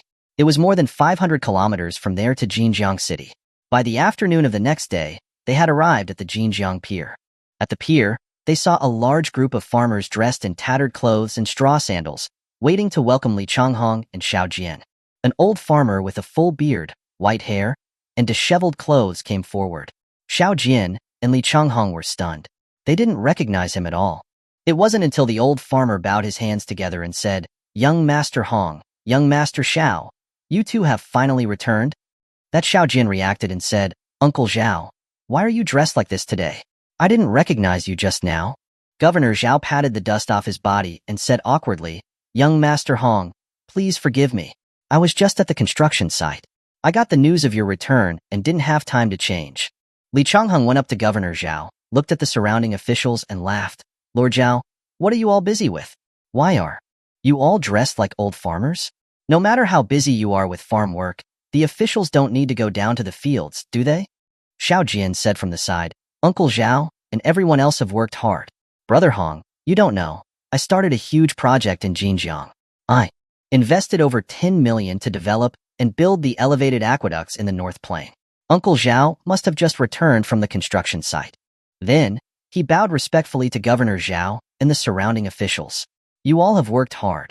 Uncle Zhao, you have gone to so much trouble. You only need to oversee things. How can you go to the construction sites yourself?" Governor Zhao patted Xiao Jian's shoulder with a smile and said, "Developing the North Plain is a great undertaking for the benefit of Jinjiang. It is our great honor to participate in it. Besides, there are too many construction sites for the aqueducts, so it's naturally troublesome. The construction team is okay at providing guidance, but their management and coordination skills are still a little lacking." Li Changhong looked at Xiao Jian in astonishment and said, "Xiao Jian is really a wealthy patron. He's always taking on 10 million tael projects. The Jinjiang irrigation project is a feat for this generation and will benefit future generations. Brother Xiao, this is money well spent. Lord Zhao is a man of action. With him in Xinjiang, you can rest easy. Laughing and talking, they arrived at the largest restaurant at the pier, the Wangjiang restaurant. As Xiao Jian entered the restaurant, a neatly dressed and dignified shopkeeper came up to him and said respectfully, "I am Zhang Xiaotian, welcoming you back, young master. I have been promoted to Xinjiang manager and am here awaiting your orders." Xiao Jian looked at this shopkeeper in surprise. Wasn't he the fortune teller from Qingsha City? Chapter 229, Returning to the Zhelongshan Ironworks. This fortune teller was really extraordinary. He changed his identity and transformed himself into a dignified restaurant owner. After Dog had left Xinjiang, he must have left this place under his care. Xiao Jian nodded and asked, "This hotel is also under the organization, right?" Zhang Xiaotian replied, "In addition to this hotel, the Shunlai Inn is also under the organization's name now." Xiao Jian was very familiar with the Shunlai Inn. It was the largest inn at the Xinjiang pier. Xiao Jian had stayed at the Shunlai Inn when he had first come to Xinjiang City. After receiving financial support, Dog's organization had begun to enter the inn and hotel business. These two industries had a high turnover rate of people and a wide reach, allowing them to gather a lot of information. During the banquet, Li Changhong became very interested in the North Plain Development Project, and everyone began chatting about it. Governor Zhao said, "According to young Master Zhao's idea, we are building all the projects simultaneously. The surface canal will probably be completed first. The foundation of the reservoir on the rocky beach has been laid, and the surrounding dam walls are being built. The elevated aqueducts are the most labor-intensive part of this project. The aqueducts require over 400 support pillars. There are over 5,000 workers digging the foundations for the support pillars. The construction of the elevated aqueducts using cement also requires wood to build the scaffolding. A lot of wood is also needed to make the molds. Now we have assigned 2,000 people to cut timber." After Xiao Jian had gone south to save Li Changhong, Governor Zhao had put all his efforts into the North Plain Aqueduct project. He was very familiar with the progress of the project. He continued, "The construction team has also been expanded to 2,000 men. They were all recruited from the refugee camp. Most of them are craftsmen. Over 1,000 of them are working on the aqueduct project. The rest are at Crossroads Castle and the shipyard." The construction team was equivalent to foremen. Each project was divided into smaller projects. These foremen were then responsible for directing the laborers. After the banquet, Governor Zhao, Xiao Jian, and Li Changhong met privately to learn more about the war in the south. Finally, Governor Zhao said, "Young Master Hong, your trip to the south might bring some negative effects. You have to be mentally prepared for that." Li Changhong said nonchalantly, "I am becoming increasingly interested in the academy. If I could relax a little more, it would suit me just fine." Xiao Jian's rescue this time had been entirely dependent on advanced weapons. Li Changhong was more and more convinced that only technology could save the world. Li Changhong needed to return to the capital to report his duties. The southern expedition had ended in failure. Governor Zhao and Xiao Jian were worried about how the court would handle this, but Li Changhong seemed unconcerned. With Governor Zhao in charge of the irrigation project in Xinjiang City, Xiao Jian couldn't be of much help. So, he returned to North Mountain New Village with Steward Zhang. Zhang Chun, Leopard, Chen Bihua, and Steward Zhang attended a meeting in the conference room. Xiao Jian looked at Zhang Chun and Leopard and said, "The 3 standing camps will be expanded to 1,500 men. Li Yingjie will stay to garrison Huangshi County, including Huangshi Village. He won't be able to come back for the time being. The new recruits will be sent to him by Iron Ox's fleet. Zhang Chun, after your standing camp is expanded, you will still be responsible for guarding the Zhonghua shipyard in Xinjiang, including the Rocky Beach camp. After Leopard's standing camp is expanded, you will be responsible for the defense of Xianrenping, including Crossroads Castle, Dongshan Fortress, the Zhelongshan Defense Zone, and the Xianrenping North Mountain Defense Zone." While Xiao Jian was in the south, the new recruits had been handled by Zhang Chun. After more than a month of formal training, they had gained a certain level of combat capability. This time, the plan was to simply add these new recruits to the 3 standing camps. The equipment of the standing camp soldiers had undergone a huge transformation. Each soldier had a rifle, 5 hand grenades, and a steel multi-purpose engineer shovel. One side of the engineer shovel was a sharp blade that could be used as a machete. The edge on the other side was serrated, and it could be used as a saw. Each standing camp had an artillery unit consisting of 20 cannons. These cannons were all field guns. After arranging the military defense tasks, Chen Bihua began to report on the production situation. She said, "Since Xinjiang City has sent a large amount of iron, The ironworks' daily steel output is more than 4,000 jin, which is 4 times higher than usual. The penicillin factory has been expanding gradually. It now produces 2,000 penicillin vials daily. The cement factory, after expanding to 5 cement kilns, produces more than 10,000 jin of cement daily. The monthly production of saltpeter is 30,000 jin. The alkali factory produces 5,000 jin monthly. The monthly production of soap and laundry soap is 50,000 bars. The glass factory can produce over 1,000 glass items a day. The porcelain factory produces several hundred porcelain items every day. The rifle factory produces more than 100 rifles a day. The cannon factory produces 5 cannons a day. If needed, we can increase production at any time. The hand grenade factory, after being expanded, now produces more than 2,000 grenades a day. Xiao Jin nodded and said, "The output of penicillin is too low. We must continue to expand the scale of the pharmaceutical factory with a minimum production of over 5,000 vials a day. The ironworks must take advantage of the opportunity to build the aqueducts and purchase a large amount of iron materials. Any unused iron materials must be stored. It is difficult to increase the production of the iron mines. Our steel production will always be insufficient." The purchase of iron materials was handled by Steward Zhang. He said, "With the help of Governor Zhao, we have purchased over 1 million jin of iron materials during this period. The iron materials stockpiled at the nearby ironworks have been completely swept away by us. The iron materials produced by these ironworks are no longer sold outside. They are directly supplied to us. They produce over 10,000 jin every day, which is just enough to meet our daily iron consumption for steelmaking. At the Crossroads Market on the official road, I have listed iron materials and iron ore as procurement materials on the notice board and have raised the prices. Several merchants have said that they will send us iron materials and iron ore." Steward Zhang always helped Xiao Jian fill in the gaps. Iron materials and iron ore should have been listed as procurement materials long ago, but Xiao Jian had never thought of doing it. The Crossroads Market must have both goods coming in and going out to be able to prosper as quickly as possible. If they were only selling goods and not buying supplies, they would not be able to attract merchants to settle there. Xiao Jian added, "The scale of the cement factory must be expanded. No matter how big the cement factory is, there will never be an oversupply. Whether it's for military or agricultural use, cement is an irreplaceable construction material." Zhang Chun said, "The biggest difficulty in cement production is crushing the raw materials. Currently, we are using oxen to pull stone grinders, rollers, and other methods. The efficiency is extremely low, and the grinding effect is not good." Xiao Jian had only told the research group about the principles of making cement. He had not even been to see it until after the cement had been produced.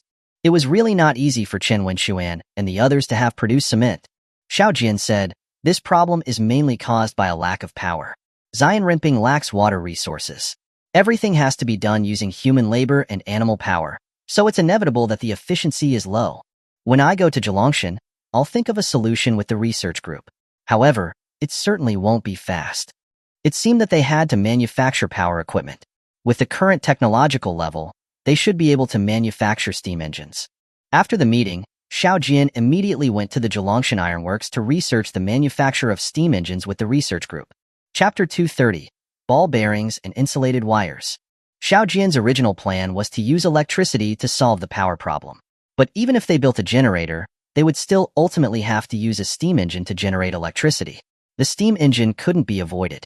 When he arrived at the ironworks, the research group immediately gathered around him. This had become their habit. No matter how busy they were, they would put down what they were doing as soon as Xiao Jian returned. They had never been disappointed when they were near Xiao Jian. He always taught them something new. Inside the conference room, the members of the research group were reporting on the progress of their various research projects. Lu Shan couldn't wait to stand up and proudly say, "Young master, we finally succeeded in researching ball bearings. We have now built a special ball bearing factory. With high-carbon steel grinding wheels and polishing fluids, the steel balls that have been polished have met the requirements. The outer and inner rings of the ball bearings are also made of high-carbon steel, which has a much higher wear resistance than ordinary carbon steel. The produced ball bearings have been applied to many pieces of equipment. New carriages have also adopted ball bearings. So far, there have been no malfunctions." Then he handed a ball bearing to Xiao Jian. Xiao Jian took the bearing, held the inner ring of the bearing, and rubbed it on the table. The bearing started to spin quickly. He could feel that the bearing was running smoothly and without any vibration. He also put the bearing to his ear and listened. There was no abnormal noise. Xiao Jian looked at the spinning bearing and nodded. With ball bearings, the friction and clearance of the rotating shafts will be greatly reduced. The rotating shafts will no longer be worn out by rotation. The precision of the manufactured equipment will be greatly improved. It is no exaggeration to say that ball bearings are a major turning point in the equipment manufacturing industry. Chen Wenxuan stood up and said, "Young master is right. Since using bearings in generators and electric motors, the efficiency has been greatly improved. When we didn't have ball bearings, the gap between the magnets and coils had to be at least half an inch. But, after using ball bearings, the gap has been made very small. The output voltage and current is 10 times higher than before." Hearing Chen Wenxuan use voltage and current to talk about electricity, Xiao Jian asked, "Have you successfully developed voltmeters and ammeters?" Chen Wenxuan said, "Since we have insulated paint, the lacquered wires made of copper can now be made thinner than hair. Based on electromagnetic principles, we have manufactured voltmeters and ammeters. However, the precision still needs to be improved, but they are sufficient for the time being." Then he added, "After Young Master created the first generation of insulating paint, we established the Insulation Material Research Group. After multiple improvements by the research group, the insulation strength, temperature resistance, viscosity, and mechanical strength of the first-generation insulating paint have been greatly improved." Xiao Jian asked, "Have you made any improvements to the outer skin of the wires?" Xiao Jian had used a simple method to make the outer skin, which was to wrap asbestos cloth around the copper wire. The process was overly complicated, and the quality was not very good. Chen Wenxuan said proudly, "Young master, you don't know. This time, we recruited several instrument makers. They are experts in adhesives. The fish maw glue, cowhide glue, and pigskin glue that they have developed are very effective. In particular, a type of glue made from dandelion juice is water-resistant and heat-resistant." As he spoke, he took out a glass bottle containing a thick liquid. Using a wooden stick, he took out a small amount. It pulled out a long, unbroken strand. He continued, "This is the glue made from dandelion. We made improvements to this glue. We added a small amount of talcum powder and raw lacquer, as well as mica powder and tung oil to boil a highly concentrated adhesive. With this adhesive, mixed with asbestos fibers, we can make the outer skin of the electrical wires." Then, he took out a length of copper wire with the outer skin and handed it to Xiao Jian. Xiao Jian held the wire. The outer skin of the wire was not perfectly smooth, but it was passable. He quickly bent it several times. The outer skin showed no cracks. He also took it over to the fire and burned it for a while. It did not catch fire, even after the outer skin had been charred. Xiao Jian nodded and said, "The strength and temperature resistance are already very good. I don't know how resistant it will be to aging. We can observe and improve that as we use it. For now, use this as the outer skin for the wires." The Insulating Materials Research Group is good. This dandelion glue has a high viscosity and is water-resistant. It's a good thing. You should invest more energy into it and try to improve it even more. Don't temporarily disband this research group. Let them specialize in researching all kinds of materials. Who's in charge of this research group? Chu Junyan stood up and bowed to Xiao Jian. He said, "The Insulation Material Research Group is led by this disciple. It is also a research project of the Zhelongshan Secondary Academy. Most of the members of the research group are students of the academy. There are also a few lacquer craftsmen recruited from outside." Xiao Jian nodded and said, "Very good, you have done well. The secondary academy has only been established recently, and you already have achieved this result. This proves that I did not choose the wrong people. Our construction tasks are too heavy at the moment. We can't spare enough manpower to build the academy. The students must be having a hard time, right?" Chu Junyan said, "Thank you for your concern, teacher. We only selected a little more than 30 students from the Jinjiang Academy. Among them, over 20 students have already been selected by the research groups as assistants. The rest are all members of the Insulation Materials Group. They will only study together in their free time at night. But they are very satisfied." Xiao Jian nodded and said, "You have arranged it well. The academy here at Zhelongshan is estimated to start construction in the second half of the year. It will take at least half a year to be fully built. These 30 students are all good seeds.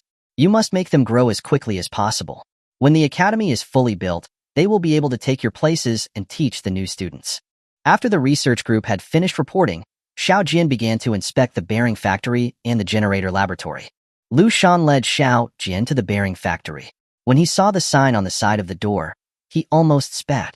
The name of the factory written on the sign was Get Rolling Bearing Factory, a very fitting name. Entering the factory was like entering a livestock market. Several oxen were pulling a millstone-like device in a circle, driving the steel ball grinding wheel to make the steel balls. Inside the steel ball workshop was a hot press machine, which was pressing the rough steel ball blanks and the inner and outer rings of the bearings.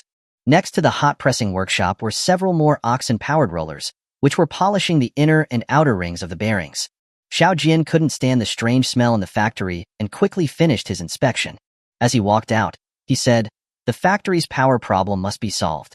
It is not only inefficient to always use oxen, but it will also have a great impact on the quality of the products." The rotation speed of equipment pulled by oxen was unstable. Products manufactured under such conditions would have greatly diminished precision and quality. Chapter 231. Development of Manganese Alloy. After visiting the bearing factory, they went to the generator lab for a while. Compared to the first-generation generator, this one had undergone quite a few improvements. In the first-generation generator, the rotor was a magnet, and the coil was fixed as a stator around the rotor. In this generator, the rotor was wound with coils, and the stator consisted of two arc-shaped magnets, fixed in pairs on both sides of the rotor. Chen Wenxuan introduced, "This is a DC generator. 3 sets of coils are wound on the rotor. The power output of the coils is transmitted through slip rings on the rotor." Xiao Jian removed the generator casing and saw 3 copper pieces forming a circular slip ring on the rotating shaft. The slip ring was in contact with black carbon brushes, which delivered the electricity. Seeing that Xiao Jian was very interested in the structure of the slip rings, Chen Wenxuan said, "The 3 copper pieces on the slip ring are not connected to each other. The purpose is to convert alternating current into direct current. As the rotor rotates, the relative position of the coils and magnets changes, and the voltage direction of the coils will also change with the position. However, for the magnets, no matter which set of coils turns to the north pole of the magnet, the front end of the coil is always positive. Therefore, the voltage output on the slip rings is also always constant in direction." Xiao Jian closed the generator casing, got up and nodded, saying, "Direct current plays an important role in industry. With our current conditions, it is difficult to convert alternating current to direct current. However, it's much easier to do mechanical rectification by installing slip rings on the generator. In fact, after the maturity of power technology, the AC generator is the direction of development. To drive a motor to rotate, the motor also needs a commutator to reverse the direction of the current in the coils. AC current does not need to change direction. The 3 sets of coils of the motor are connected to the 3 output ends of the generator, and the motor will rotate with the rotation of the generator. AC current also has many other characteristics. For example, AC current can change the output voltage through 2 sets of coils wound together but with different numbers of turns. This kind of electronic device is called a transformer. There are too many topics to study in the application of electricity. You need to have a dedicated research group responsible for studying electrical applications." After Xiao Jian finished speaking, he said to the others in the lab, "Your research group has gradually grown up through learning and practice and has made outstanding contributions. Now, it's no longer appropriate to call it a research group. Therefore, I have decided to upgrade the research group into an academy. Chen Wenxuan will be the president of the academy. Lu Shan and Chu Junyan will be the first and second vice presidents. The academy will temporarily have an electrical application research group, a mechanical research group, and a materials research group. Chen Wenxuan will be the leader of the electrical application research group. Lu Shan will be the leader of the mechanical research group, and Chu Junyan will be the leader of the materials research group. Other research projects will establish research groups as appropriate. Everyone must work hard and strive to become the leader of the next research group." The research group was finally upgraded to an academy. The members present cheered enthusiastically. This was their glory. In the backyard of the electrical lab, there was also a millstone pulled by an ox. The rotating shaft of the millstone was connected to the generator indoors. Since the DC generator had been successfully manufactured, the electrolysis experiment could be done. Xiao Jian had Chen Wenxuan harness the ox and start generating electricity. Xiao Jian found a glass basin, filled it with water, and carefully placed the 2 electrodes of the DC generator into the water. At this point, bubbles began to emerge continuously on the 2 electrodes. Xiao Jian took a lit wooden stick and brought it close to the bubbles of one electrode. With a bang, it exploded, extinguishing the fire on the stick. Xiao Jian then inserted the stick into the bubbles, coming out of the other electrode. At this point, The dark red charcoal at the tip of the stick suddenly emitted a dazzling light, and then the stick began to burn again. Xiao Jian got up and said, "Water molecules are formed by the combination of two elements, hydrogen and oxygen.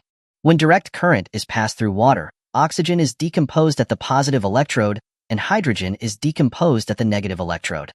Hydrogen and oxygen are both gases at normal temperature and pressure. Hydrogen gas reacts very easily with oxygen and eventually becomes water. The first time I ignited it, it was hydrogen. The combustion rate of hydrogen is very fast, so a slight explosion occurred. The second time, I put the wooden stick in the oxygen bubbles, and the wooden stick that had been extinguished started to burn again. The burning of wood is the process of oxygen reacting with carbon. This experiment is just to tell you that electricity can decompose water back into hydrogen and oxygen. There are many other substances that can be decomposed by electricity. Next, I will use electrolysis to analyze an important metal, manganese. When Xiao Jian first went to Jinjiang City, he purchased and ordered many kinds of minerals from Boss Zhang and his group. These minerals were all stored in the ore warehouse of the iron factory. The ore warehouse of the iron factory was next to the iron smelting blast furnace.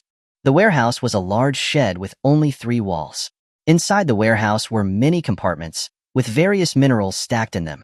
The most abundant mineral was iron ore. In the corner of the ore warehouse, Xiao Jian found pyrolusite.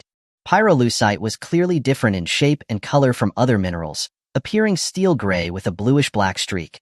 It had a tetragonal crystal structure, appearing columnar or nearly equiaxed, needle-like, rod-like, and radial aggregates. Due to being stored for too long, some of the minerals had weathered into powder.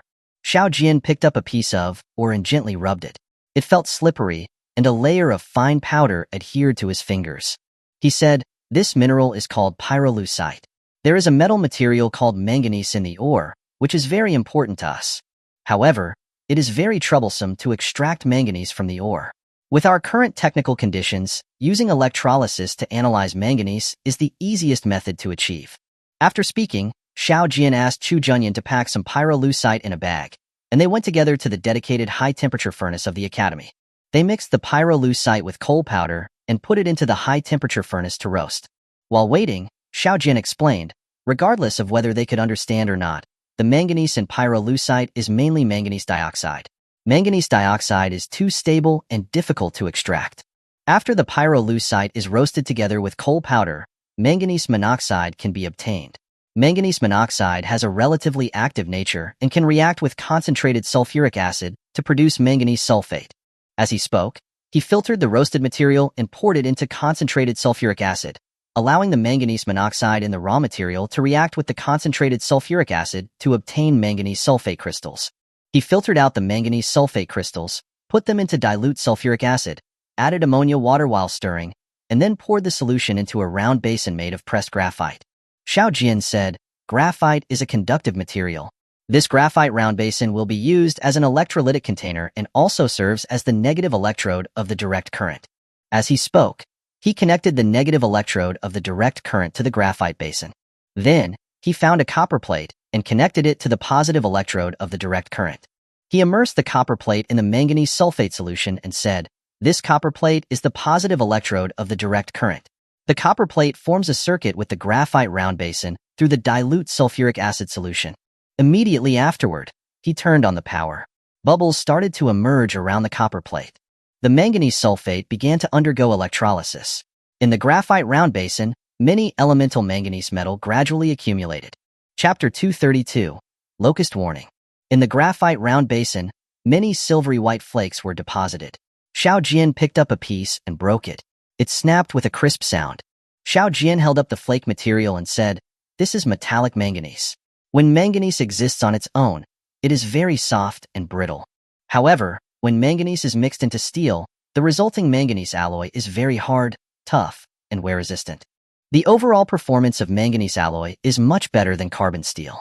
It should be noted that when manufacturing alloy steel, the steel and manganese should be placed in a sealed container for calcination to prevent air from entering."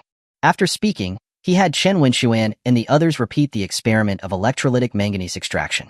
After they successfully extracted metallic manganese, Xiao Jian said, "Manganese alloy has extremely wide applications. A specialized team needs to be organized to focus on researching and manufacturing manganese alloy. The Electrical Application Research Group is responsible for optimizing the electrolysis process of manganese and establishing an electrolysis plant as soon as possible to produce a large amount of manganese metal materials. Seeing that Xiao Jian had finished speaking, Chen Wenxuan asked, "Young master, since manganese alloy is much better than carbon steel, if we use it to make gun barrels, can we carve rifling into the gun barrels?" Lu Shan also excitedly said, "Young master, the current ball bearings and steel ball grinders are also very prone to wear. If we use manganese alloy to make grinders and ball bearings, would they be more wear-resistant?" Xiao Jian nodded and said with a smile, "Manganese alloy has a wide range of applications. It is certainly no problem to make rifle guns, and it is also the best material for bearings and ball grinders. However, the reason I taught you how to make manganese alloy today is not for what you said, but for making a new device.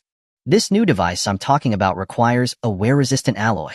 If it is successfully manufactured, it will increase the production efficiency of the factory by tens or even hundreds of times." Hearing Xiao Jian's words, everyone stopped their pens and waited silently for the next words. Increasing production efficiency by tens of times was such a great achievement. Xiao Jian sat at his desk and asked Chen Wenxuan, Lu Shan, and Chu Junyan, the three main leaders, to sit aside. He then slowly said, "Currently, the biggest problem in our factory is the lack of power. Take the cement factory, for example. Crushing all kinds of materials is very time-consuming and laborious. Even with the use of animal power to complete this task, it still cannot meet the demand. The reason is that the speed of the millstone pulled by animals is too slow. The mechanical power I'm talking about will have a speed that is hundreds or even thousands of times higher than animal power. The efficiency will be increased immediately.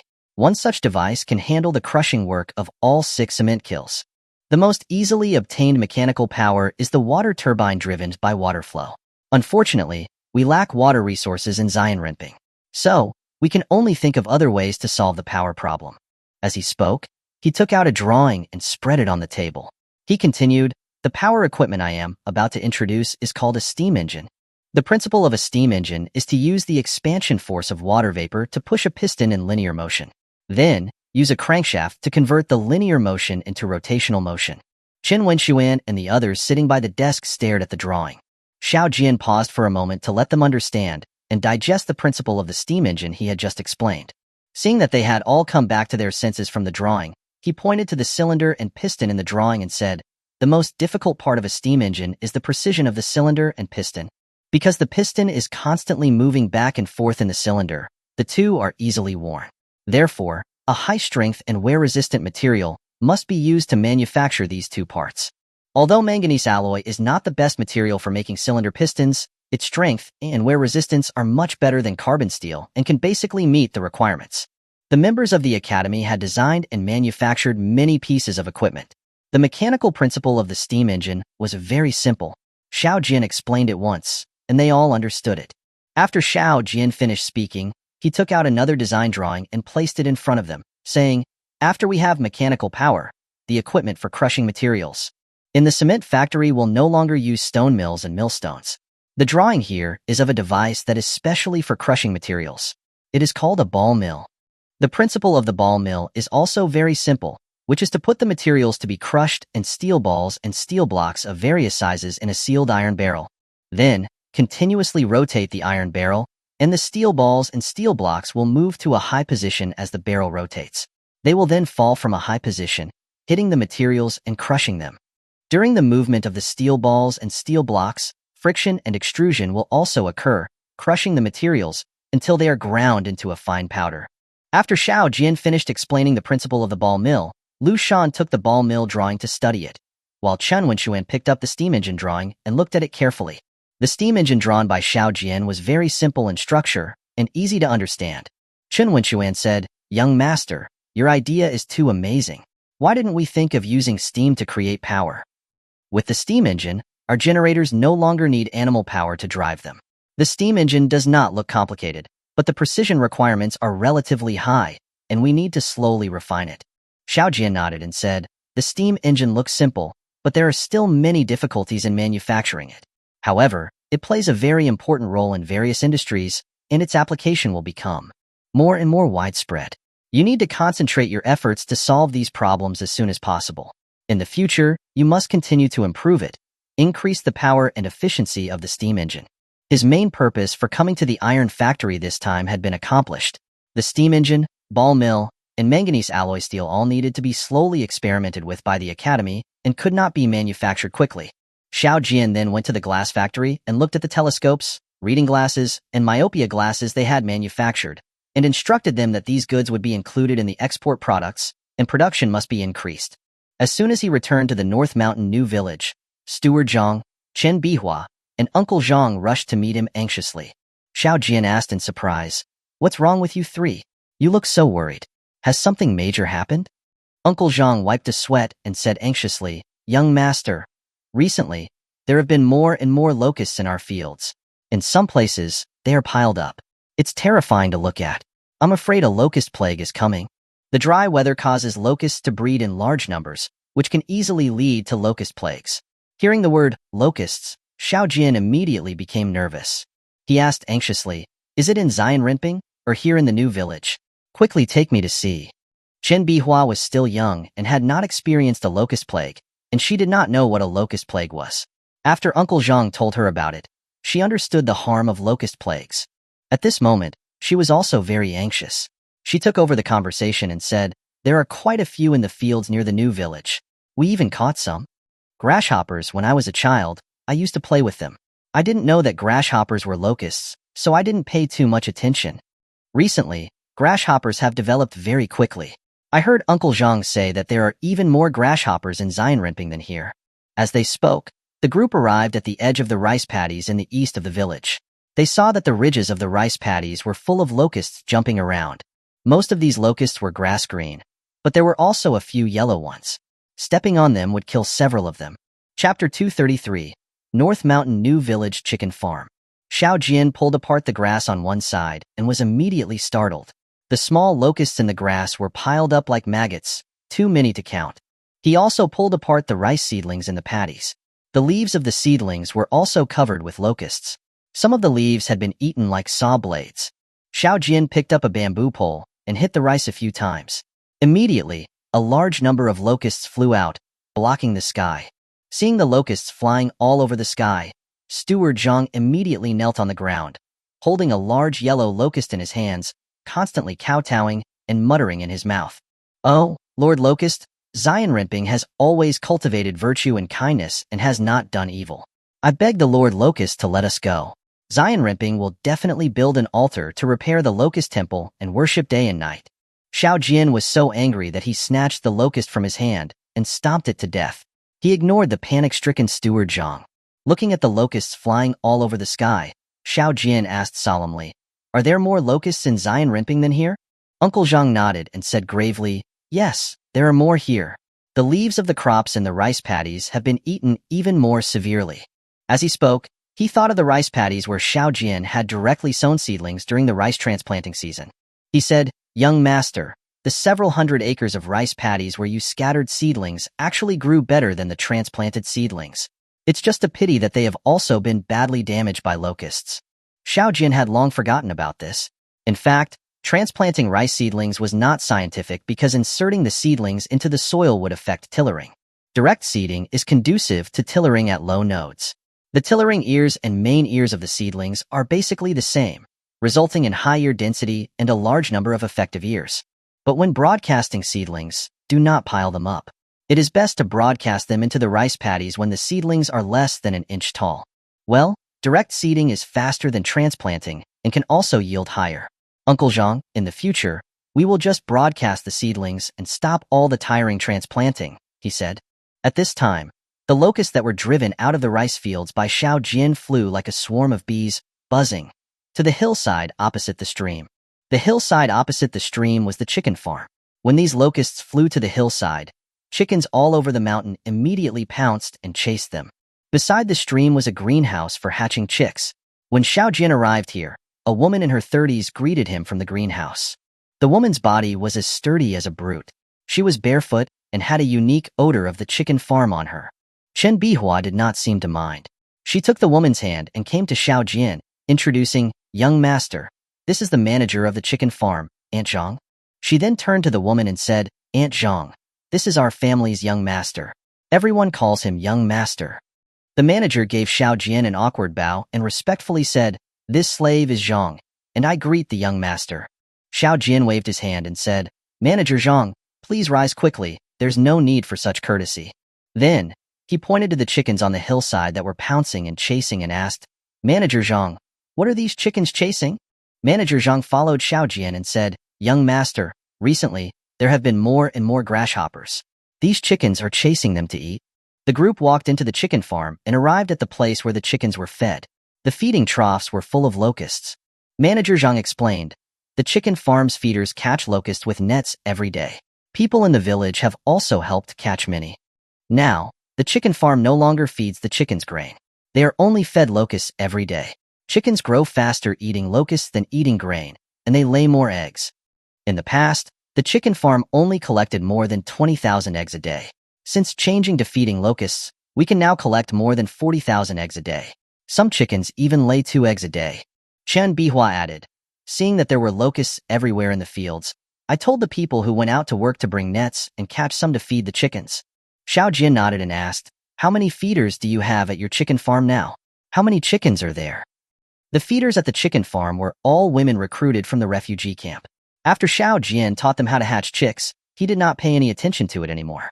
This was his first time visiting the chicken farm. Manager Zhang introduced, "Young master, there are 35 feeders at the chicken farm. In the chicken farm, there are more than 50,000 adult-laying hens, more than 10,000 roosters, and more than 30,000 chicks of various sizes. There are also more than 20,000 eggs incubating in the greenhouse. They should hatch in a few days. The more than 20,000 ducks in the reservoir are also under our care now." After speaking, she pointed to the hillside to the south and said, "The chicken farms are all on the hillside near the reservoir. There are still many chicken farms over there. Would you like to go see them, young master?" Xiao Jian shook his head. He did not go to see the other chicken farms. In fact, he knew all about these chicken farms. The chicken farms were near the reservoir, so the chickens could find water to drink by themselves. The chicken coops were built on the water. This way, wild animals like weasels and foxes could not steal the chickens. Moreover, chicken manure was food for the fish. The fish in the reservoir did not need to be fed. These were all things that Xiao Jian taught Chen Bihua. Xiao Jian was satisfied with the operation of the chicken farm. He came to the chicken farm only for the locusts. No matter how well the chickens were raised, they were not as important as the rice in the fields. Since the chickens like to eat locusts, it was perfect to use chickens to eliminate these locusts. In this era, there were too many misunderstandings about locusts. People who believed in the locust god were not just limited to Steward Zhang. Even the imperial court often mentioned the locust god. Once a locust plague occurred, it would be blamed on the emperor, who was believed to have done something wrong, and the locust god was punishing the human world. Even worse, some people with insight wanted to eliminate locusts to protect crops, but they would be stopped by officials. These officials believed that locust plagues were natural disasters, and killing too many insects was harmful to heaven and earth. Only by cultivating virtue could natural disasters be eliminated. Xiao Jian did not want such a person to exist around him. Therefore, he explained to the panic-stricken Steward Zhang, who was following him, "Steward Zhang, locusts are pests. Their reproduction rate is extremely fast, especially in the recent dry weather, which has created favorable conditions for locusts to lay eggs. Last winter, there was no snow, and most of the overwintering eggs in the soil survived. This is why there are so many locusts this year. It has nothing to do with the locust god. In the future, we must study and investigate unknown things more carefully, and not just use the heavens to confuse people." Steward Zhang bowed and said, "Thank you, young master, for dispelling my confusion." This old servant's knowledge was shallow and almost misled young master's important affairs. Steward Zhang was good in that he unconditionally believed everything Xiao Jian said and never refuted him. Xiao Jian nodded and said, "You must immediately send someone to inform the castle market to start buying locusts in large quantities from now on. At the same time, you must also send people to Jinjiang City and Qingsha City to buy as many as we can. You can also use locusts to exchange for chicks. Locusts are not only for chickens to eat, but also for people to eat." After thinking for a while, he added, "Send someone to contact Huzhou City and Shangzhou City too. Locusts here have become a disaster, and the several places occupied by bandits must not be much better." Steward Zhang immediately knelt down and kowtowed to Xiao Jian, saying, "Young master, you are a god who has come to save the people. The locust plagues that have been feared throughout history have become treasures here with you. This old servant kowtows to young master, and thanks young master for saving the people of the world. Chapter 234. A major upheaval in the imperial court. Xiao Jian was momentarily dumbfounded, both amused and annoyed. He helped Steward Zhang up and said irritably, "Just now you said not to use the heavens to fool people, and now you've forgotten already. If I were a celestial being, the imperial court would have sent troops to eliminate me." The notion of deities was just a way for some cults to deceive the populace, like the White Lotus sect. If such ideas were to spread, the government would not stand idly by. "You are right, young master," this old servant misspoke. "I will go and make arrangements for the locust purchases immediately." Steward Zhang was more anxious than anyone about the appearance of large numbers of locusts. Now that there was a solution, he immediately perked up. He hadn't gone far when he returned to ask, "Young master, how should we handle the locusts we buy? Can we just dry them in the sun?" Xiao Jian thought for a moment. If they were going to use the locusts to make food, they would need some processing. He said, "For live locusts, starve them for a few days, then soak them in salt water. Remove the heads, wings, and legs before drying them in the sun. For dead locusts, just dry them directly and use them to feed chickens and pigs." After finishing, he also instructed, "Don't waste the heads, wings, and legs that are broken off. Dry them together as well. They are high-quality feed." After Steward Zhang left, Xiao Jin said to Chen Bihua, "You must immediately expand the scale of hatching chicks. Now, all the eggs at the chicken farm will be hatched into chicks. At the same time, arrange for people to drive all the chickens in the breeding farm into the rice paddies to eat locusts. And don't forget, drive all the ducks from the reservoir into the rice paddies as well." Uncle Zhang hesitated for a moment and said worriedly, "If we drive so many chickens into the fields, won't they eat the rice seedlings?" Xiao Jin thought about it, then shook his head. "Probably not. If there are locusts to eat, would they eat anything else? The ducks definitely won't eat rice stalks. We can't worry about that now. There are large numbers of locust nymphs hiding in the grass. When those nymphs grow up, the scale will be many times greater than now. By then, not just the crops, but even the grass and trees on the mountains will be eaten clean." Chen Bihua immediately instructed the breeding farm to open the fences and release the chickens into the fields. Fortunately, the chickens only ate locusts and did not seem to have any interest in the rice seedlings. Most of the locusts in the fields were still young. These nymphs couldn't fly very high. In just a day and a half, the nymphs around the new village had been eliminated. The remaining adults flew too high, and the chickens had no way to deal with them. However, there were not many adult locusts. Without the nymphs, they could not form a large-scale locust plague. One chicken could eat dozens of locusts a day, and ducks had an even larger appetite. One duck could eat hundreds a day. The ducks never seemed to be full, and they spent the entire day searching for locusts in the fields. The crops around the North Mountain New Village were basically saved. Chen Bihua sent people overnight to transport all the chickens from the breeding farm to Xianrenping. Even the small chicks were transported over. When Xiao Jin arrived at Xianrenping, many rice seedlings had been eaten bare by the locusts. Even if all the locusts were completely eliminated now, a significant reduction in yield was already a foregone conclusion. Chickens all over the hills and fields were happily eating locusts. With nearly 100,000 chickens of all sizes from the breeding farm and over 20,000 ducks, they produced tens of thousands of eggs and duck eggs each day. The feeders following behind were too busy to collect all the eggs. Looking at the rooms full of eggs, Xiao Jian was not happy at all. The locusts in the fields were quickly decreasing, but the lost rice stalks could not grow back. While Xiao Jian was busy dealing with the locusts, an unexpected person arrived at the North Mountain New Village. Zhao Jinsai's father, Prefect Zhao. He had come to find him in person. Prefect Zhao had traveled all the way from the Crossroads Castle to the North Mountain New Village.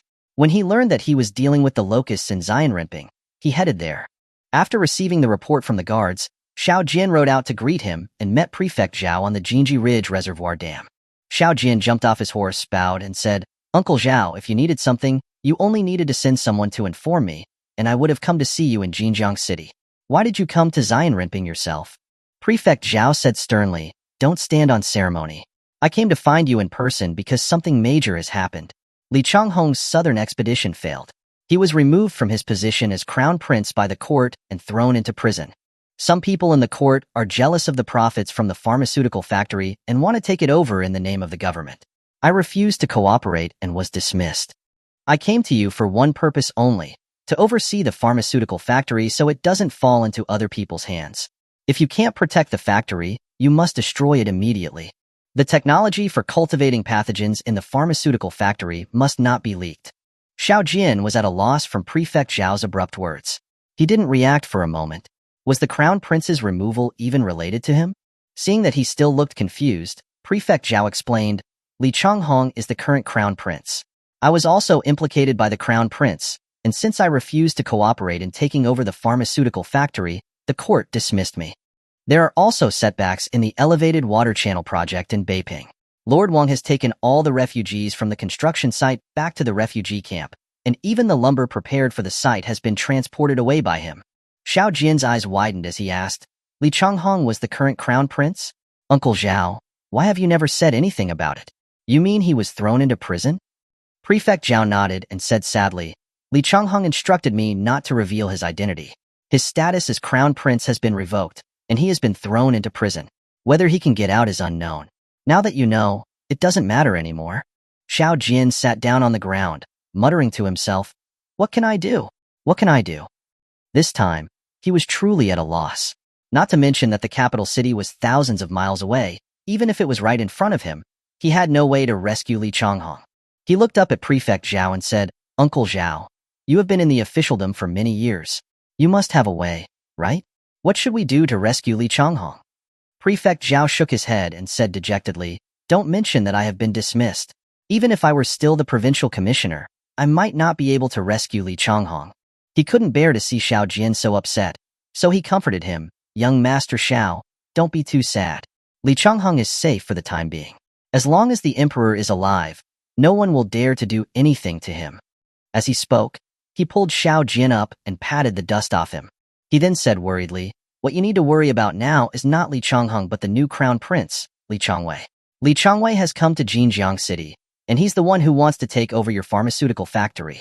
I estimate that someone will come to you soon, so you must prepare yourself.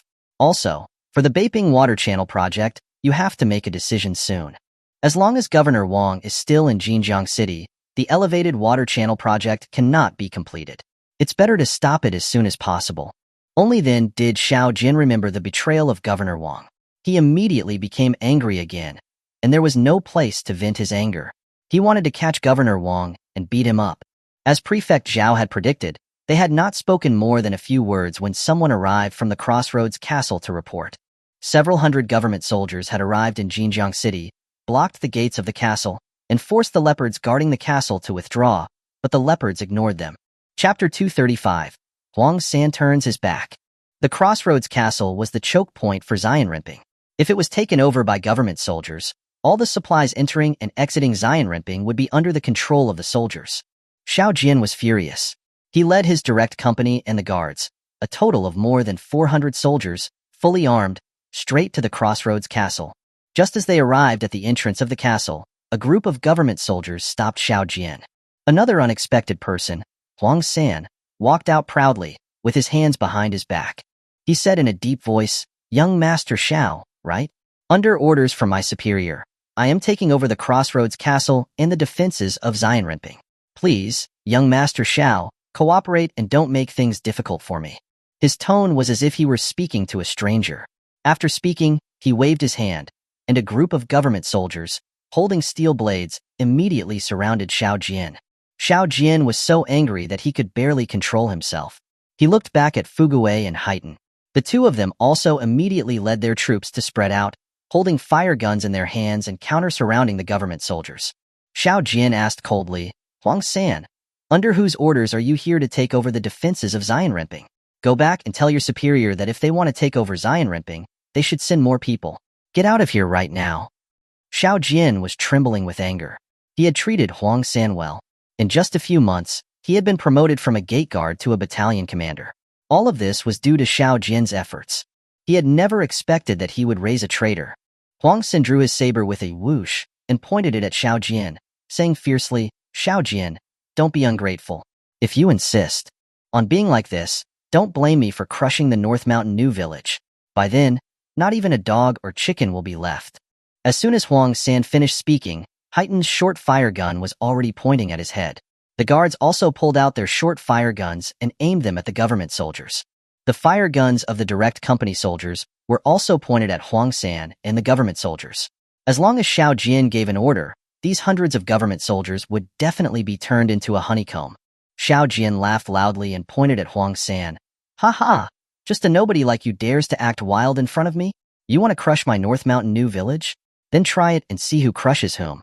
As he spoke, he walked towards the castle, saying as he went, "Before I enter the castle, get out of here with your people immediately."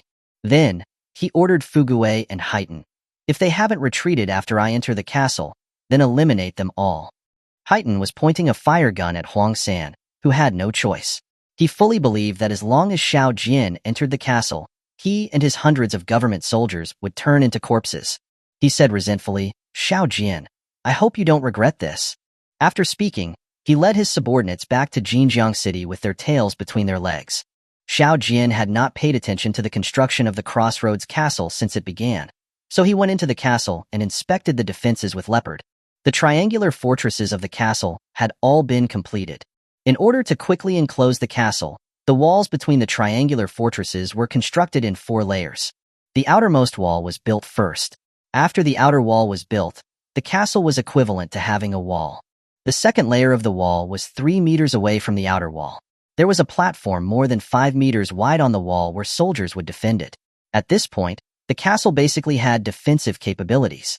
Currently, the castle had completed 2 layers of walls. The remaining 2 layers had also been partially built. It would take a few more months to complete all the walls. Each triangular fortress on the wall had no less than 5 cannons installed, and there were many firing holes in the fortresses. Since the fortresses protruded beyond the walls, the entire wall had no blind spots for firing. Anyone who attacked it would be under crossfire. Currently, there were only more than 500 soldiers defending the entire castle. In peacetime, this force was sufficient, but in wartime, it would be insufficient. After inspecting the castle, Xiao Jian asked Leopard to gather all the defense guards in the castle on the training grounds. Xiao Jian stood on the platform in front of the training grounds and said loudly, "All of you were recruited from the refugee camps. Once you came here, we became one family. Whether it's food, clothing, or lodging, we have never distinguished each other. Now, robbers have come to steal our things and drive us out of here. Everyone, tell me, what should we do?" Leopard knew Xiao Jian's routine, so he immediately took the lead and shouted, "Drive the robbers out?" Fugue's, Laifu's, and Haitan's subordinates followed suit, shouting, "Drive the robbers out?" Many of the soldiers in the regular battalions were veterans, and they also joined in the shouting. The momentum was high, and they all shouted, "Drive the robbers out?" Xiao Jian pressed down his hand, and after the shouting stopped, he continued, "Xianrenping is considered the only stable place in this region. We must defend this pure land to the death. No matter who it is, if they dare to cause trouble, drive them out. Just hit them hard. Whether they are government soldiers or bandits, tell me, can you do it?" Leopard and the others took the lead again and shouted, "Hit them! Hit them hard!"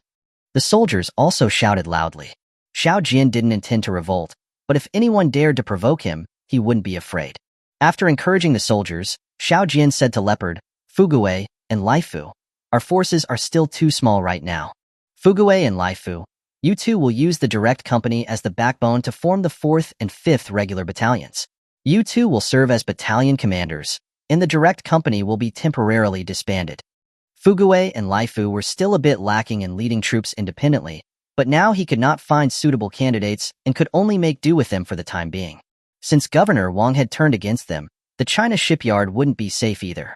The shipyard was defended by Zhang Chun's regular battalion, so Xiao Jian immediately sent a message by carrier pigeon, ordering Zhang Chun to defend the shipyard. If anyone dared to cause trouble, they did not need to be polite and could just fight back. Jinjiang City Post Station. Jinjiang City was a directly governed prefecture, so the post station was much larger than those in ordinary prefectures. There was an independent luxury residence within the station. This luxurious residence was specially used to receive senior officials from the capital. It was not used for receiving guests under normal circumstances. The internal layout of the residence was similar to that of a normal luxury residence. It was divided into a front yard, a middle yard, and a backyard. The internal facilities were exquisite and luxurious. The courtyard occupied a large area. All 3 yards had gardens. Various exotic flowers, rare plants, small bridges, and flowing water were breathtakingly beautiful. On both sides of the post station's main gate stood two neat rows of government soldiers. In addition to these two rows of soldiers, there were several guards patrolling the surrounding area, creating a tense and solemn atmosphere throughout the station. Inside the post station's main gate, there were even guards every 3 steps and sentries every 5 steps. The luxurious residence was under strict surveillance by government soldiers and guards. Inside the main hall of the luxurious residence, a young man who looked extremely similar to Li Changhong was sitting on a Grand Master chair. On both sides of the Grand Master chair were two beautiful maidens, each holding a small silk fan and gently fanning him. In the corner of the hall were several ice basins, and the room was permeated with waves of coolness. Huang San knelt in the center of the hall, not uttering a word. The young man looked at him with annoyance, and in a cold, slow voice, said, "A battalion commander has been driven back with his tail between his legs. I heard that you and Xiaojian have a very close relationship. It seems Huang didn't have the heart to take action. This battalion commander was earned for you by Xiaojian. No?" Chapter 236. Like a tree falling, the monkeys scatter. Cold sweat immediately broke out on Huang San's back. He lowered his body even further and replied respectfully, reporting to His Royal Highness, the Crown Prince, this subordinate only brought a little more than 300 men. When I arrived at the Crossroads Castle, the castle gate had been closed. There were 500 soldiers guarding the castle, and Xiaojian brought more than 400 additional men. When this subordinate saw that there was no hope of taking the castle, I returned to report to His Royal Highness, the Crown Prince. Huang San had earned the Crown Prince's favor, which was why he was brought under his wing. However, he failed his first task. He knew that Xiaojian was not easy to deal with. Before going to the Crossroads Castle, he had sent people to inquire about the castle. He had learned that Xiaojian was in the 9 Dragon Mountains. He had originally planned to take the castle while Xiaojian was not there. Who knew the leopard guarding the castle was unmoved. When he saw that Huang was bringing hundreds of people to the castle, Leopard had raised the drawbridge. No matter what Huang said, how he threatened or enticed, Leopard had ignored him.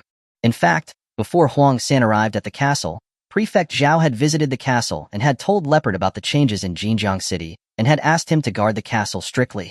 Leopard knew Huang San, but they did not interact much. He always felt that Huang San was too casual with Xiaojian, so he was not happy with Huang to begin with. How could he open the castle for him? After hearing Huang San's explanation, the Crown Prince felt that it was reasonable. He said, "I'll trust you for now. You have had a lot of contact with Xiaojian and should be familiar with him. You've also been to his base. What do you think we should do to take Xianrenping?" Huang San had only been to the North Mountain New Village. He did not know much about the 9 Dragon Mountains. He only knew that more than 20,000 bandits had been wiped out in the 9 Dragon Mountains. However, Xiaojian had not said anything about the specific process. However, it was absolutely impossible to take Xianrenping by peaceful means. Therefore, he said, "According to what I know of Xiaojian, besides sending strong troops to take it, this subordinate cannot think of any other way." The Crown Prince asked in surprise, "Are you saying that Xiaojian dares to fight government soldiers? Isn't he always so well behaved? It doesn't seem like he has ever done anything excessive before." Huang San explained, "Xiaojian does things according to the rules. Precisely because of this, if something doesn't follow his rules, he will refuse to cooperate. Moreover, he never puts the imperial court in his eyes. I met him at the castle and made it very clear to him, but he still refused." The Crown Prince did not care how to take Xianrenping. Since peaceful methods were too troublesome, then a forceful attack would be fine. He said, "If I let you lead the attack on Xianrenping, how many troops would you need to take it down?" The Crown Prince also believed Huang San's evaluation of Xiaojian. When hundreds of government soldiers went to take over the castle, Xiaojian had actually refused. This was enough to show that he really did not take the government seriously. A small Xianrenping dared to be so arrogant. If he didn't teach him a lesson, where would he put his own face? Huang San thought for a moment and said, "If it is less than 30,000 troops, even if the outer perimeter is taken, I am afraid that the 9 Dragon Mountains cannot be taken. The fact that over 20,000 bandits were annihilated, there must have been tricks involved. But the 9 Dragon Mountains now are not what they used to be." Huang San thought to himself that since a castle was being built at the crossroads, there must be defensive fortifications in the 9 Dragon Mountains as well. Huang San was confident that he could take the outer perimeter with 30,000 troops, but he had no confidence at all in taking the 9 Dragon Mountains. The Crown Prince suddenly looked at Huang San with sharp eyes and said, 30,000 troops, just to take down Zion Rimping? I will give you a maximum of 25,000 men. If you can't take Zion Rimping, you will be useless. Don't disappoint me again.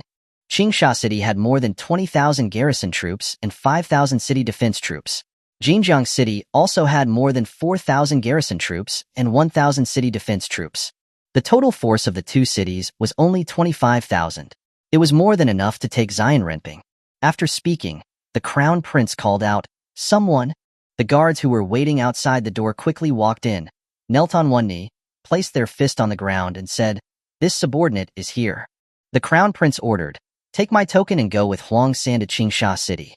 Transfer all of the garrison troops there to Huang San for the purpose of suppressing the bandits of Zion Rimping. After you reach the Crossroads Castle, I will bring the 4,000 troops from Jinjiang to the Crossroads Castle to meet up with you." As he spoke, he handed his personal token to the maiden beside him, who dropped it in front of the guards. The guards picked up the token and said loudly, "This subordinate obeys." Crossroads Castle. Since Huang San had retreated with his troops, the Crossroads Castle had been a hotbed of tension. The merchants in the market were panicked. Boss Zhang, a shareholder in the shipyard, went to find Xiao Jian and politely stated that he wanted to withdraw from the Crossroads Castle market. He also wanted to withdraw his shares in the shipyard, as long as Xiao Jian returned 100,000 taels of his capital. Xiao Jian was very straightforward. He immediately paid Boss Zhang 130,000 taels of silver and took back the stock certificates. He also bought back Boss Zhang's shop in the Crossroads Castle for 2,000 taels of silver. From now on, Xiao Jian would not have any dealings with him. Other business owners also wanted to withdraw from the castle market. Xiao Jian bought back their shops and warehouses at their prices, and he also bought all the supplies. Master Zhao from the Zhao family came specifically to the Crossroads Castle and respectfully said to Xiao Jian, "Young master, you have been kind to our Zhao family. The Zhao family will stand with the young master at all times. After discussing with our elders, we have sent this old man to negotiate with the young master. The Zhao family would like to buy a piece of land in the North Mountain New Village to build shops and residences. Several younger members of the clan are also very fond of the young master and are clamoring to study at the young master's academy." Xiao Jian thought about it. The Zhao family was now tied to him. If he turned against the government, the Zhao family would be in danger. If they had businesses in the North Mountain New Village, then they would have a place of refuge. Therefore, he said readily, "Thank you, Grandpa Zhao, for your support. I welcome the Zhao family to build shops and residences in the North Mountain New Village. I will make a promise to Grandpa Zhao today. The 9 Dragon Mountains are absolutely safe. No matter who comes to cause trouble, and no matter how many people come, the 9 Dragon Mountains will not be lost." The Zhao family was a large aristocratic family, and there must be many talented people in the family. Having them settle in Zion Rimping would be beneficial to him. After Boss Zhang withdrew from the shipyard, Xiao Jian sent a message by carrier pigeon to Zhang Chun, telling him to inform Boss Wang, who was in charge of shipbuilding at the shipyard, about Boss Zhang's withdrawal. After all, shareholders had changed, so Boss Wang had the right to know, and Xiao Jian also had an obligation to inform him. When Zhang Chun arrived at the shipyard, the first thing he did was to establish a carrier pigeon station at the shipyard. It only took a day for a carrier pigeon to travel from the Crossroads Castle to the shipyard. 3 days later, Zhang Chun sent a message saying that when Boss Wang learned of Boss Zhang's withdrawal, he said that as long as he was alive, he would be with the shipyard and would not withdraw. After all, the shipyard was originally his family's business. Although he had sold it to Xiao Jian, his feelings for the shipyard would not change. Half a month passed in a flash. After Fugue's and Lai Fu's regular battalions arrived at the castle, they had been doing high-intensity training. There was no shortage of fire guns and cannons now, and the food was even more plentiful. They had eaten so much chicken and eggs that they wanted to vomit. Even though they were exhausted every day, they did not complain. Their training had not stopped for a single day. Chapter 237. Government troops attack Crossroads Fortress. Xiao Jian had been waiting at the Crossroads Fortress. The troop movements in Qingsha City could not escape his notice. Qingsha City also had a branch of a security company, and the Zhao family had many informants in Qingsha City. Xiao Jian wanted to see what methods the government troops would use to attack the Crossroads Fortress. After a period of training, Lai Fu's regular battalion had become combat ready. The Crossroads Fortress had Fugue's regular battalion, plus the 500 men Leopard had left behind, a total of more than 2,000 troops, which was enough to defend the fortress. Xiao Jian ordered Leopard to call back the 500 veterans from Xianren Peak and merge them with Lai Fu's regular battalion.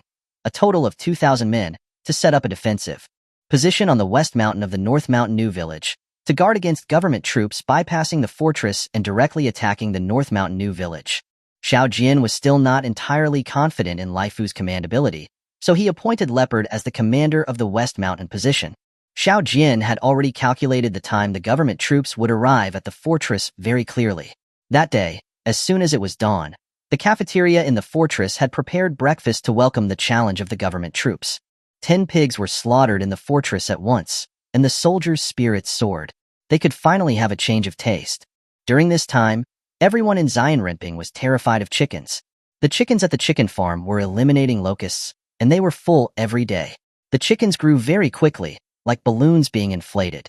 There were already nearly 100,000 laying chickens, laying 70 to 80,000 eggs each day.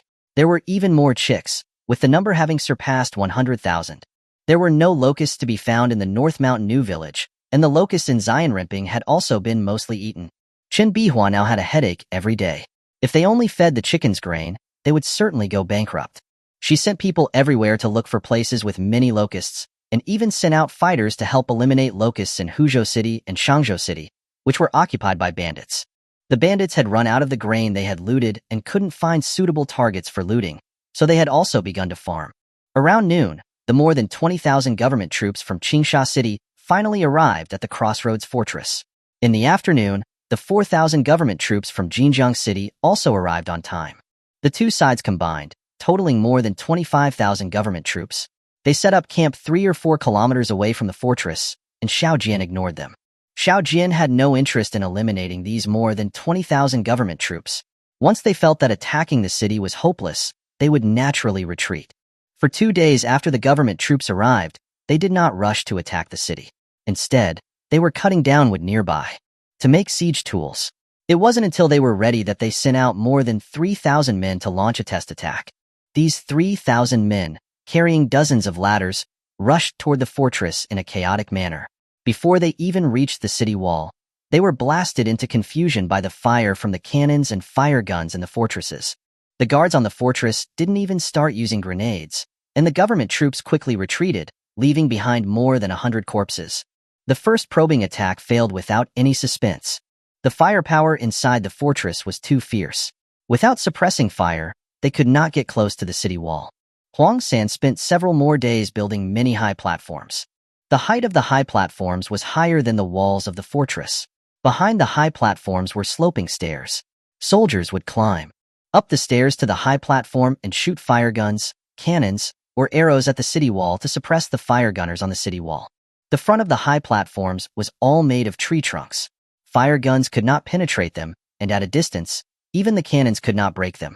Xiao Jian could only destroy them with cannons after the high platforms got close to the city wall. However, these high platforms were very high, had unstable centers of gravity, and were extremely heavy. Even with wooden wheels installed underneath, they were still very difficult to move. With a lot of manpower, the high platforms were pushed slowly, and finally, they were pushed to about 50 steps away from the city wall. The fortress fired a volley of cannons, causing these high platforms to collapse. Many of the government troops pushing the platforms were crushed to death by the collapsing high platforms. Without the cover of the high platforms, the fire guns and cannons on the city wall fired simultaneously. The cannons were still firing buckshot. More than half of the troops fell at once. The remaining men turned and ran back. The high platform attack was another failure. Xiao Jian was sitting in a cool shed on the city wall, drinking tea leisurely, and said with a smile, "These bumpkins don't understand the power of a star fortress. Even if I can't overturn these high platforms, they won't be of much use. There are many firing holes in the fortress. The high platform is high, but it can't hit the fire gunners in the fortress." Xiao Jian then asked Fuguwei and Haitan, "If you were to attack this fortress, what methods would you use?" Fuguwei was the first to speak. "I'll listen to you, young master. I'll attack however you tell me to attack." After saying that, he had a matter-of-fact look on his face, which made Xiao Jian so angry that he kicked him aside. Haitan thought for a long time before saying, "It's definitely not going to work to just throw lives at it, young master. What if we created a lot of smoke on the side of the city wall, making it impossible for the people on the wall to see what's going on below? Would that be a viable method? Also, we could dig tunnels into the city or use gunpowder to blow up the city walls." Haiten had come up with a few reasonable ideas. Xiao Jian nodded and said, smoke is also a method, but its effect is very limited. No matter how much smoke there is, it won't be able to completely cover the city wall. Even if it does, and they manage to get to the city wall, they will be bombarded by grenades and suffer heavy casualties. Haiten quietly listened to Xiao Jian's analysis, while Fugue ran to the side to boil water. Xiao Jian shook his head. Fugue was not a qualified general. He then focused on Haiten, saying, the idea of using tunnels is not bad, but you've noticed that inside our fortress, there are many earthenware jars buried under the city walls, right? The earthenware jars are for detecting underground tunnels. Once we find the exit of a tunnel, we will pour water into it, and the people inside will be drowned alive. Haiten asked, young master, does this mean that this fortress cannot be broken? Xiao Jian nodded and said, it is not easy to take down this fortress, but it's not entirely impossible. If there are insufficient guards inside the fortress, it would be possible to attack from all sides at the same time with a large number of troops. If we use the fire guns that we produce, we could build platforms using earth and stone 300 meters away. We could use fire guns and cannons to suppress the firepower on the city wall, creating conditions for scaling the wall. But these government troops can't do any of these things. Their cannons and fire guns have a shorter range than ours, and with 2,000 troops, they are not enough to surround the fortress. Haiten could see that Xiao Jian was teaching him some methods of attacking a city. He got up and bowed, saying, thank you for your guidance, young master. Xiao Jian waved his hand, got up, and came to the edge of the city wall. He picked up his binoculars and looked at the few newly erected tents in the distance. These few tents had not been there yesterday. They had been set up between the government troops camp and the fortress.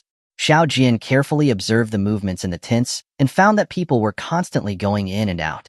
He handed the binoculars to Haiten and said with a smile, gunpowder blasting is a feasible method, but the government troops' black gunpowder cannot blow up this fortress. The fortress is built with cement and stone bars, and the lowest layer is also reinforced with steel bars. Even with our yellow gunpowder, we may not be able to blast it open. Chapter 238. Own cannons bombard own troops. But the city walls of other cities, there is absolutely no problem using our gunpowder to blast them open. Haiten took the binoculars and also carefully observed these new tents. He said, young master, are the government troops digging a tunnel? The figures moving in the tents don't seem right. Xiao Jian laughed and said, let them dig. It's good for us to test the strength of the fortress. Even if they succeed in blasting it open, do they think they can just get in? The difference in our weapons is too great. I didn't actively go to eliminate them, just because I didn't want to have too much conflict with the court and have outsiders benefit. I hope that they will be smart enough to back down. Xiao Jian had never seen the government troops as his opponents.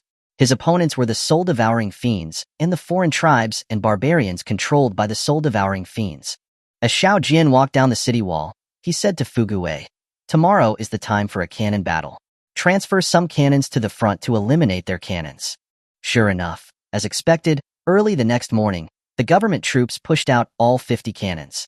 They established a cannon position about 800 meters from the fortress and began to bombard the walls of the fortress. However, the distance was too far. Not to mention destroying the walls, they couldn't even make a spark. Not long after the government troops opened fire, more than 100 cannons on the fortress began to bombard the government troops' cannon positions. The solid shells seemed to have eyes, flying to the cannon positions. Back when the cannons were distributed to the fortress, they had been tested. The cannon crews did not need to run tests. They only needed to adjust the angles and the amount of gunpowder according to the recorded data. More than 100 cannons attacked at the same time. Several gunpowder barrels were hit by the shells. Immediately, there was a blaze of fire in the government troops' cannon positions. The soldiers operating the cannons were blown into the sky by their own gunpowder. The soldiers who were not blown to death didn't even want their cannons anymore and ran back to their camp. The guards immediately dragged back the government troops' cannons. These were all high-quality iron materials. Sending them to Nine Dragon Mountain would mean high-quality steel. Huang San did not know that Xiao Jian's cannons had a much longer range than theirs and were more accurate as well. In one fell swoop, they had lost all of their cannons. The siege was temporarily impossible to continue. He sent troops to bypass the fortress and attack the North Mountain New Village. The government troops' diversionary action was quickly discovered by the observers. Xiao Jian sent Fugue to lead 1,000 soldiers out of the East Gate and Leopard at the West Mountain position. They attacked from both sides, routing the 5,000 government troops who were trying to sneak in, and also capturing more than 2,000 prisoners. The government troops were constantly sending out troops to harass, just to cover up their true purpose of digging tunnels. Next to the earthenware jars in the fortress, Xiao Jian was identifying the sounds coming from within the jars. By listening to the strength of the sounds in the earthenware jars in different positions, he could determine the specific location and distance of the tunnel. After confirming the location of the tunnel, Xiao Jian had Fugue build a barbican near the tunnel using bricks and stones. In case the city wall was blown up by the government troops, they could use the barbican to snipe the government troops. Not long after the barbican was built, the digging sounds in the earthenware jars disappeared. The government troops' tunnel had been completed. In order to prevent the city walls from collapsing and injuring the soldiers, all the soldiers on the walls above this section were evacuated behind the barbican. At dawn the next day, the government troops sent out troops to line up for an attack on the city not far from the fortress. Xiao Jian was still leisurely sitting in the cool shed drinking tea and said with a smile to Haiten, "Huang San is quite clever. He didn't dig the tunnel into the fortress. Today, we'll see if the fortress can withstand the power of black gunpowder." Haiten said, "No wonder young master knew that the government troops' cannons would attack. Now I understand that they used cannon fire to cover up the sound of digging tunnels. Little did they know that we had already figured out their intentions. Now it seems that they are being more than a little obvious." Xiao Jian said, "If we did not know their intentions in advance, it was necessary to use cannons to cover the sound of digging. Unfortunately, he didn't know that there were many earthenware jars buried in the fortress. Whether they fired the cannons or not, it would not have any impact on us." As the two were talking, the ground suddenly shook, and the glass teacups on the tea table fell to the ground and shattered. Immediately afterward, there was a huge explosion. Xiao Jian was several hundred meters away from the center of the explosion. He turned his head to look at the city wall at the center of the explosion. He saw that the edge of the wall suddenly became very blurry, but after a short while, it returned to normal. The wall had not arched and scattered in all directions. The scene outside the city wall was jaw-dropping. The soil along the tunnel had clearly arched upward, like an earthworm wriggling, but it had not been blasted open. At the government troops' camp, at the new tents, a blinding light suddenly appeared. The tents suddenly flew up, and rocks and mud flew toward the government troops' camp. The tents that were not far from the tunnel's exit were instantly out of luck. A group of government troops standing in front of the camp was also wiped out. The government troops had dug a large earth cannon. The mouth of the earth cannon was pointed directly at their own camp. The city wall of the fortress had not been blasted apart. Instead, their own camp was a mess from the blast. Xiao Jian stood on the city wall and couldn't help laughing. He said to Haiten, "This failed blast has shown us that messing around blindly won't work." The crown prince saw that the camp had been blasted into chaos. Luckily, he did not go to see the excitement, or he would have been a corpse at this moment. He was extremely angry and ordered his guards to bring Huang San over and have him executed on the spot. Huang San was frightened out of his wits. He immediately knelt on the ground and said, "Your Royal Highness, spare me. Please give me another chance." The crown prince looked at Huang San coldly and said, "Didn't you say that 1,000 caddies of gunpowder would surely blow away the city wall of the fortress? The other side's city wall is unscathed, but you managed to blow yourselves into a mess. What do you have to say now?" Huang San was at a loss. He had lost many men in the past few days just to cover up the digging of the tunnel. In the end, not only did they not blow up the city wall of the fortress, they also ended up in trouble. The crown prince waved his hand to the guards and said, "Drag him down and execute him. Keeping this useless man will only waste food." A guard standing behind Huang San picked Huang San up with one hand and dragged him towards the door without saying a word. Huang San's soul left his body, and he shouted, "Your Royal Highness, spare me. I have an idea. Your Royal Highness, listen to me. This time, I can definitely make Xiao Jian submit." So, the crown prince said to the guard, "You immediately notify Governor Wang to shut down the Jinjiang Academy. Wall up all the outgoing passages of the academy. I want to let Xiao Jian know that if he does not hand over Xianrenping, these hundreds of students will starve to death inside." The guard received his orders, mounted his warhorse, and galloped towards Jinjiang City. Huang San finally did not have to die. He came to the front of the fortress, full of life again, and said to Xiao Jian, "Aren't you particularly concerned about the lives of children?" Chapter 239. Zhang Chun takes Jinjiang City. "Haha, Xiao Jian, let me tell you some unfortunate news. His Royal Highness, The Crown Prince has already ordered the Jinjiang Academy to be sealed off. If you don't hand over Zion Renping, these children will starve to death inside. You just wait to collect their corpses." When Xiao Jian heard that the Crown Prince was targeting the students of the academy, he angrily threw the teacup in his hand towards the outside of the city, as if he wanted to smash the complacent Huang San outside the fortress to death with the teacup. He glared at Huang San and cursed angrily, "Huang San, you and that so-called Crown Prince are beasts. Go back and tell your Crown Prince that I, Xiao Jian, will never rest until I get revenge on him. Even if he climbs onto the throne, I will drag him down. This beast will only harm the common people if he sits on the throne." Xiao Jian was forced into a corner. Now, even if he had to turn the world upside down, he would have to save the students of the academy. Xiao Jian sent a message by carrier pigeon to Zhang Chun, ordering him to immediately set off and attack Jinjiang City to rescue the students of Jinjiang Academy. Jinjiang. Since the opening of the market at the Crossroads Fortress, shipping in Jinjiang had begun to recover. The official road to Qingsha City was now clear. Huzhou City and Shangzhou City, which had been occupied by bandits, could also trade with the outside world through the fortress market. All of this trade depended on Jinjiang's shipping. Zhang Chun's regular battalion was on 4 naval sailing ships, which were mixed among the cargo ships, not attracting any attention. When they arrived at the Jinjiang Wharf, it was already midnight. The Shunlai Inn at the Jinjiang Wharf was built by the river. The backyard had a private pier. The 4 sailing ships approached the pier. The guards landed unnoticed and entered the backyard of the inn. The garrison troops of Jinjiang City had been taken by the Crown Prince to the Crossroads Fortress. There was only 1,000 city defense troops defending the city. At dawn, the gates of Jinjiang City opened on time. Outside the city gate, there was nothing unusual, as usual. There were still a large number of cargo carts and many pedestrians waiting in line to enter the city. If there was a difference, no one paid attention to it. The grain carts lined up at the city gate were clearly more numerous than usual. These grain carts all had awnings. The awnings were not only used to prevent rain, but also to prevent the morning dew from soaking the grain. Each grain cart had several escort guards standing by its side, completely separating the people waiting to enter the city behind them. As soon as the city gate opened, an anomaly occurred. Several guards of the grain carts picked up oval-shaped iron lumps, knocked them on the carts, and then threw them into the city gate. One iron lump hit a soldier, opening the gate directly on the head. The soldier immediately became furious. "Which blind bastard dares to throw stones at me?" As he spoke, he drew his saber. The other soldiers inside the city gate also ran out, preparing to look for the troublemakers. An officer-looking soldier picked up the iron lump from the ground and looked at it carefully. The surface of the iron lump had many intersecting grooves. The grooves were smooth and even. It felt very comfortable to hold it in his hand.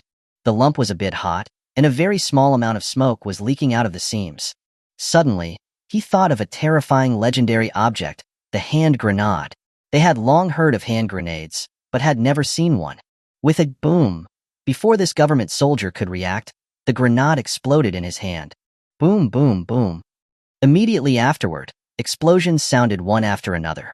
Flames shot into the sky in the city gate. The government soldiers gathered at the city gate were blasted to the ground. At this time, the grain carts parked next to the city gate suddenly lifted their awnings.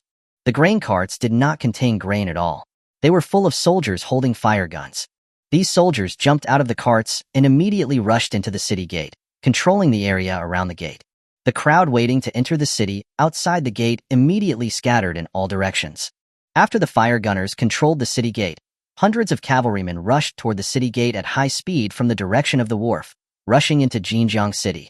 Following closely behind the cavalry were large formations of fire gun infantry. These infantry were in square formations, calmly approaching the city gate. Zhang Chun, riding a warhorse, came to the city gate with the infantry and shouted to the panicked crowd around him, "We are the Jinjiang militia, subordinates of General Xiao Jian. Don't panic. Bandits in Jinjiang City have taken control of Jinjiang Academy. We are here to rescue the students of the academy. We apologize to the villagers for the fright we have caused." Hearing Zhang Chun's shout, the crowd outside the city gradually calmed down and no longer ran around. They gathered in groups of 3 or 5 and discussed the situation. The Jinjiang Academy had been closed, and even the gates had been blocked with bricks and stones. This was not a secret. The passers-by would look at the academy worriedly. Xiao Jian was deeply respected in Jinjiang City, and everyone knew him. The Jinjiang Academy was also well known far and wide. No one thought there was anything wrong with Xiao Jian sending troops to rescue the students when someone dared to harm them. The Jinjiang City defense troops did not put up much resistance and were disarmed by the cavalry. Xiao Jian was the commander of the Jinjiang militia. The government had not revoked his position, and there were also some who disagreed with the government's decision to close Jinjiang Academy. The students in the academy were all children who could not survive in the refugee camps. Xiao Jian had taken them in at the academy, and everyone had only praise for him. Instead of helping, the government had planned to starve these children. The residents of Jinjiang City were also angry about this, but they dared not speak up.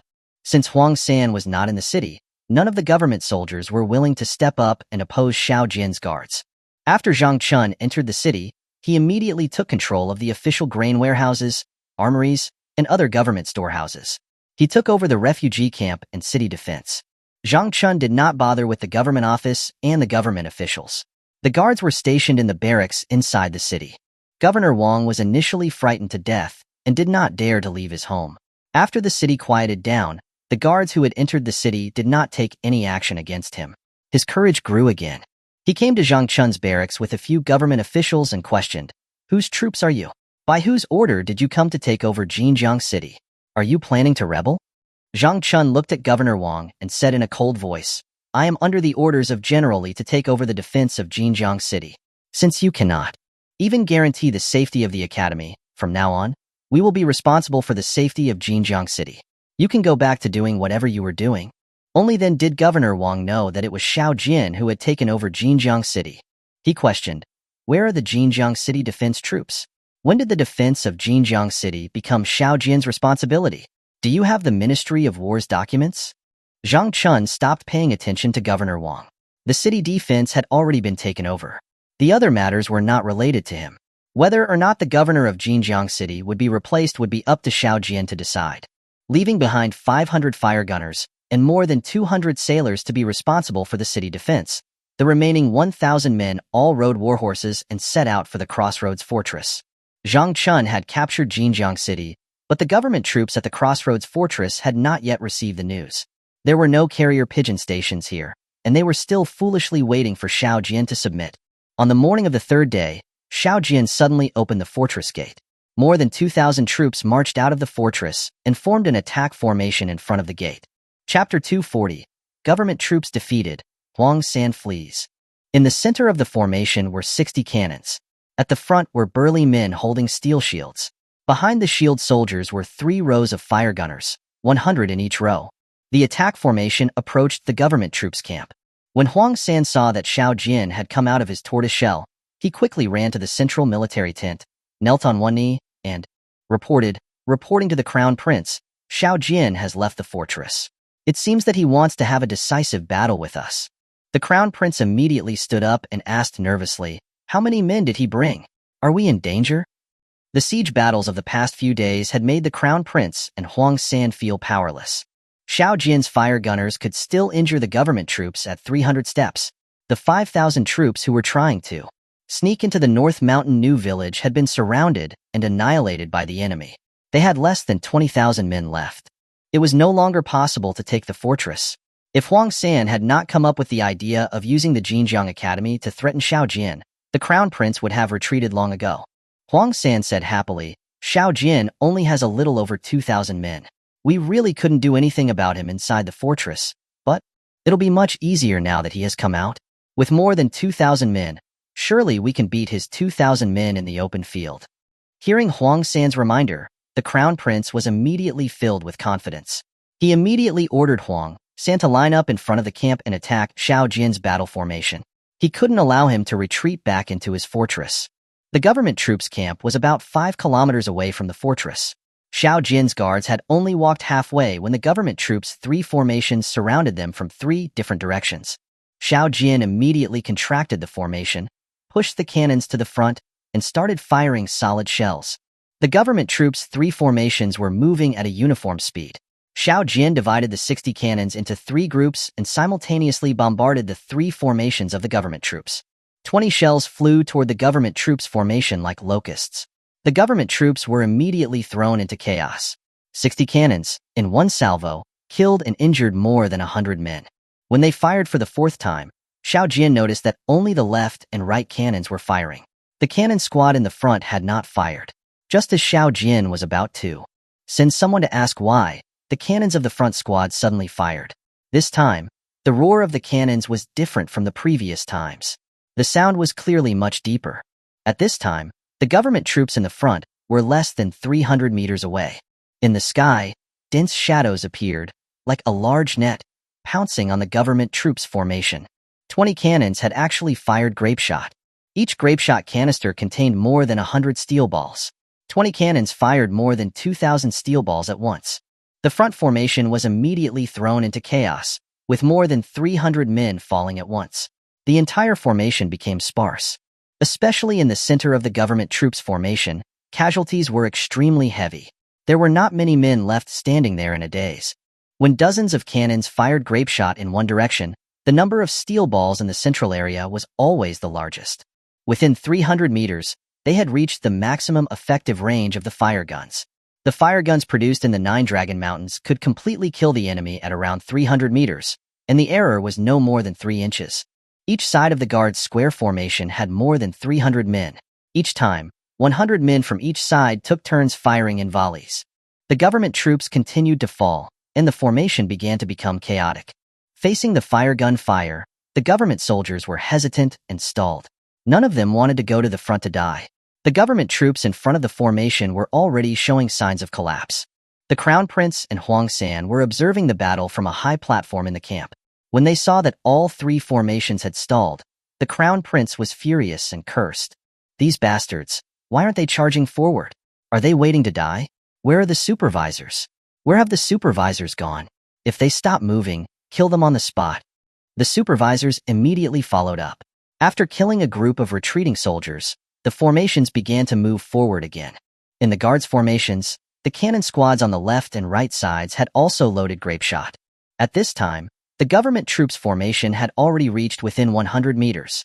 Suddenly, the cannons roared, and orange flames burst from the muzzles. Immediately, grapeshot like a downpour scattered into the government troops' formation, creating a blank area from the center of the formation. The cannon squad in front of the guards was a beat slower this time. A moment passed after the cannons on both sides fired, and then they fired. At this time, the government troops' formation was only 60 or 70 meters away from the cannon squad. This time, the sound of their cannons changed again. The roar was even deeper than when they fired grapeshot. Accompanying the roar of the cannons, black shadows flew out of the muzzles in a fan shape, spreading to both sides. When they reached the government troops' formation, the steel balls had spread out to a width of several dozen meters. This time, they had fired buckshot. Grapeshot is launched using steel balls that are contained in a metal canister.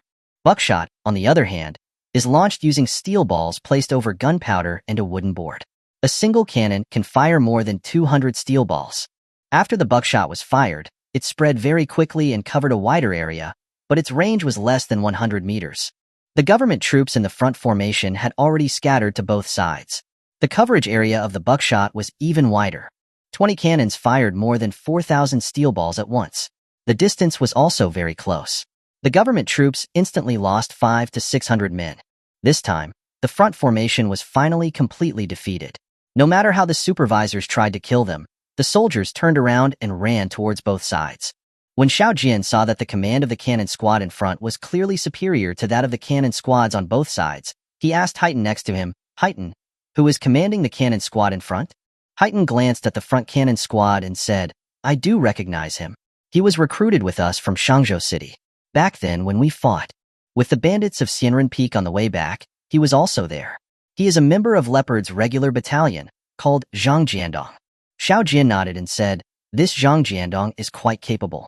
His judgment of the battlefield situation is very accurate. After the battle is over, have him come see me." On the high platform, the Crown Prince was in a rage. He kicked Huang San down, cursing, "You idiot! Tens of thousands of men versus 2,000 men, and you still managed to make it this bad. You go up there immediately. If you can't take down Xiao Jian's fire gun formation, then die on the battlefield." Huang San was also terrified at this moment. He had been promoted from a small soldier. He was seeing a battlefield of this scale for the first time.